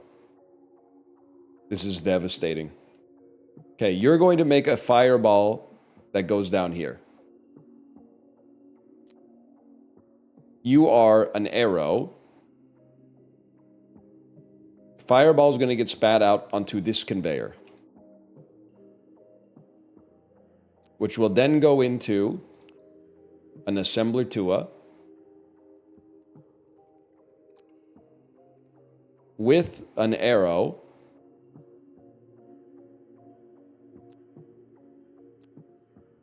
and make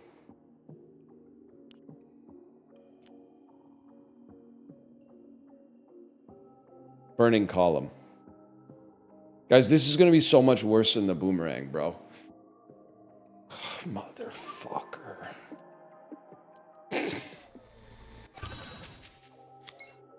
New run. Because I spent, it's not that it got too spaghetti, it's just I spent all my money recycling. We try and we learn, that's true. I was guilty of trying to be too perfect on the first playthrough. You go here.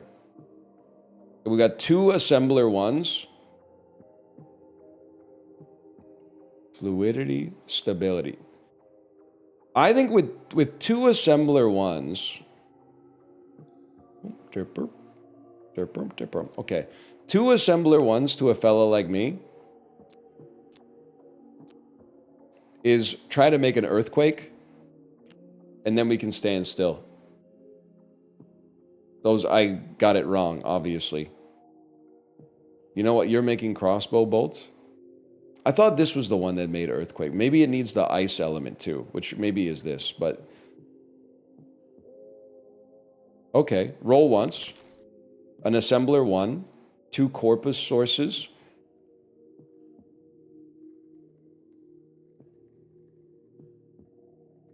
I mean, there is a part of me that's like, you know what? What if you were, what if a fella was just to max?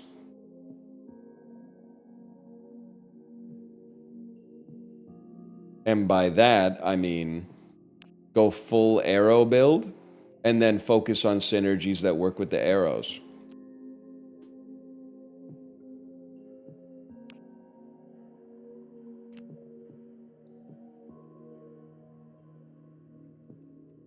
I think we're chilling. Okay, let's see.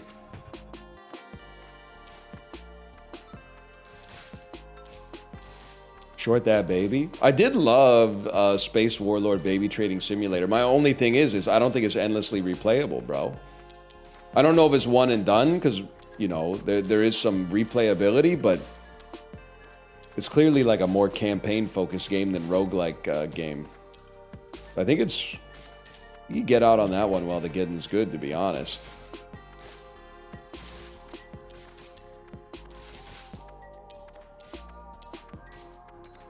Strikes me as one of those games where actually, like, the writing is kind of important, weirdly enough. So I'm not sure it lends itself perfectly to the roguelike format.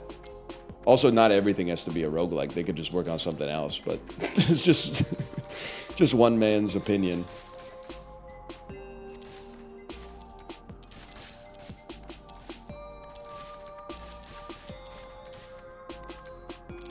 Kind of like Battle Brothers. Never played it, but I thought it looked like it was up my alley for sure.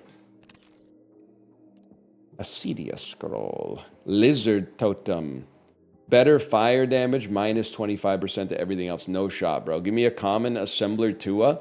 And I honestly think let's not get too fucking precious about this shit, bro.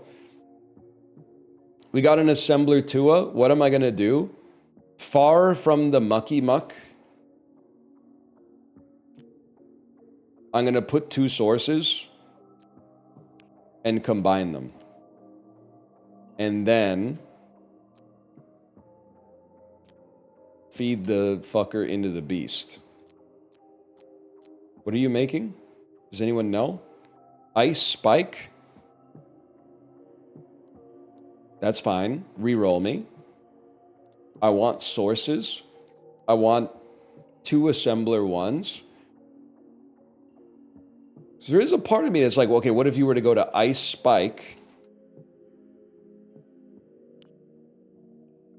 Ice Spike makes nothing. It's a fucking dead end, bro. Am I stupid?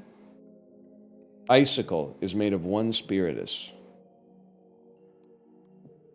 So you can't just... Oh, because my fucking shit is backwards. You saved my life, bro. This makes way more sense. Now you're making earthquake, right? Seismic shockwave. This is stuff when we used to play Factorio for YouTube, it would take like 10 days of comments for us to be able to fix that. It feels so good to fix it on the fly.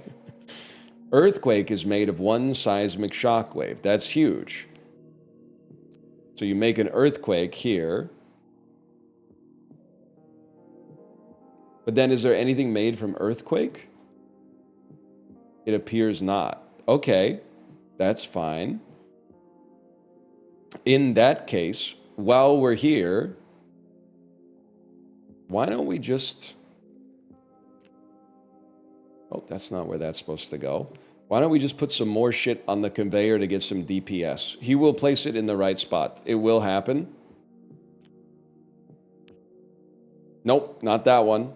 He's good. This is the one. He's gonna put it in the right spot. I can tell.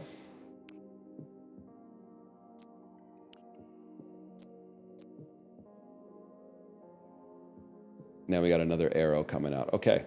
And we got 33 bucks burning a hole in our pocket. We're going to need conveyors at some point. We're going to need... What the hell is this? Tunnel input. Oh.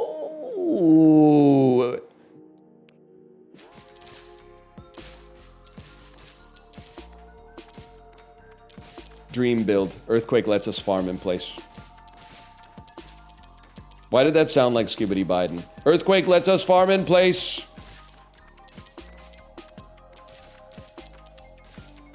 Low key, if you go back and watch the video, Skibbity Biden was making some good points, bro. Too many motherfuckers thought that the medium was the message, and they ignored his wisdom. They didn't want to hear the truth from Skibbity Biden. But he was kind of spitting, bro. They did ignore his warning. Earthquake does 1 damage, huh? To be fair, other people figured it out before Skibbity... I guess that's true. A lot of people were saying some negative stuff about Donald Trump before Skibbity Biden was on the case, now that I think about it. He wasn't the first fella to suggest some parallels between those politics and the politics of the early to mid 20th century, for sure. But he wasn't wrong. Okay. Sources and assemblers any day of the week. Just put the zombie in the cocoa shell, little bro. Is this anything? Yes, it is. It's a reference to Haitian divorce. You know Walter probably said that to Don at some point. Okay, buddy, just put the zombie in the cocoa shell.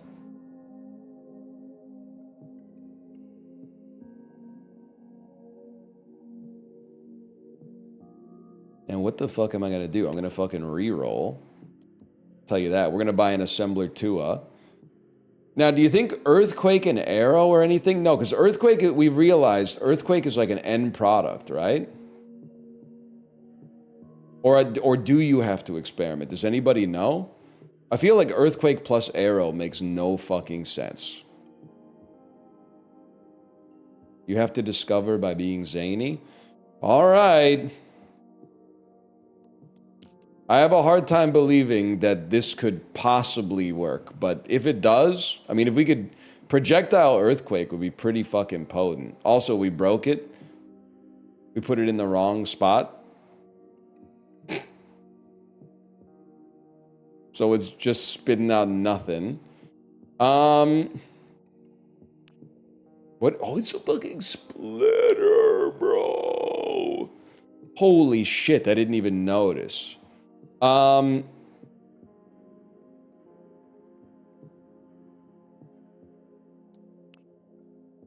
You need to go. And then you get replaced with Assembler Tua, which is just spitting out the same shit. Motherfucker.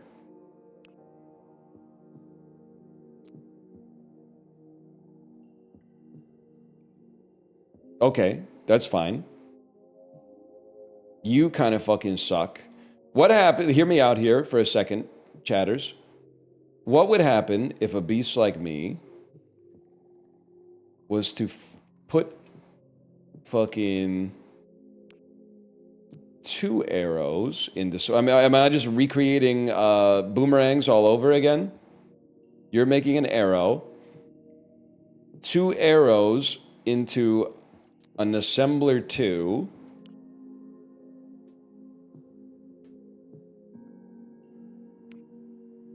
Is going to make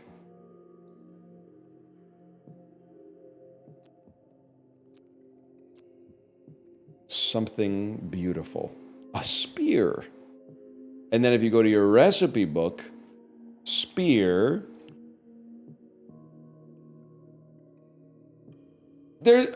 Call me crazy.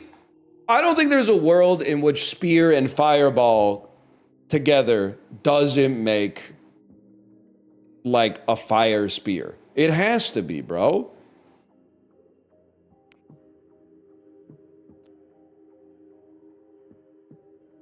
Okay, so now we got a spear on the conveyor. That's quite nice. You haven't found fire yet? Bro, I got an anima source right here, bro.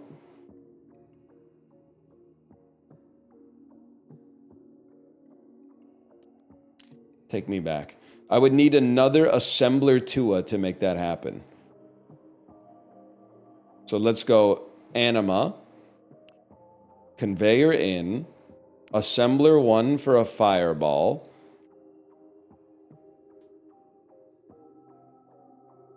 assembler Tua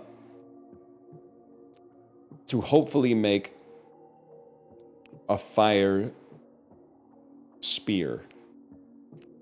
Fuck you.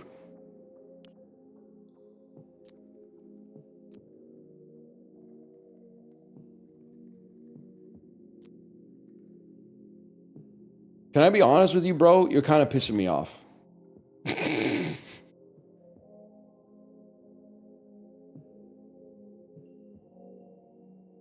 Insert from different sides? I mean, this is on the west side and this is on the south side, bro.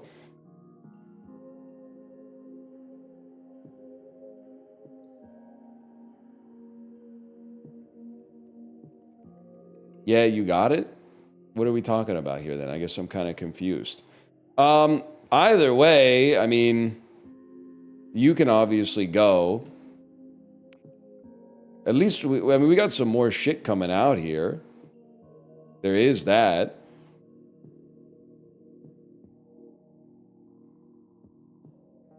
I do think, yeah, I think you're right. I think you just want to process the fire as much as possible here. Well, because you're made of 2 fuckers.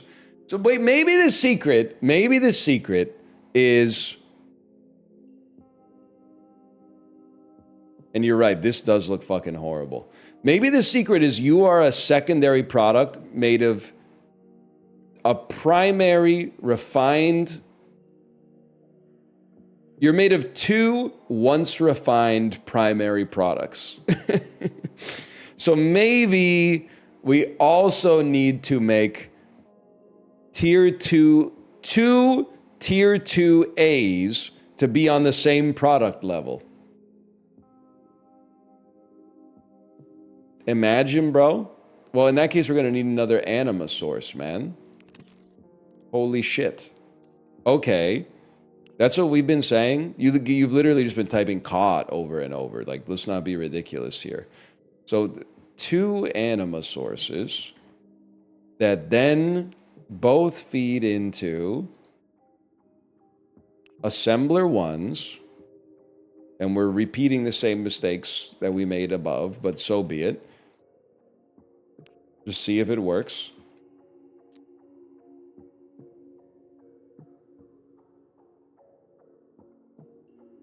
They both spit out onto the same bear into a level 2 assembler,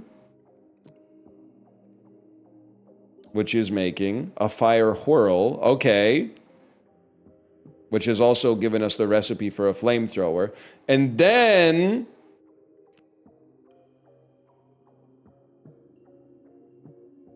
that's a level 1, but sure.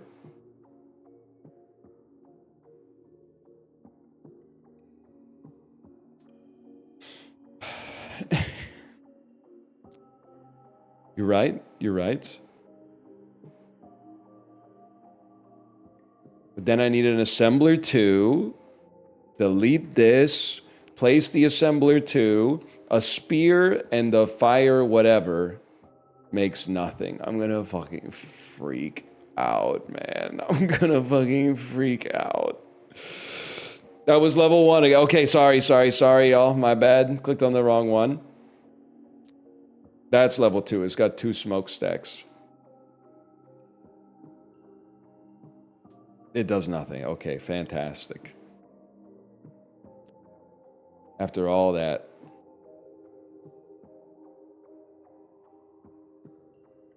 Well, one thing's for certain. I still think we mogged.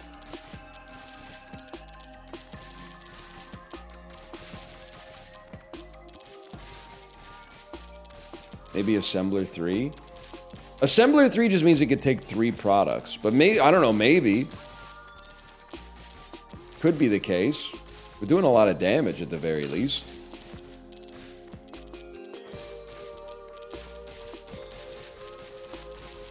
spears kind of goated. I mean, I might just become that guy. I'd be the guy who's just like, I'm just gonna build as many spears as possible.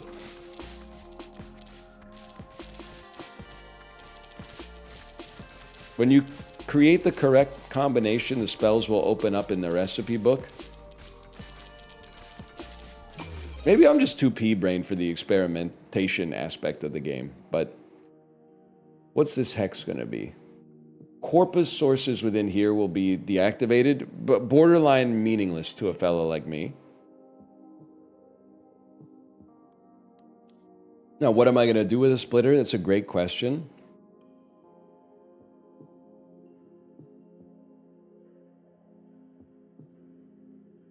We need sources. Sources is a given. Everything's going fine. What are spears made of? Spears are C that has... I'm going full fucking spears. And the reason I'm going full spears is because if I don't go full spears, I'm going to have no momentum. I'm going to spend the whole fucking game just looking at this. Which is not even necessarily a bad thing, because that's also part of the game. But it's going to take me 100 years to get to level 6, which I don't want to do. I want to see what my first upgrade is from the choose 5, and then go from there. This conveyor belt needs some fucking throughput, bro. You go here. You go here. And just recreate this exact setup right here.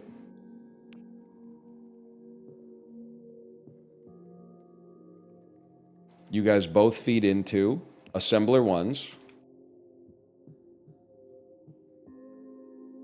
The assembler 1s feed onto the same conveyor that then feeds into an assembler 2, which should be making spears. Confirmed. 2 arrow makers can do better. Wait, you're probably so right for that. Delete this. You're so fucking real.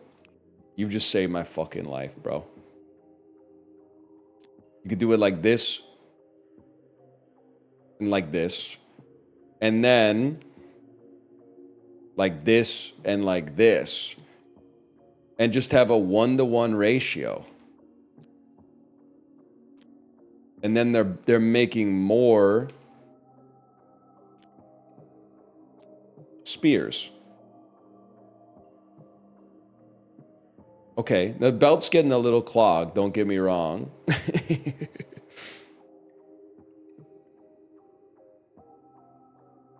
It's a little tight in there. You do need the belts in between, unfortunately. And then up here, let's just get a little fucking something going, bud. Something like that.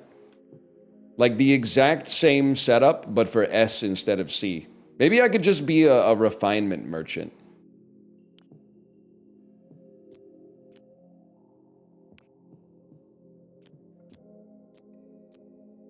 Invent nothing new? Like, there's gotta be wizards out there who are like, fucking whatever, bro. I'll just cast Fireball. I don't want to invent my own shit. Holy shit, Assembler 3.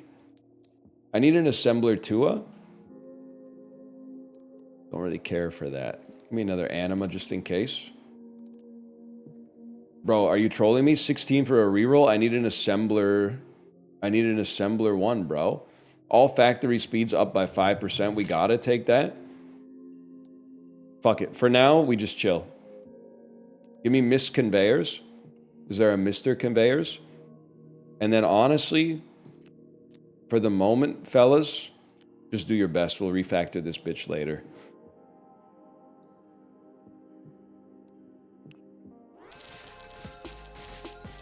One full week of Satisfactory streams would save me. You would literally just be Justin and Malf trying their best to herd cattle, to be honest. Because I think me, well, I'd probably be the worst influence of all. I would just be jumping up and down on the machines all day.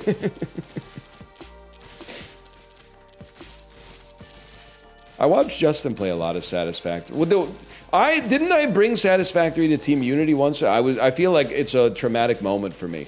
I remember being really excited about it, and then nobody else cared about it fucking at all. Yes, this was in 2019. That sounds about right. Oh shit, 33 seconds. I traumatized myself and now I never want to play the game ever again. Yippee. It's a lot better now. I liked it back then too, man. It's just, I was like, they weren't fucking with it.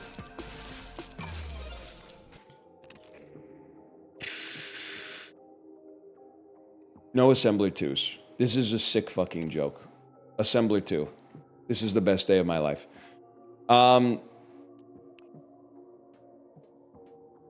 Recycle me, and I will become an Assembler 2 merchant. I need another Assembler 2. Power Crystal? Halves the recipe crafting time in all adjacent assemblers? Hold that for a minute here. Mouse Totem. All assembler speeds go up. That's obviously good.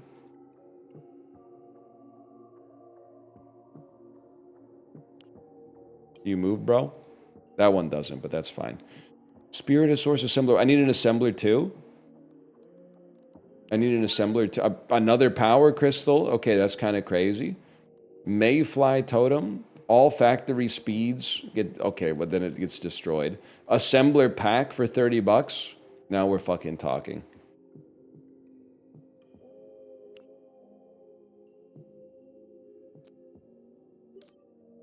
Ice Volley has been crafted. Isn't that what they call like a popsicle? Arctic Ray. I mean, I gotta look in on that shit. That just could just be a fella. 2 ice volleys. A ray of ice bounces between enemies. No, I'm sorry. We gotta have that. But that means I need another assembler too.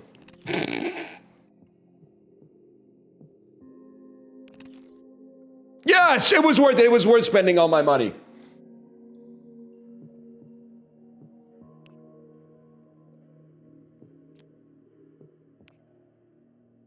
You could just stall till the next level? No. Beasts like me, I might forget.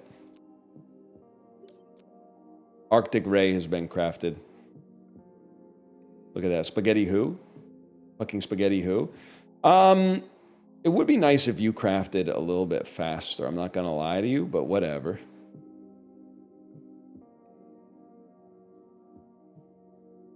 All adjacent. So trying to think of what would we benefit from faster crafting on? Earthquakes have a little extra throughput here. But what do we care? It does 1 damage.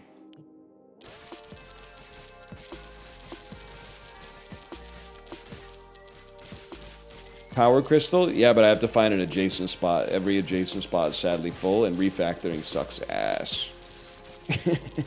Rather just place more belts.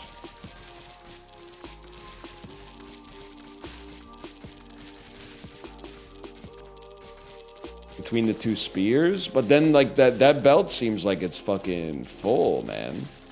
I don't know. Maybe not. Maybe he did. Maybe he did.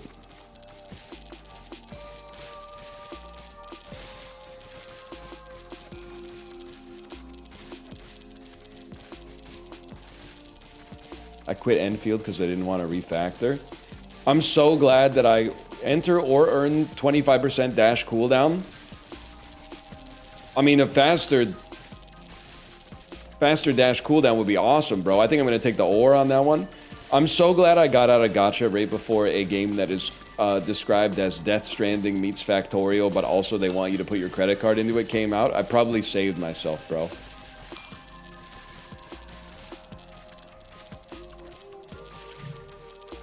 Like, Night Bitch might not be a very good movie, but it's better than putting the whole paycheck into Arc Knights of Enfield. No disrespect to anybody afflicted by that right now.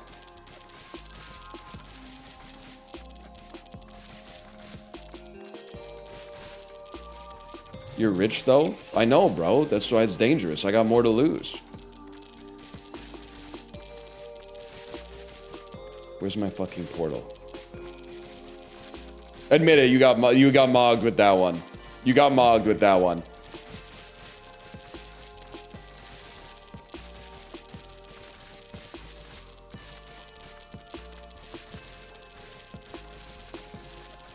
I do kind of get pissed off though, because I've seen Sinvicta play a little bit of it, but every time I go to the stream, he's not on the Death Stranding or the Factorio parts, he's on like the Breath of the Wild parts.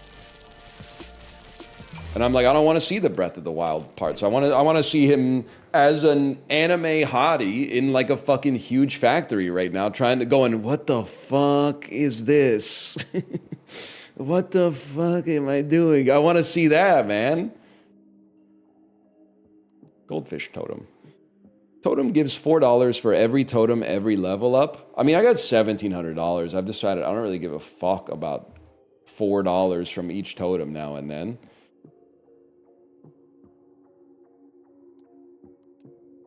Engineer with big naturals.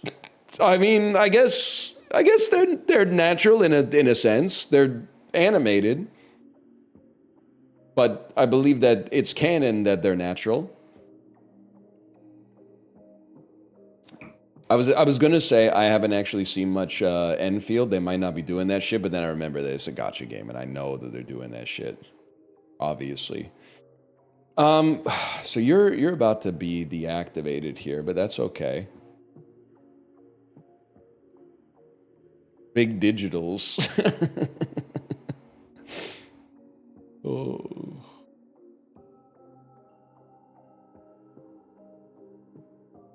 Just thinking about what a beast like me might want to do here. Kind of forgot what I was trying to do here.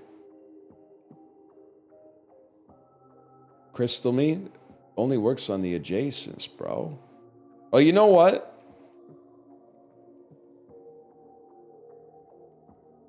Fuck it. Power crystal rate. Oh, it's not just adjacent. Yes, it is just adjacent, but it does work on the diagonal too. I feel like it's so important that it goes on the ice ray.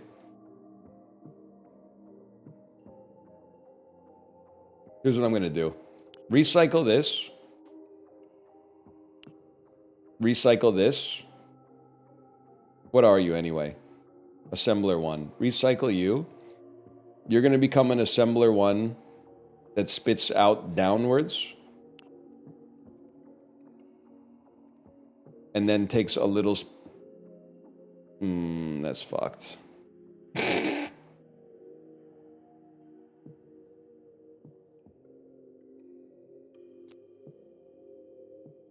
Because that shit is fucking jammed, bro. Tunnel it. Oh, motherfucker. Move the ice thing one up. There's no click and drag, bro. There's no click and drag. Wait, okay, hang on. You might be onto something with this, though. Recycle this. And then you go here. You two go here.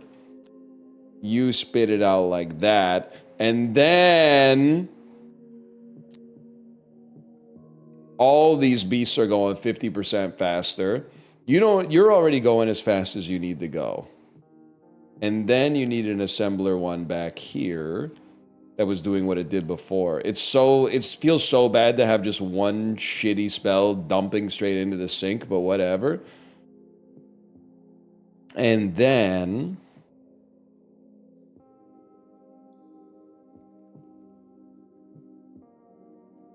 this game is not of God. Some shit to do for sure. I wouldn't say it's not of God though. Should remake the spear line. I mean, you raise a good point. But like also, I'm just like, this happens in Factorio too. I'm like, I'm not sure I give a fuck. Especially now that I have $1,700 and I could buy whatever I want. I'm like, I don't know. It's just too much. It's too much decision making and too much friction for a guy like me. And like this belt's all fucked. I don't want to fix the belt, bro, so I can do better at Vampire Survivors. I want you to give me like wolf's tooth when I walk into the item room and then I kill enemies faster. You know what? That's actually an easy fix though. Recycle those. Have them dump on the earthquake belt. where there's extra throughput.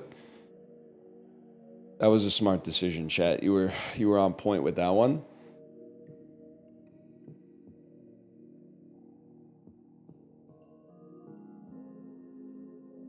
Like, I'm willing to bet that there are people that have 100 hours in this that have not yet clicked the play button to play the Vampire Survivors part. Where are you at in Pit Season 1? A cyclist came in with a bruise, and then he cut into the bruise, and there was an arterial laceration. So Whitaker was sprayed with blood on his face. It's anti-cyclist propaganda. But it's like it's like the fourth time that Nephew's had to change his scrubs today, man. What is he doing, man? And then he tried to get new scrubs, but all the scrubs were gone, so he had to wear morgue scrubs instead. And they're lighting him up, bro. Is it a comedy? Well, it's like it's got some gallows humor.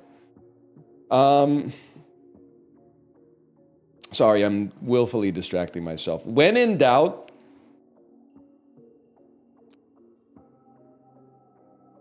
fuck it, I got an idea.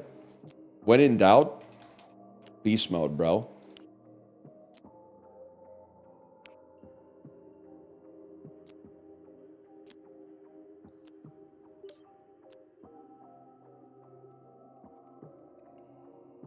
This is a health potion? I don't want a fucking health potion, bro. I want more damage. Helps you heal? Yeah, but I don't get hit.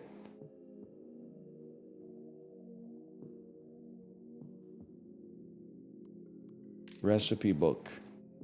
Health potion. We don't know what can come from a health potion. Okay. You sprinkle a little bit more fire in there? You think like a little more fire on the health potion and then put that into an assembler Tua?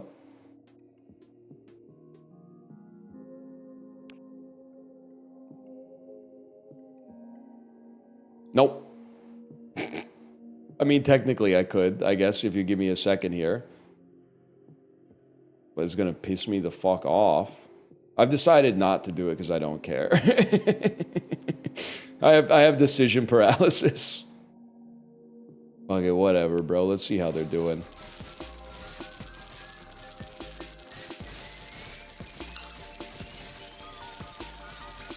There's no doubt about it. The sounds are very, very nice.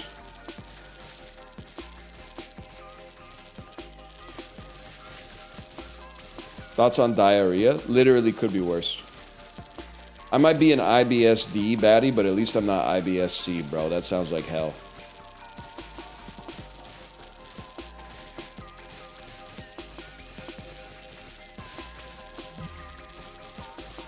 Get me out of here. Thank you, Pharaoh. Shout out to everybody watching this that has IBS type C right now. That's got to be tough. At least diarrhea is kind of like you poop at will. By the way, in the episode of The Pit that I just watched, there was Campylobacter representation. I finally understand the importance of representation in media. When they, in an offhand comment, they said, "What's up with that guy with Campylobacter?" And they said, "We sent him home with antibiotics." And then Dr. Robbie says, "Good, he's filled up half a dozen bedpans already." I said, "Yeah, that is what it's like, bro. I've seen myself represented on the screen." My charm. Power crystals create a region that grants crit chance when standing in it. Holy fuck.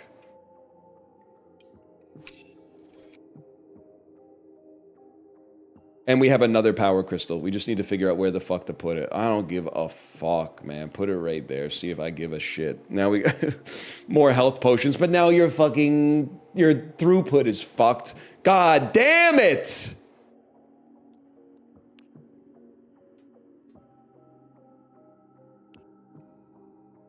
Oh my god, it's still fucked here.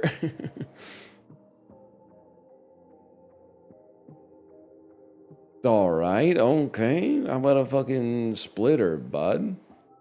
Recycle me? It's probably the worst place for a splitter. Not like that.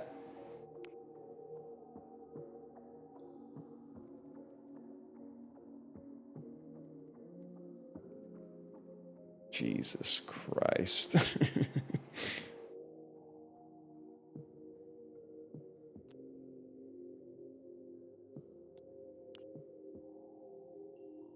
What are you doing? Literally, don't talk to me.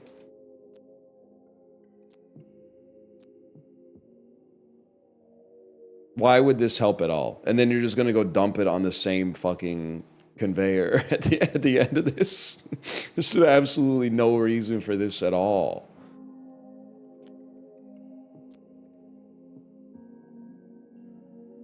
Great, so I've recreated the same problem I was trying to avoid in the first place. Okay, so now, yeah, come down here and dump it on this one so that we just move the problem to a different part of the fucking board. Great. Kill me, bro. See if I care. I didn't even buy any of my good items from the shop. No, I can't play. Guys, I'm sorry, I tried. I can't do it. It's too much. It's too much fucking... It's too much everything for a guy like me. I need a more lithe roguelike. I need a roguelike that's less mechanically dense. I actually love what it's going for. I just think I'm not the right guy for this. I think that there are people out there. If you are the kind of person who loves that optimization aspect of Factorio, then more power to you. But I don't think I can do this. I don't think I don't possess the necessary skills. And that's okay. Not everything has to be for everybody. I think it's an admirable effort.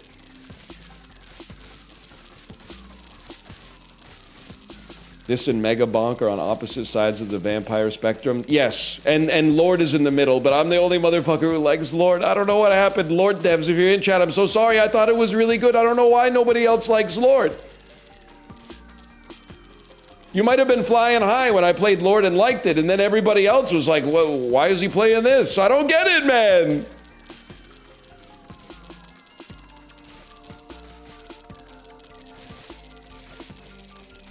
Oh my god, I didn't even see the portal.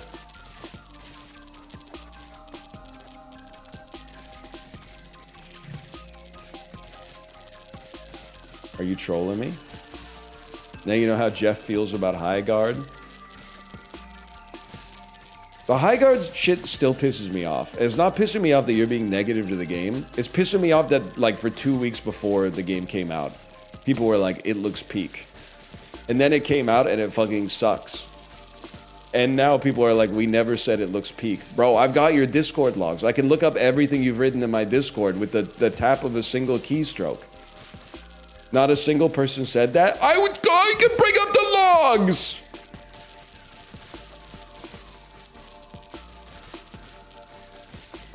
You're living in a different world? Tell me about it, bro. Oh, get me to the portal. I'm gonna need to see some logs. Can't be doing that. I'm IBS type D, bro. I think I got a slash marker. I genuinely, if you're watching this on YouTube and you're like frustrated, I'm just telling you something. It's never gonna click for me. We gave it an hour and a half, and I read some chat messages and I tried to optimize. We gave it a college try. There are people here who will like this game, and I think it's cool. But I don't think I'm built for this.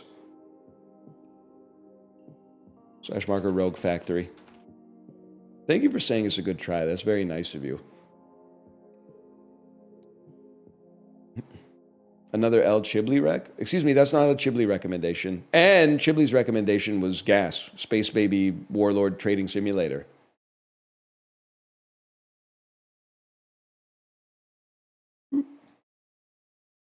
I don't care, El Chibli? What the fuck?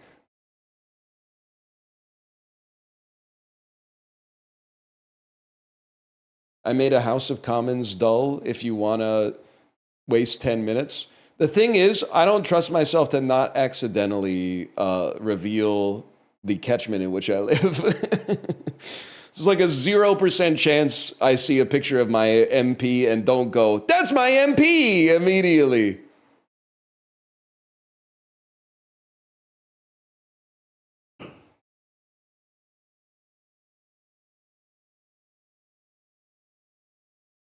When will you watch Annie Hall? 2005, I think. It is like the in-game ATM. Do you love your MP? No. I'm trying to figure out how much information to reveal. They're okay. Not good, but okay, I think.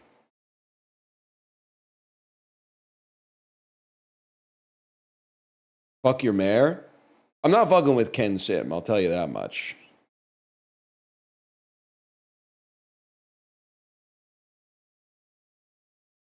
Jenny Kwan stays winning.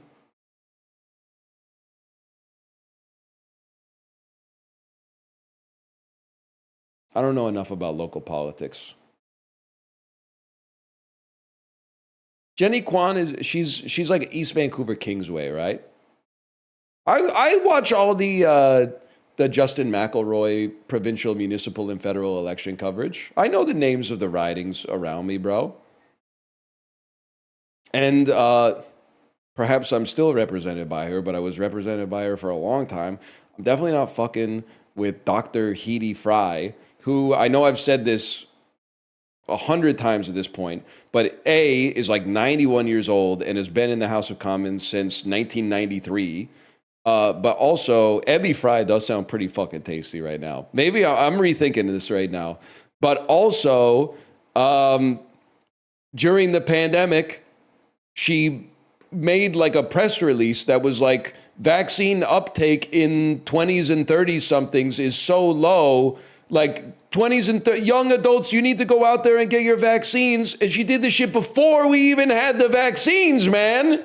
Because they did the age-based rollout where they started with the oldest people and then worked down to the youngest people. So she's out giving press releases that are like, look at the vaccination rates for young adults. This is pitiful. Bro, you're 90. You got the vaccine like 6 months ago. We haven't had it yet. Shut up. Anyway, I think... did she stop running or was that her last term in the last election? I can't even remember. Nah, bro, she's still there. She's still there. Okay, and she's only 84. Sorry, she's not 90. She's 84 years old.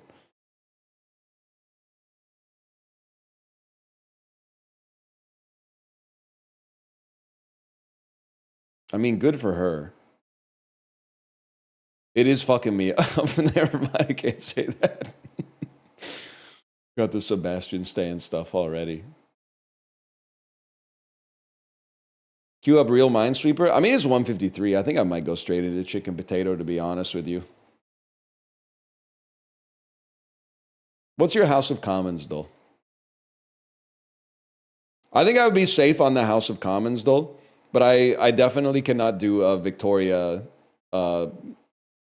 provincial parliament one. I got a lot of opinions on a lot of MPPs. I forgot you can't post links. It might be doomed.